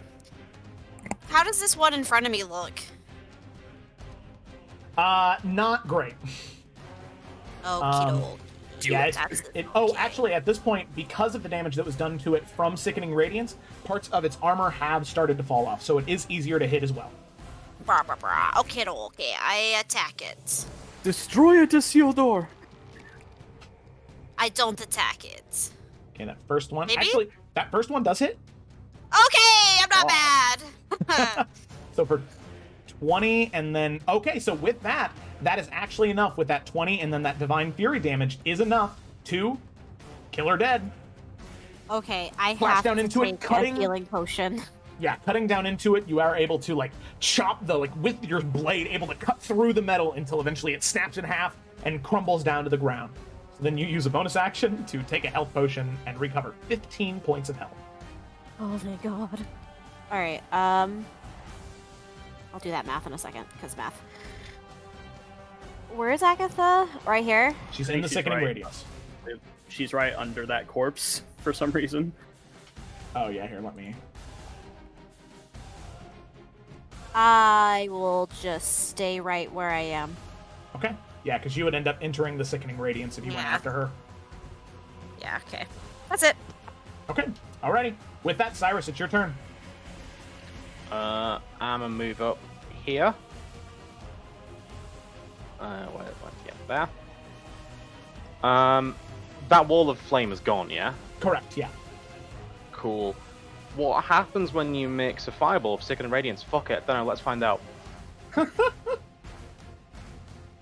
Always an experiment worth testing. I swear to God, this better hit. Fireball, okay. So, let's see, that is DC 16, Dex saving throw, Dex saving throw, normal. That is a 13, but she's going to use Indomitable as a fighter to re-roll that saving throw. So Indomitable, the use of it is going to re-roll that Dex saving throw, but she has to take the re-roll. Wow, the re-roll is actually worse. That was a 10. That's still a failure? Yes. So she takes 24 points of fire damage. And with that, swirling around the Sickening Radiance and the Fireball, it just seems to, like, overwhelm her. But the Fireball does vanish, and she's still surrounded by those flashing, sickening, radiant lights. Okay, anything else, Cyrus? Nope, I'm fine. Okay, so then Varnast, it is your turn.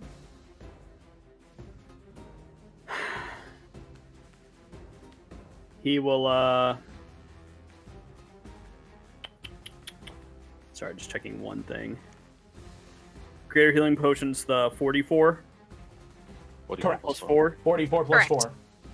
Can I take my bonus action but hold my action? Can I do that or can I not? Yeah, bonus action, health potion, yeah. Alright, so yeah, he's gonna bonus action, drop the health potion, so... Glug, glug, glug. Plus 4. Alright. Felt a little watered down, but it was okay. Talking about one I made. It was Agatha, or it was Jalissa's plan all along. Ah, bitch. Alright. And then Varnast will move right in front of her, but outside the Sickening Radiance. And he'll hold his action to Booming Blade if she comes within range of him. Okay. And he'll just say, "Your son deserved what he got." Ooh. Oh, damn. All right. You can just see her grit her teeth, the lights flashing all around her. And with that, it comes to this Warforged, and he is going to take 2 shots at Morganix. Why would he not? No. I mean, you are super dangerous right now. Mm-hmm. You're bad, guys. That's 1. First one is an 11. The No. miss. And the second one is it's a 24 to hit. Yep. And that's 8 points of piercing damage. I am unconscious. And you are how many feet up in the air? 45. Okay. Oh, fucking hell. Oh no. So you drop 45 feet up in the air, slam down on the ground, so you take 4d6 bludgeoning damage. Coming down. I'm already at 0. So that's How's what, that? 2 failed death saves? Just one. Because it counts as, it's melee attacks that count as a crit, which is 2 death failed saving throws, but this is just damage, so it's just Okay. 1 failed death saving throw. But no, your hit point total is 47, so yeah, the rolling the d6 wouldn't matter anyway. So stupid. So with that, the wings drop. I don't know if the wings drop if I get knocked out. Okay. I will I look into think this. They do, but I'm not certain. Okay. Well, we have some time, so we will, with that, Sickening Radiance does drop, Shit. and she is no longer trapped inside. Okay, with that, that's the end of the warp, or the construct's turn, and then it comes to Doglin. What's Doglin doing? Goblin is going right towards her. No, you're right. Radiant Soul doesn't drop if you get past. No, for 1 minute or until I dismiss it. Oh, Yeah, you're hell yeah, right. man. Still Wait up. a second. That divine nature. No, he can't get to her. Okay. What? Being an ankle biter is what he's doing. All right, so these aren't with advantage, but there's still 2 attacks. Yeah. Oof. Doglin is notorious for not landing his bites. Yeah, nope, Doglin That's just unfortunate. trying to bite, but she's just able to Man, catch the what's blade, up? catch his his bites in best. her blade, and swipe him off to the side. I mean, he has a +4 to attack, but man. Alright, that's it.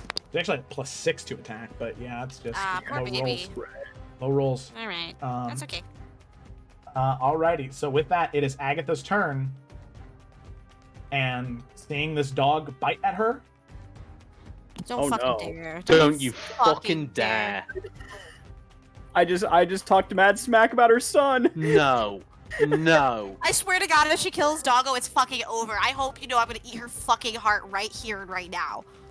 Like, full-on Daenerys Don't you Targaryen. No fucking fucking dare.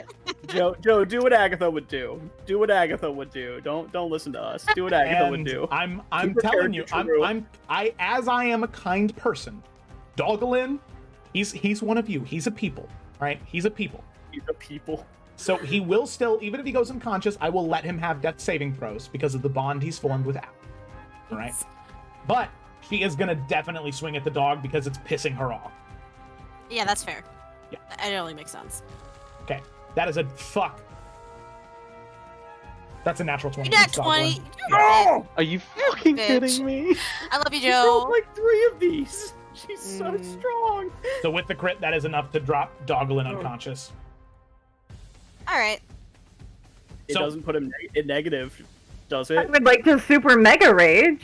It doesn't put him negative enough to have it count. He has 35 hit points. It's not enough. Okay. So with that, she slices down into Doglin, cutting through some of the scales. They snap and freeze off. Doglin Oh. drops down unconscious, and she just says, "Stupid fucking animal." And she moves towards you, Varnas, knowing that attack is coming for her. Go ahead and make your she booming blade actually attack. does it? You Yeah, she knows. ignorant. I hate how much armor she has. You swing So around, annoying. slam in, she blocks it with her shield, and goes to take a broad swipe across your chest. Oh, Halleck, you're not within 5 feet. I could hear her yell from the other room. I'm sorry. No, Alright. it's okay. It wouldn't have hit anyway.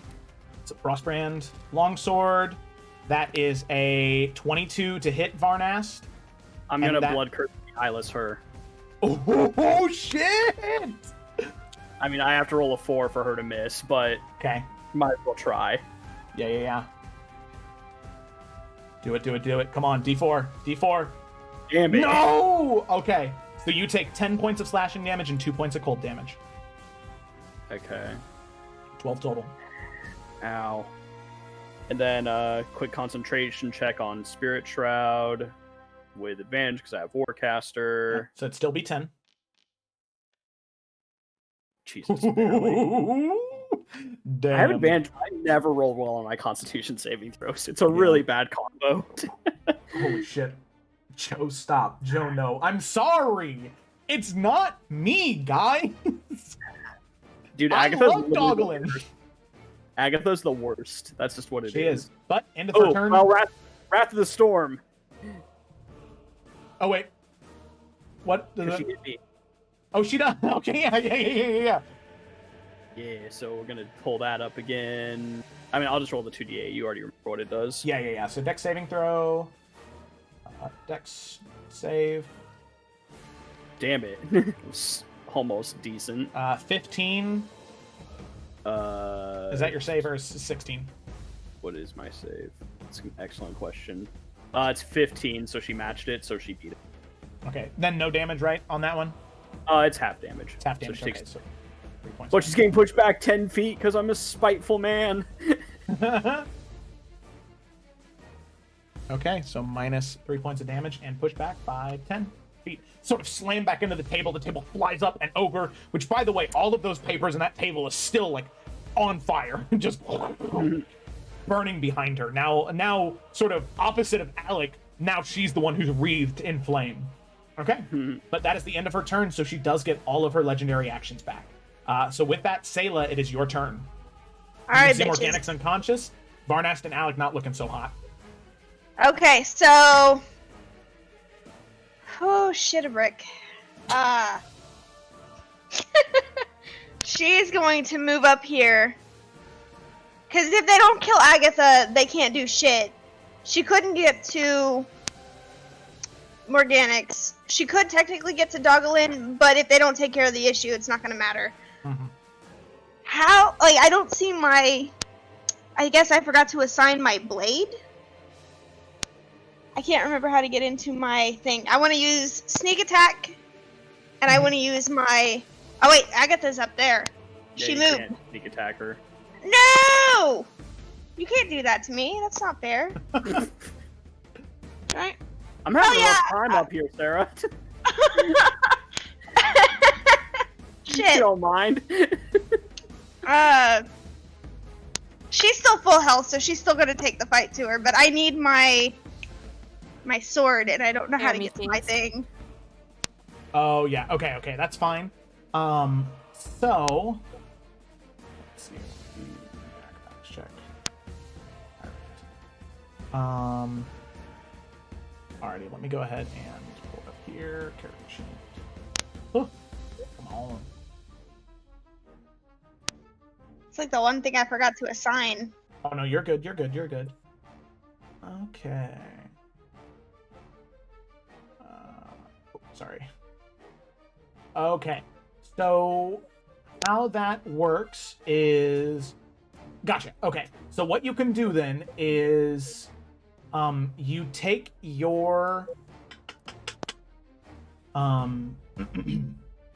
the blade, and you can choose when you go to attack to sacrifice one of the d4s of damage to instead do a d4 of healing to somebody that you can see within range. Or to somebody that you can see. Okay, so they have to be conscious. They can't be unconscious, correct? They can be unconscious, yeah. They just have to Can be I alive. start healing Doggo? Yes, you could. Since Yeah. I'm right next to Doggo? Can she see? Okay. But can you see? Does it work for Morganix, or is she too far away? No, she can see Morganix. She would totally heal Doggo before Morgana. No, don't tell Doggo. Wait. Unless you want to, it's your choice. I'm running away. Yeah, if I can save Morganix, she's gonna have to save Morganix, because as much as she loves Doggo, Doggo is still a Doggo. Wait, Yeah. you love Doggo? Well, she loves animals in general, but... Huh. Yeah, man. She's still got that Foxweasel tucked into her... who Foxweasel is having a hell of a time right now. Just... Having a Shit, pet yeah, is a little bit. Thing as an adventurer. So I want to use my sword on her so that I can start healing friendos. Okay, alrighty. So go ahead and roll for an attack, and if it hits... I need to open my character sheet, and I can't remember how because my sword is not down on my bar. Oh, shoot. Okay, let me go ahead and add a... Shoot, that's one of the things I forgot to make in there. Okay, that's fine. I can add it really easily for like the proper amount of damage it does. Sweet. Okay, cool. So let me just add a long sword. And then after the game, I can change this to Baramichi Saber. Sweet. So it's correct. And then let me go ahead and change the one thing on the long sword just real quick. Bop. Bop, bop.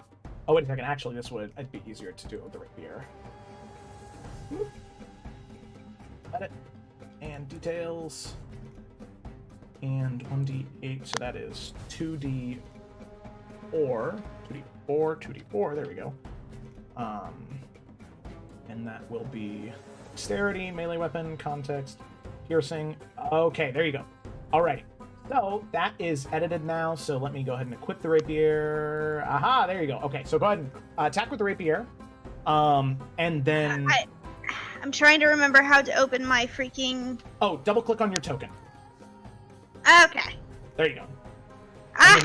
Yes. There you go. And then you can click on the rapier to attack. Or, well, like, hover over it, and there should be, like, a little D20 that appears where the icon is. Click on that. And then that'll roll the attack.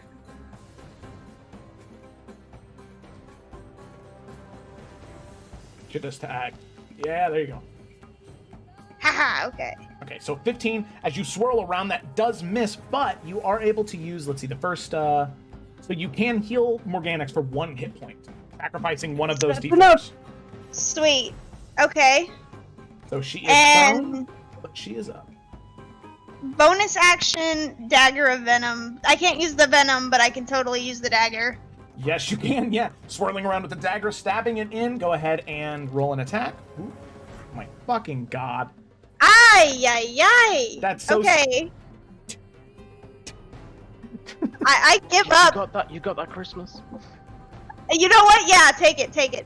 I'll take it. All How right. do I... Okay, go ahead and click the, if you hover over the attack, like in the chat box, there's a little plus sign. Yep. Click on that plus sign. That'll re-roll it. How many times? Oh, that just re-rolls? Yeah, it just re-rolls it.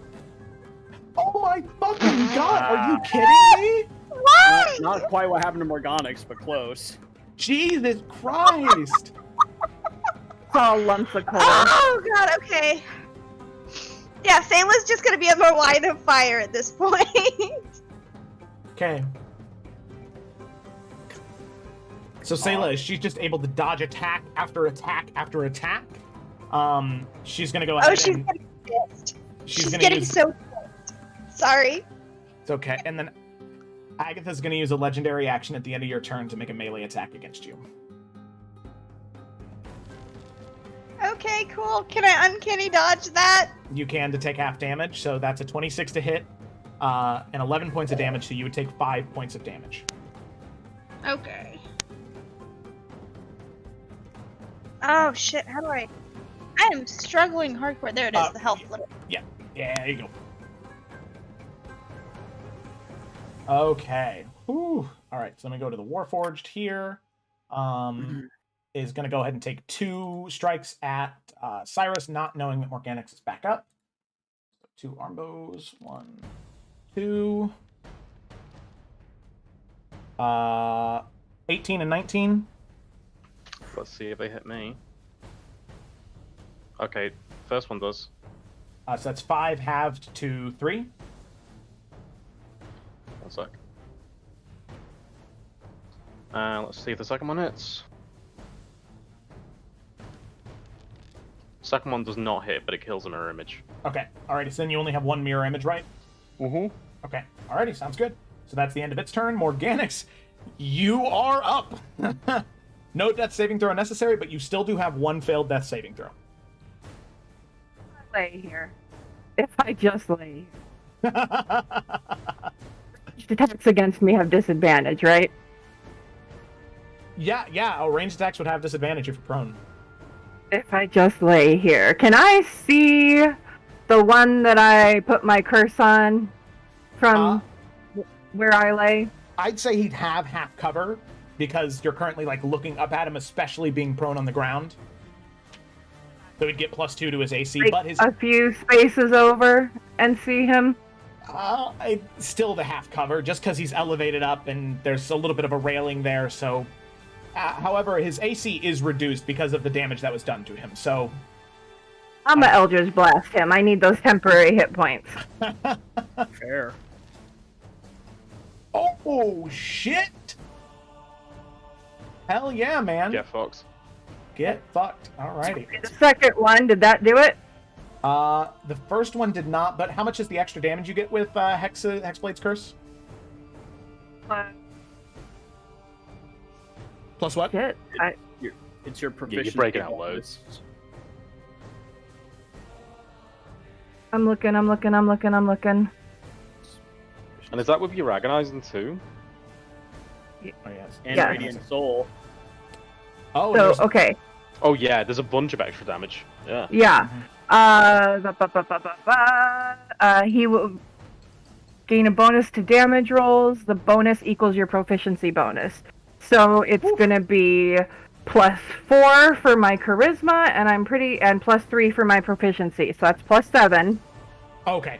And then plus the Radiant Soul, another 7, so 14. Yep. Plus that another is, 7. that is enough with that Eldritch Blast to finish him. He's dead. Drops. Some temporary hit points from that, and with my second Eldritch Blast, I got 120 feet. I can't see Agatha, can I? No, between Alec and Varnast and Saylet, no. Okay, then I'll just go for that one up there. Okay, sounds good.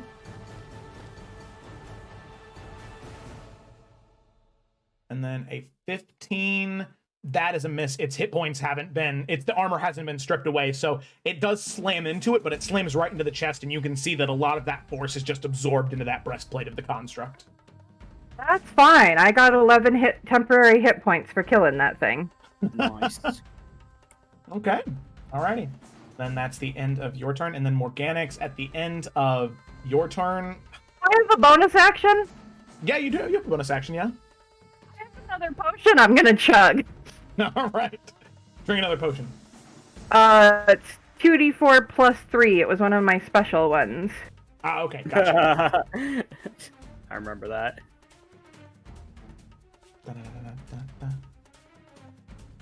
I will dig it. That's 2d6. What were the Oh, numbers that shit. were rolled? I was a 4 and a 2 that was rolled on the d6. It doesn't matter.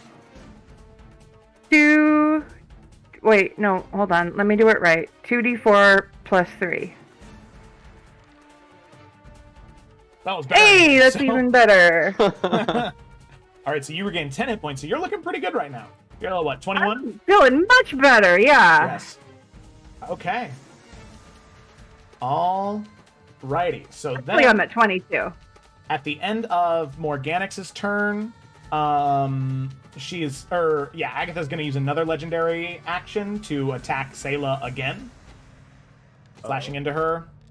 That is a 23 to hit, and that'll be 13 points of damage. Ow. Why? Yeah, welcome to what Alec and I have been dealing with the whole time. Okay, I forgot to do this earlier. Don't worry, gang, I got a plan. Same, potentially. Fucking blaster. Just Okay. Sayla Then can be picked up later. Just blaster. So then we come to these two Warforged who are still standing. Let's see here.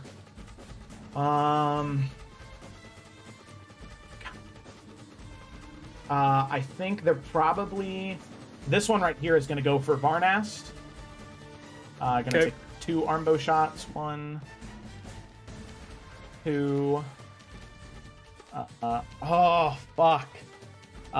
15 doesn't hit, but let me go ahead and roll that d6 there because of the height advantage he has on you. So d6, 16, that's a miss, right? That's a miss. Okay, but the first one was a natural 20, which is why I said, oh, fuck. Oh, no. Oh. So you take 15 points of piercing damage. Oh, wait a second. Not Yeah. looking great. 15 points of piercing damage. Not looking great. Oh, fuck. Oh dear. Concentration holds. Okay, so you still maintain concentration. Then we come to the second one. Please kill those Warforged. God. Sorry, it also, I don't know why it says Warforged Soldier. They're just constructs. They have no sentience to them. Whatever. Kill those bastards. And this one is going to go for Morganic, seeing that she got back up, being closer to her. I technically did not get back up, but you may try. Oh, you didn't? Okay, that's right. You didn't. So I'd say that's why the prone Yeah, icon's there. John Woo style lying And down. snow patrol all over this place, okay? Okay, then this one... Fuck. I think this one's going to go for Varnas then. No, Oh, okay. Alec. It's going to go for Alec. She's closer, and Morganix is prone, so they are intelligent enough to not waste any attacks. So that's 2 attacks against Alec. And that is a 19 and a 15. Pretty sure the 15 misses. Yeah, the 19 hits. Okay, so that is 9 points of piercing damage reduced to 5. Alrighty.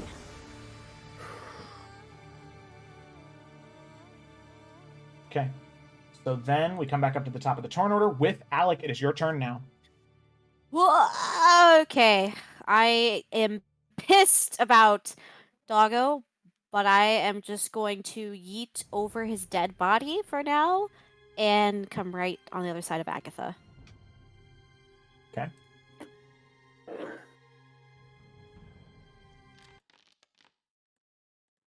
I'm using my fucking Christmas fucking shit. 'Cause that's bullshit. Wait, you get a D6 first? Oh wait, I get D6, I take it back, I regret! I Yeah, take you it get a back. D6 I first. forgot about You D6. get the I D6 forgot. first. Let's see That's if the you whole can get point a- of me doing this in the first place. See if you can get a 4. Fuck you. I take a 5. Alrighty, so there you go. So that 14 points of slashing damage will hit. Okay, and then 8 points of Divine Fury. Woo! Alright, she is. And I will do you want to just do the 12 for the second attack then? Yeah, we'll just do the 12 for the second attack then, just to keep it fair. Okay. So the 12 for the second attack, you do get the D6 wouldn't matter because you'd need to roll an 8. And Yeah. that's impossible on a D6. Okay, so the second one, you do slash behind her, but she is able to parry the second one as you cut into her back. With the first one, she's able to parry the second one. And yeah, blocking, preventing any damage. Anything else on that, Alec? No, I don't think I can do anything else. Okay. And if I relentless attack, I'm gonna die. So I guess that's it. Okay, alrighty. So then, Cyrus, it is your turn. Okay. I'm first of all gonna move up there. And I need to DM you a question. No, Okay. God. Shit. What's the best way to DM you on here? Just go ahead and send it to me on Discord.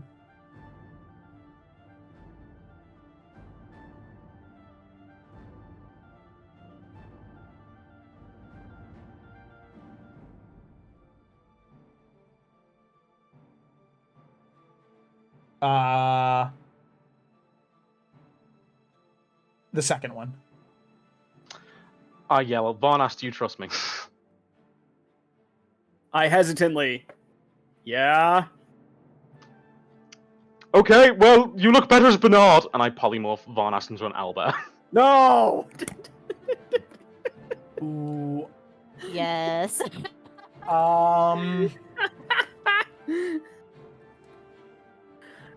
I don't. God. The only reason why I don't. I think an owlbear is a monstrosity. I think that's the only. What? That is true. An owlbear is not a beast. That's weird. Well, I Are mean, you look at- serious? Serious. Yeah, they're a large monstrosity. But they're a beast boy. Also, they're incredibly stupid. Minus Bernard, of course. Yeah, you know what? There are other animals that are more powerful than an owlbear, like a T-Rex. I was trying to think of what Cyrus has seen though, because We're like I gonna- didn't yeah. want to like too metagame it. If you know No, what I no, mean. you're 'Cause I good. know you're I good. could turn Varnas into Killer a ass fucking bear? mammoth or an ape. Well, no, Yeah, we'll say owlbear. Sure. I mean, it doesn't matter that much, you know. Well, I mean, So- it doesn't matter. He can be a fucking ape. I mean, no, we'll make him an owlbear. That owlbear down. God. Okay. Got Varnest, I'm gonna hide your token. That's fine. Put it over there. And then I'm gonna polymorph into an owlbear. And then I'm gonna give you permission to edit and control this owlbear. So just give me 1 second here. Configure permissions. Ryan, owner, save. All right, you now have permission to edit the owlbear character sheet. You can attack and stuff. And that's my Okay. turn. Okay. I need to look up owlbear stats now. Oh no, you can manage them on the thing. Oh, wait, really? It's all there. Yeah, hit points, AC, skills, attacks, all the stuff is already there. But you're like Alright. at the full HP of the owlbear, though. I'm So just gonna go right there. Yes, that's right, because it is your turn. And Yeah, we're a big bear. alright, we're just gonna multi-attack with a beak and a claw, I guess. We'll do claws first.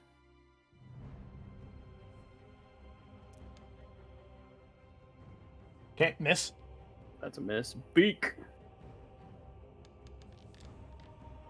I hate this game. Miss. Yeah. sorry. No, it's no, it's the dice. It's not Claw, you. beak, you try, but she's just able to block with the shield. She is a very, very talented warrior. She has quite a bit of skill to her. Okay, so that's the end of Varnast's turn, and then we come to the over here. Construct, and it's going to shoot at Cyrus twice. 1, 2. First It's one. my Mirror image. feeling. Okay, so that's a 21 and a 23. I think I dodged the first. Let me just double check that though. Okay. Yeah, okay, I dodged the first. I'm now mirrorless, Okay. Mhm. and the other one hits. Okay. So that is 8 points of damage, half to 4. Cool. Okay. Okay, so then for Dogalin, I need you to go ahead and make a death saving throw for him. Is that on his sheet? That would just be a straight d20 roll. Okay. Back to tunes. Wait, no. I'm sorry, Dogalin. The tunes are still here. 7. Okay, so Oh. that's 1 failed death saving throw for him. I'm just going to keep those The as music negative stopped hit on my points. end. That's why I asked. There it is. Oh, okay. I'm just going to Okay, keep I'm those. just gonna go cry about my dead dog now. I don't like being right, Kayla. I just frequently am. Yeah. Okay, so then it is Agatha's turn. Actually, at the end of Dogalin's turn, she's going to take her last legendary action to take a slice at Alec. Great. Eat shit, bitch. To take a slice at Alec, you can't No! yourself. Fuck off! I understand what's happening. Too bad that Sure, would just hit kill her. me, Agatha. Just fucking do it. Okay, so her legendary action was a 13 to hit, which is a miss. Because it's a natural 4 to the Getting too roll. aggressive. I'm muting myself. Okay. So then it'll come to her turn, and then she's going to take 2 attacks at Alec. 1, 2. Just because she knows if she attacks anybody else, she's going to get that attack at her. So that is a 17 and a 14. 17 hits. Okay, so that is 9 halved to 5 slashing damage and 3 points of cold damage. So 8 total. Got it. Okay, so that is the end of her turn. Then it comes to Sayla. What are you doing? I'm gonna sneak attack that bitch with my fucking saber this time. Yes. Woo! And oh god, please. For once in her life, Sayla might well be just freaking praying to whatever might be listening to strike it down, strike the bitch down. Okay, An angel. Hey, 20, I hit, right? Oh no, that's not me. Never mind. I was like, I don't see the roll. I'm Oh sorry. my god. Oh my god, is right. Bonus Did you action. roll a 1, a fucking 2, and then a silver. 3? Bonus action fucking the fucking venom The dagger dagger thing. venom, yeah. I can't understand what anyone's saying because I'm a fucking owl bear. Yes. Oh yeah! Oh shit! Oh, okay. Okay. That was better. nice. Okay, And something. it does get the sneak attack. So go ahead. Oh, Also crit. So Oh I shit, they can crit too. hit sneak attack? Oh my god. That's gonna be so much fucking damage. Yeah, a it lot is. of damage. Yeah, it is. Okay. So then what I can do here is I can click to roll crit damage on there. Boom, boom, boom, boom, boom. Oh, that's nasty. That's some nasty stuff right there. Oh, shit. Oh, god damn it. What's happening? Did VTT just have a panic attack again? Please, no, it's good on my VTT. end. Please. God. that's like Same, 60 Ryan. I feel over you. 60 points of damage in one hit. She doesn't get the poison damage. Oh. Yeah, because you have to activate that as a bonus action on a previous turn. In Yeah. real life, Alec Rage is showing. Okay, sorry. I don't know why VTT was... It's the first time it's ever been silly like this. Come on, you got it. You got it. There we go. Oh, God. All right. Woo-wee. Okay, let's scroll back up here. So Agatha, she takes the 14 points of crit damage from the dagger. And then she takes the 38 points of damage there. Ooh, ouch, oof, owie. Ooh, she's not looking good right now. Really, really not looking good. Okay. So Why at the won't you fucking die? That's basically she's fuming. getting close there. At the end of Sayla's turn, she's going to use use a legendary action here. And fuck, she's going to take another weapon attack at Alec because that's really the only avenue she has right now. But Owlbear's not going to do anything. That's an 18 to hit Alec. Yep. That's 4 points of slashing damage. That's already halved, and then 6 points of cold damage, which isn't halved. Mm-hmm. So 10. 10 total.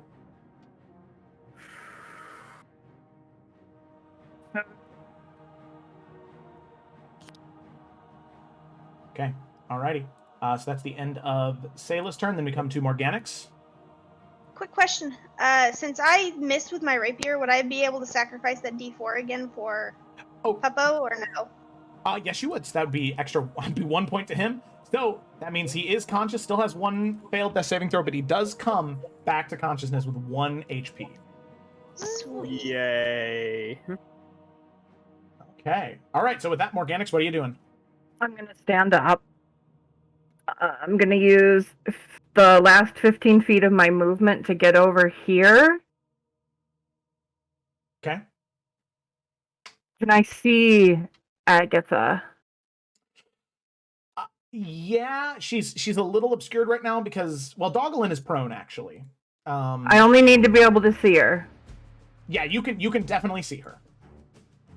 I cast as my bonus action Hex, Oh, okay. and give her a disadvantage on strength saving throws. Okay.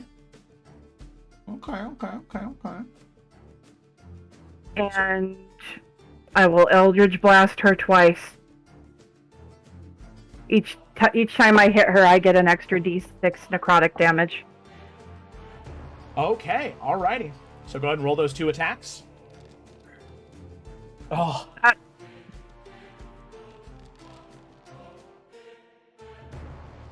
Both of those miss. Dude, come on. The dice hate us. It's been a rough fight. Alright, well, she's hexed, so with disadvantage on strength saving throws, right? That's what you said? Yeah. Okay. Alrighty. Anything else, Morganix? No, that's it. Okay. Alrighty. Okay. So then we come to this Warforged, right, or the construct right here. Oh, God. Yeah, this one's gonna fire. Oh, shit. I'm not prone anymore. Yeah, it's gonna fire both of them are gonna fire the 4 arrows at you total.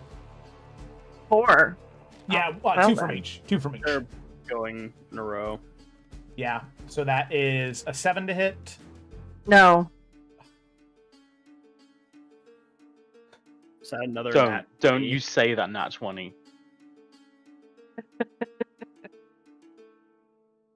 Joe? No, it's a not. nat 20 Oh my god. for a total Yeah. of 10 points of piercing damage. Okay. And then the second one will go now, and we'll take the Okay. 2 arrows at you. Oh my god! So that's a 4, and that is Nope. an 18. That'll hit. Okay, and then that is 9 points of piercing damage. I'm still up. Ah! Ah! Thank God. Ah! Okay, alrighty, so then we come all the way back up to the top to Alec. Hello. You've cycled from rage to calm. Oh, there it is. That's a hit.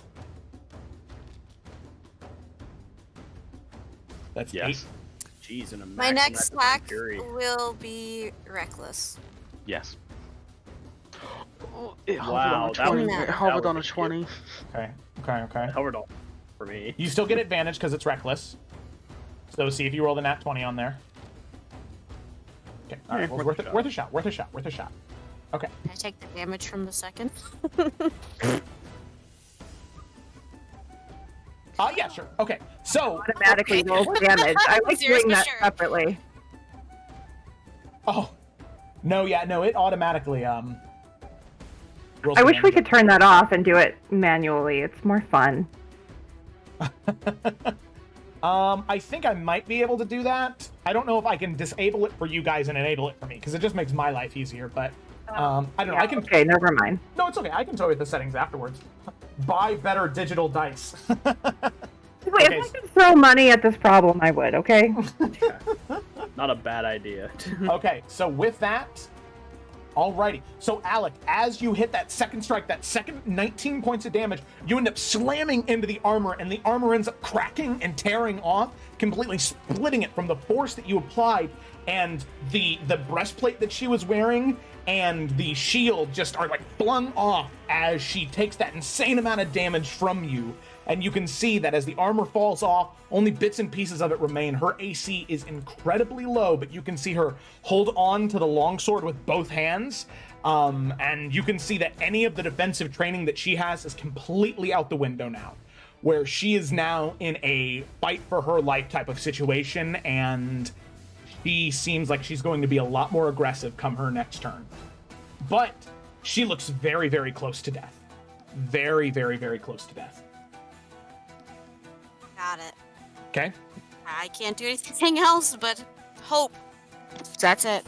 Okay, alrighty. So then, Cyrus, it comes to your turn. Did you see my other DM? Oh, no, I didn't. Sorry, my bad. Oh, no. Yeah, I'd say so. Cool. Well, I'm going to use all of my sorcery points to regain a spell slot. And he's going to yell, Morganix, do you trust me? God.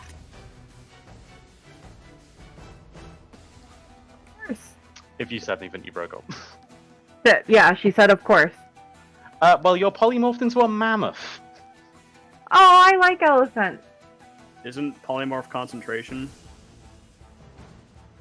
Yes. Well, if it is, yeah, I'd rather it go on Morganix, to be fair. Oh, that's fine. Okay, Owlbear. And then... But it's your turn next as well. Yep, I'm back to normal at super low HP. It's all good. It's all good. Oh, this is going to be weird. It's going to drop as this weird token, but I don't know. I don't know what that is, but that's just... What is that? I don't know. It just looks like a This went jaguar really with- weird for me. Is that the Black Panther god from Black Panther? I don't know. Okay, let me give you permission to edit it. Duplicate, configure permissions, LS, owner. All right, now, God forbid you need to use it. You have access to the character sheet. All you have to do is double click on the token. Okay. And Cyrus is going to move back here. Okay. Alrighty. So then, let's see. With that, she has... Oh, God. She has one more legendary action left, so she's gonna, at the end of Cyrus's turn, she's gonna swing out at Alec.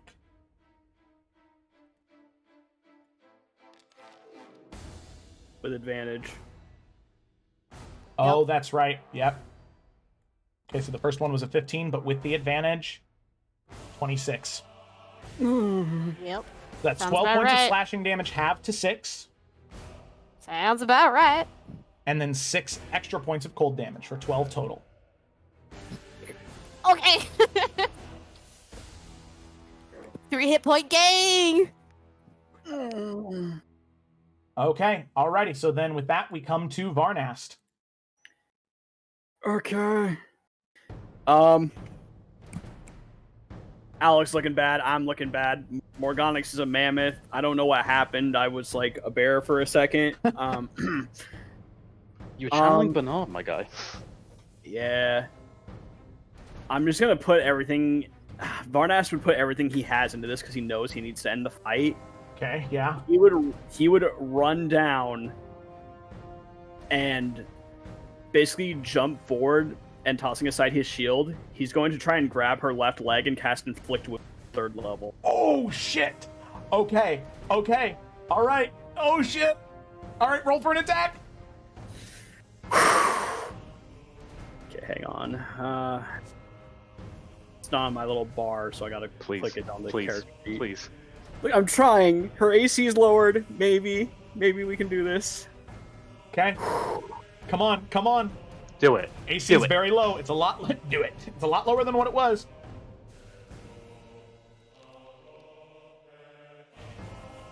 That's enough. That is enough. 24 points of necrotic damage. Okay. So as you go and dive onto her, I'll say that both of you are knocked prone.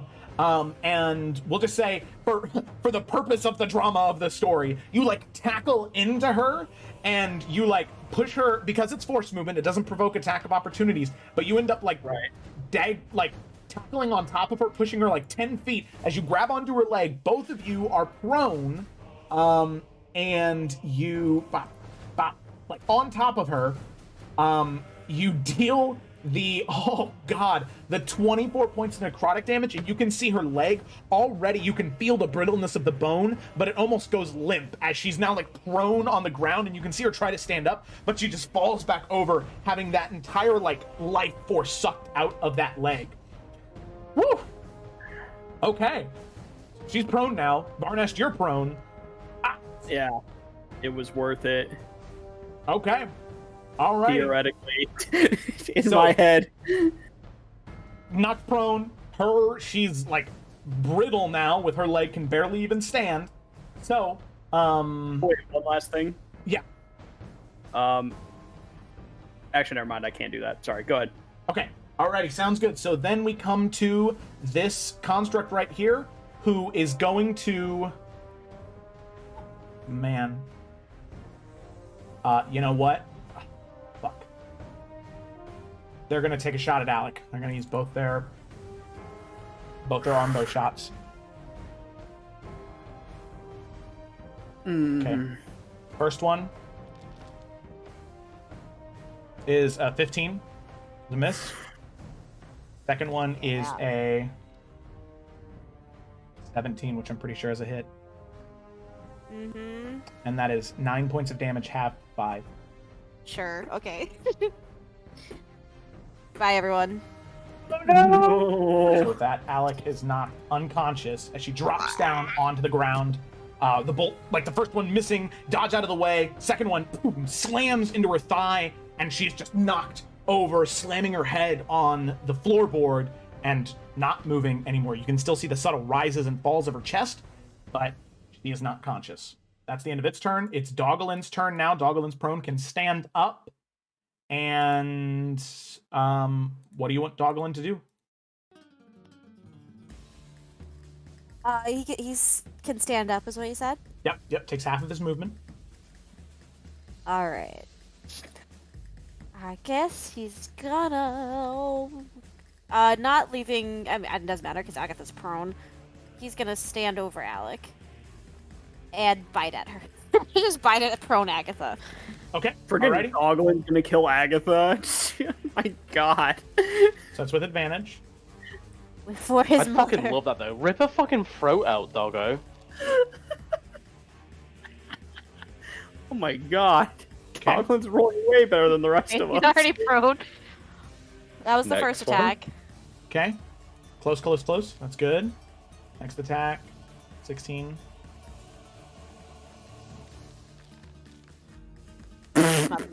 Defend your 25. mother's death. Yes. That's my baby. Okay, so that is a And total of 20 he's points of just piercing going damage. to stand right over Alex's body to guard her. Okay, so guarding her. Tear her fucking throat out.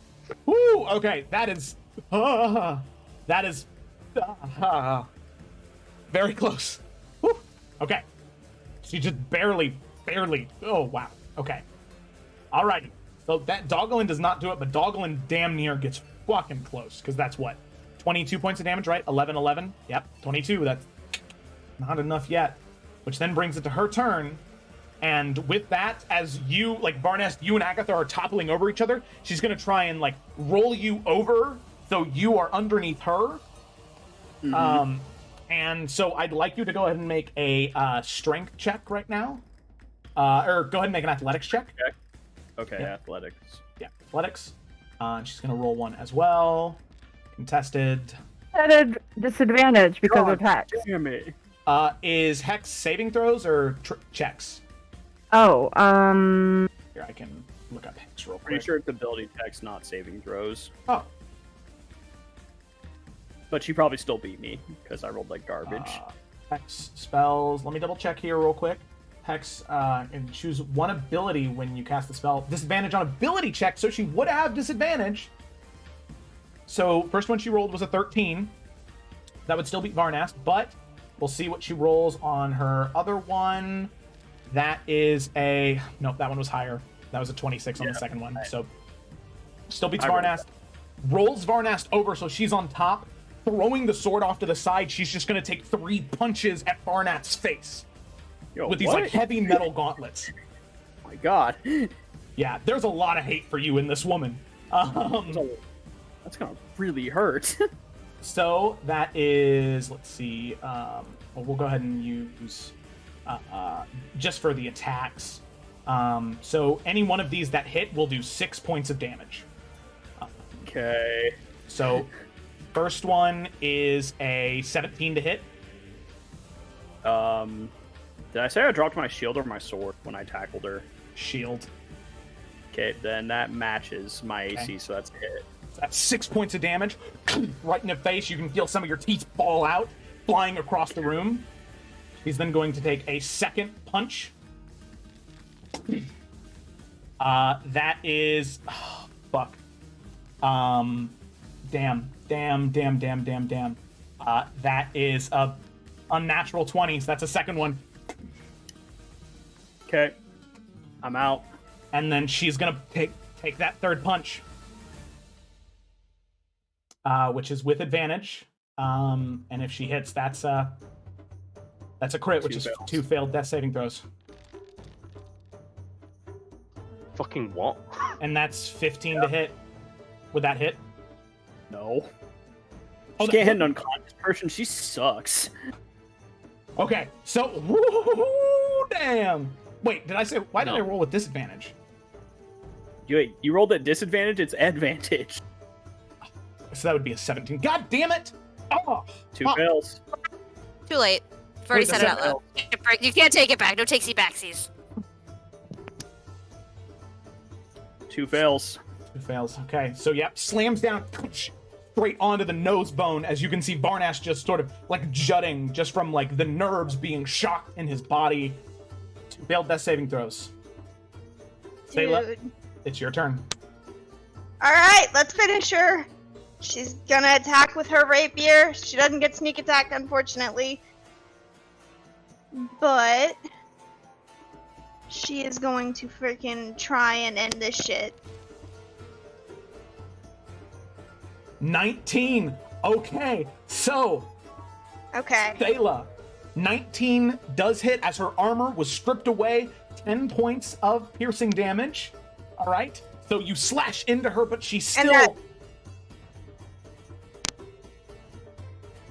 The healing goes towards Varnast, correct? Yep. Okay. So Varnast, you are back up with.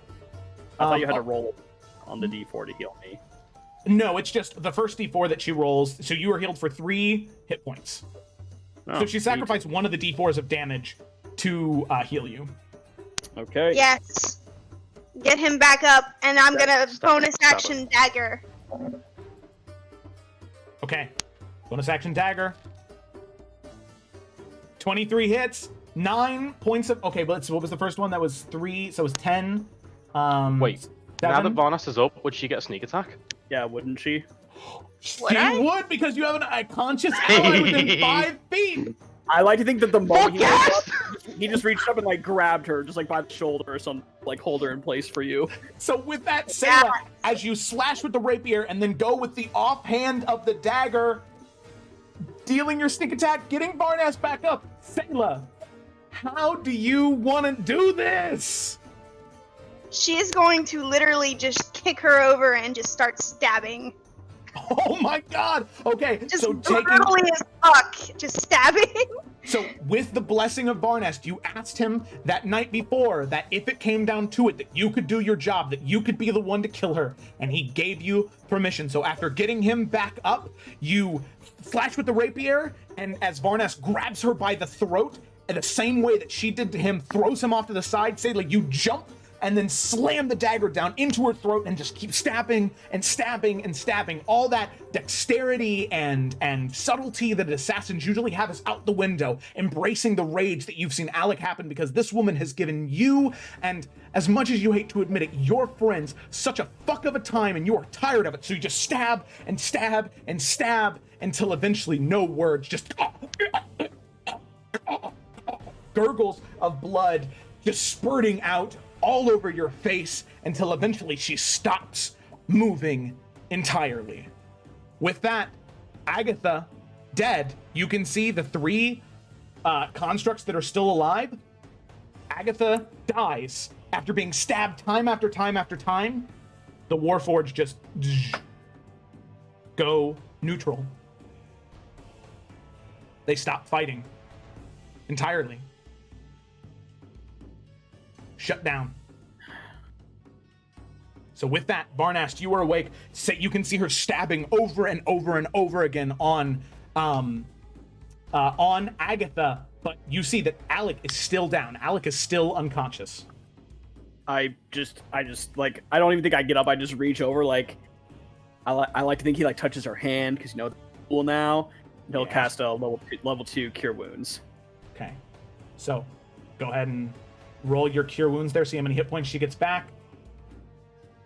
12 hit points. With that, Alec, you come back to consciousness. The 3 Warforged that are still alive, they are completely motionless, not doing anything. They're completely neutral. And with that, I'll say, you are in a safe place. Combat is over. You can still hear fighting ringing from the halls behind you, from the door that was removed off of the hinges. All of you are shaky. You are weak. What do you do? Sayla's gonna stagger up and wipe her face and just kind of look a little paler than normal. I wasn't kidding. Alec literally is going to get up and go over to Agatha's body and taking her sword. Not even taking her sword, I lied. Throwing her sword down, Alec's gonna fall to her knees and, like, using her hands, try to pry open Agatha's chest. Oh. Just tearing flesh from sinew, cracking open the ribs. You do so. And I am finding whatever fucking black heart she has. I want to find it, and I want to give it to Varnast. Oh, that's not. Oh. Meanwhile, there's this really majestic purple woolly mammoth with wings just standing here with tilting its head in confusion, watching. Oh, I can drop the polymorph. My bad. So with that, Alec, you rip the heart from her chest, and you can still hear the... Eventually, as it stops beating, but it's still warm and wet with blood, and you hand it towards Varnast. I'm I'm fine. Her death was all I needed, thanks. He very, like, shakily tries to stand up because he looks awful. Are you sure? Yeah, this isn't...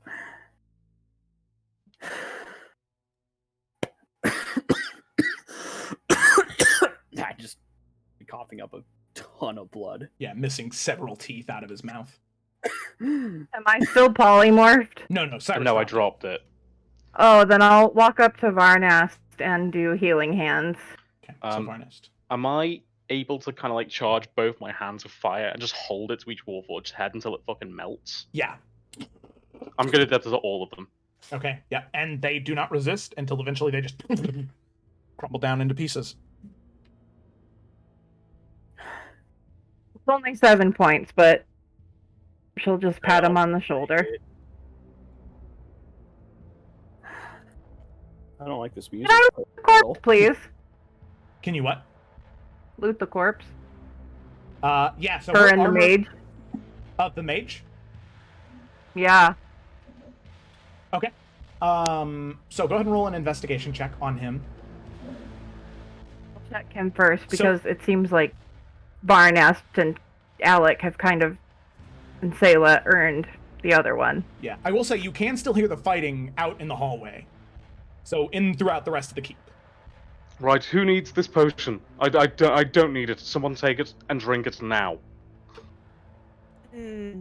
I do need it. Take it. I need You need to parade her body out there and stop all of this. Hang on. Take my greater. Oh, thank you. Everyone It's come 4d4 close. plus 4.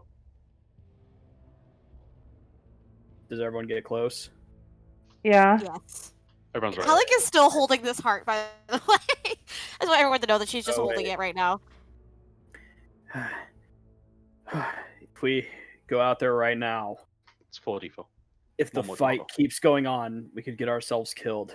Give me 10 minutes, and I can make this a little bit better for us. Sounds good to Do me. it. Yeah.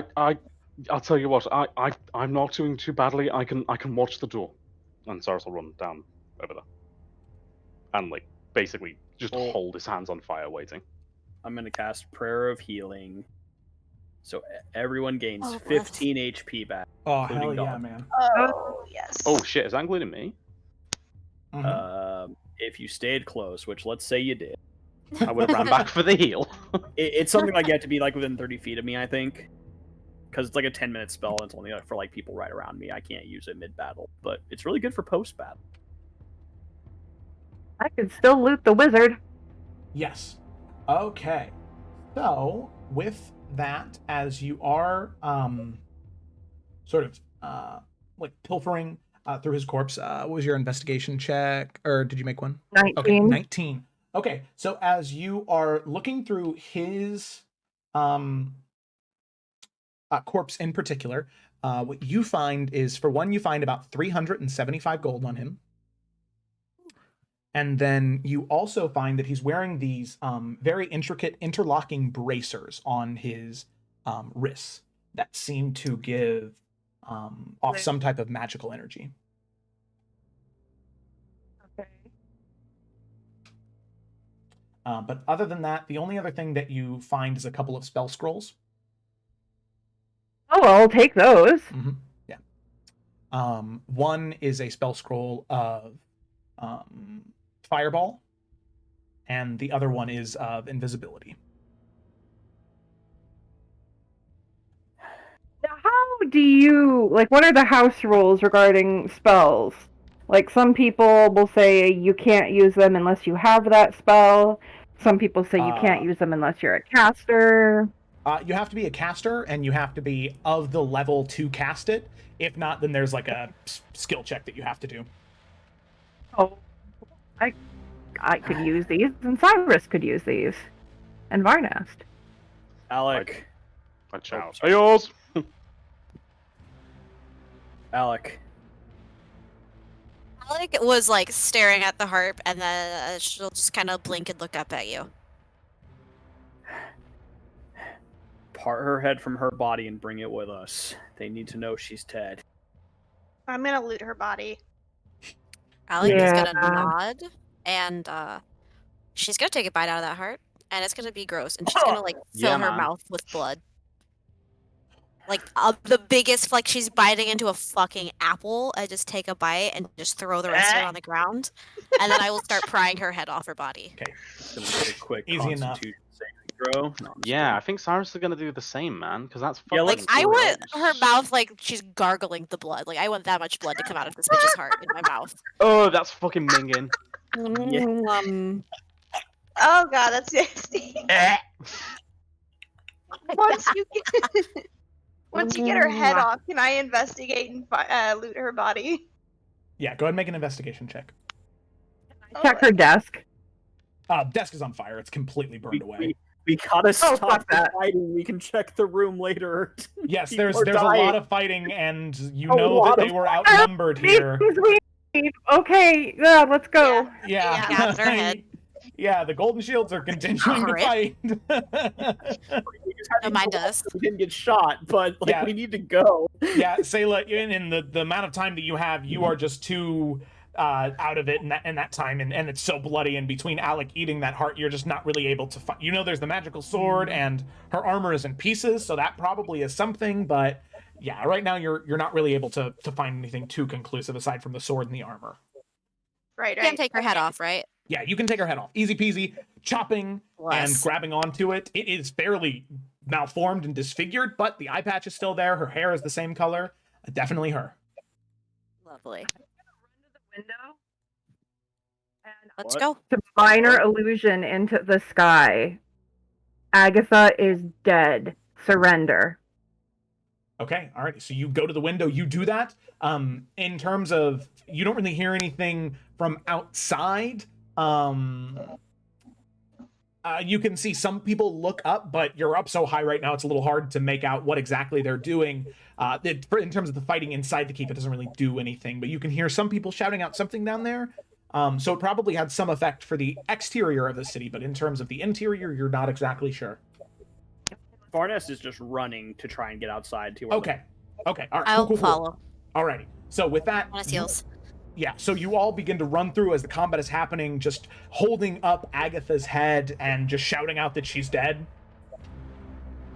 Yeah. I'll be using thaumaturgy to make my voice like immensely loud with like some storm effects to announce that. as Okay. we run. Yeah. If I'll people be don't making surrender, red-faced scene. I'll be burning them. Okay. So you can see I'm that. gonna Oh, go ahead. go ahead. I'm gonna be like minor illusioning like the sound of like trumpets heralding us as we go. Okay. So as you're running, you can see combat slowly beginning to fade away and just kind of fade out as you are running through. There are some people who continue to fight, but Cyrus, your skill as a sorcerer compared to these people, you are very easily enabled to just shoot firebolts at them and they just kind of like immolate and burn away. And that you five running through, Doglin every once in a while having to jump on top of somebody and like tear their throat out. Alec taking swipes every once in a while, Morganic shooting off Eldritch blasts, Varnas booming out your voice, and Sayla slashing people as you go, eventually making your way through the keep, and then out into the Golden Cove, the trumpets heralding you, shouting out Agatha is dead. Most of the Golden Shields, after seeing what you all did to not just Agatha, but then to other ones who resisted, they begin to throw down their weapons, raise up their hands, and you can see that there are probably 100 to 125 dead Law Knights, but Lawbearer Annika is still alive, just barely, in a very similar state to some of you. But she's still alive, and she greets all of you with a smile. And as the Golden Cove, the Golden Shields throw down their weapons, and she looks to you, getting to the square in the Golden Cove. She smiles and says, "You did it. Can't believe you did it."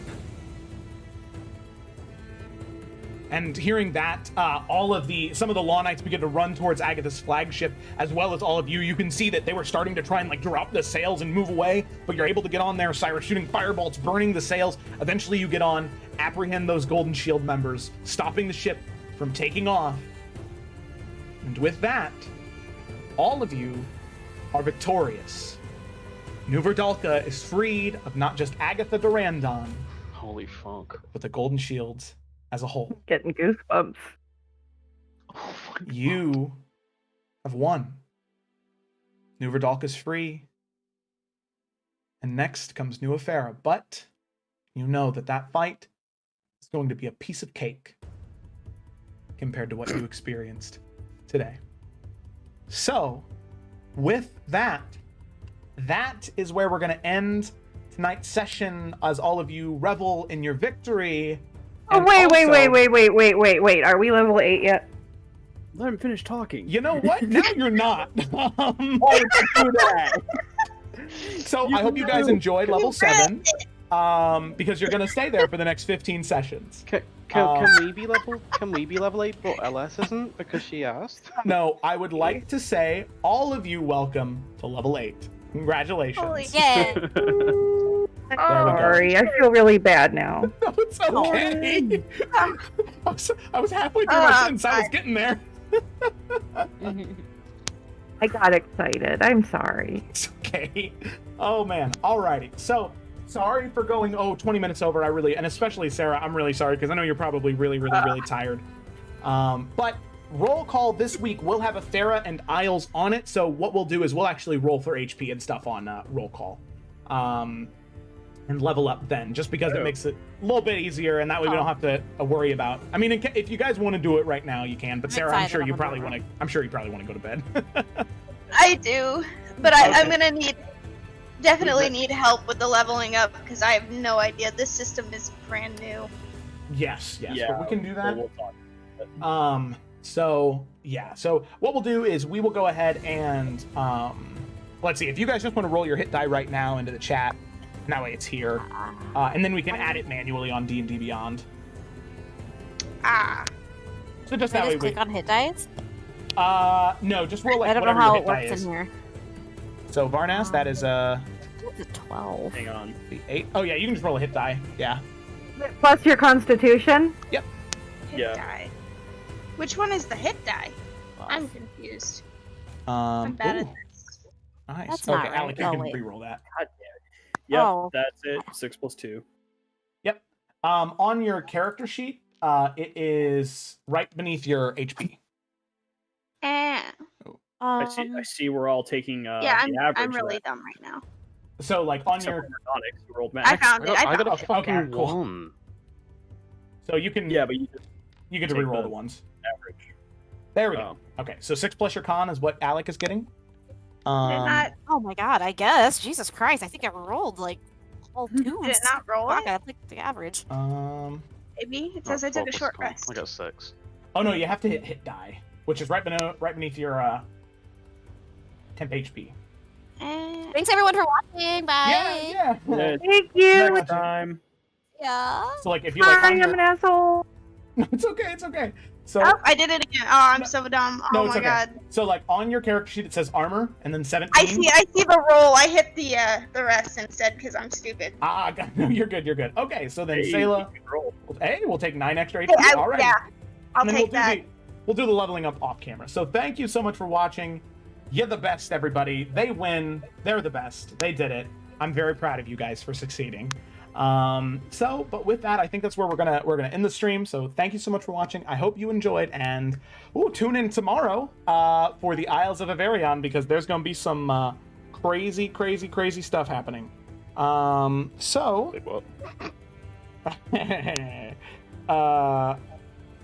with that, thank you for watching. I hope that you have a great rest of your night, and I look forward to seeing you tomorrow. Farewell. Goodbye.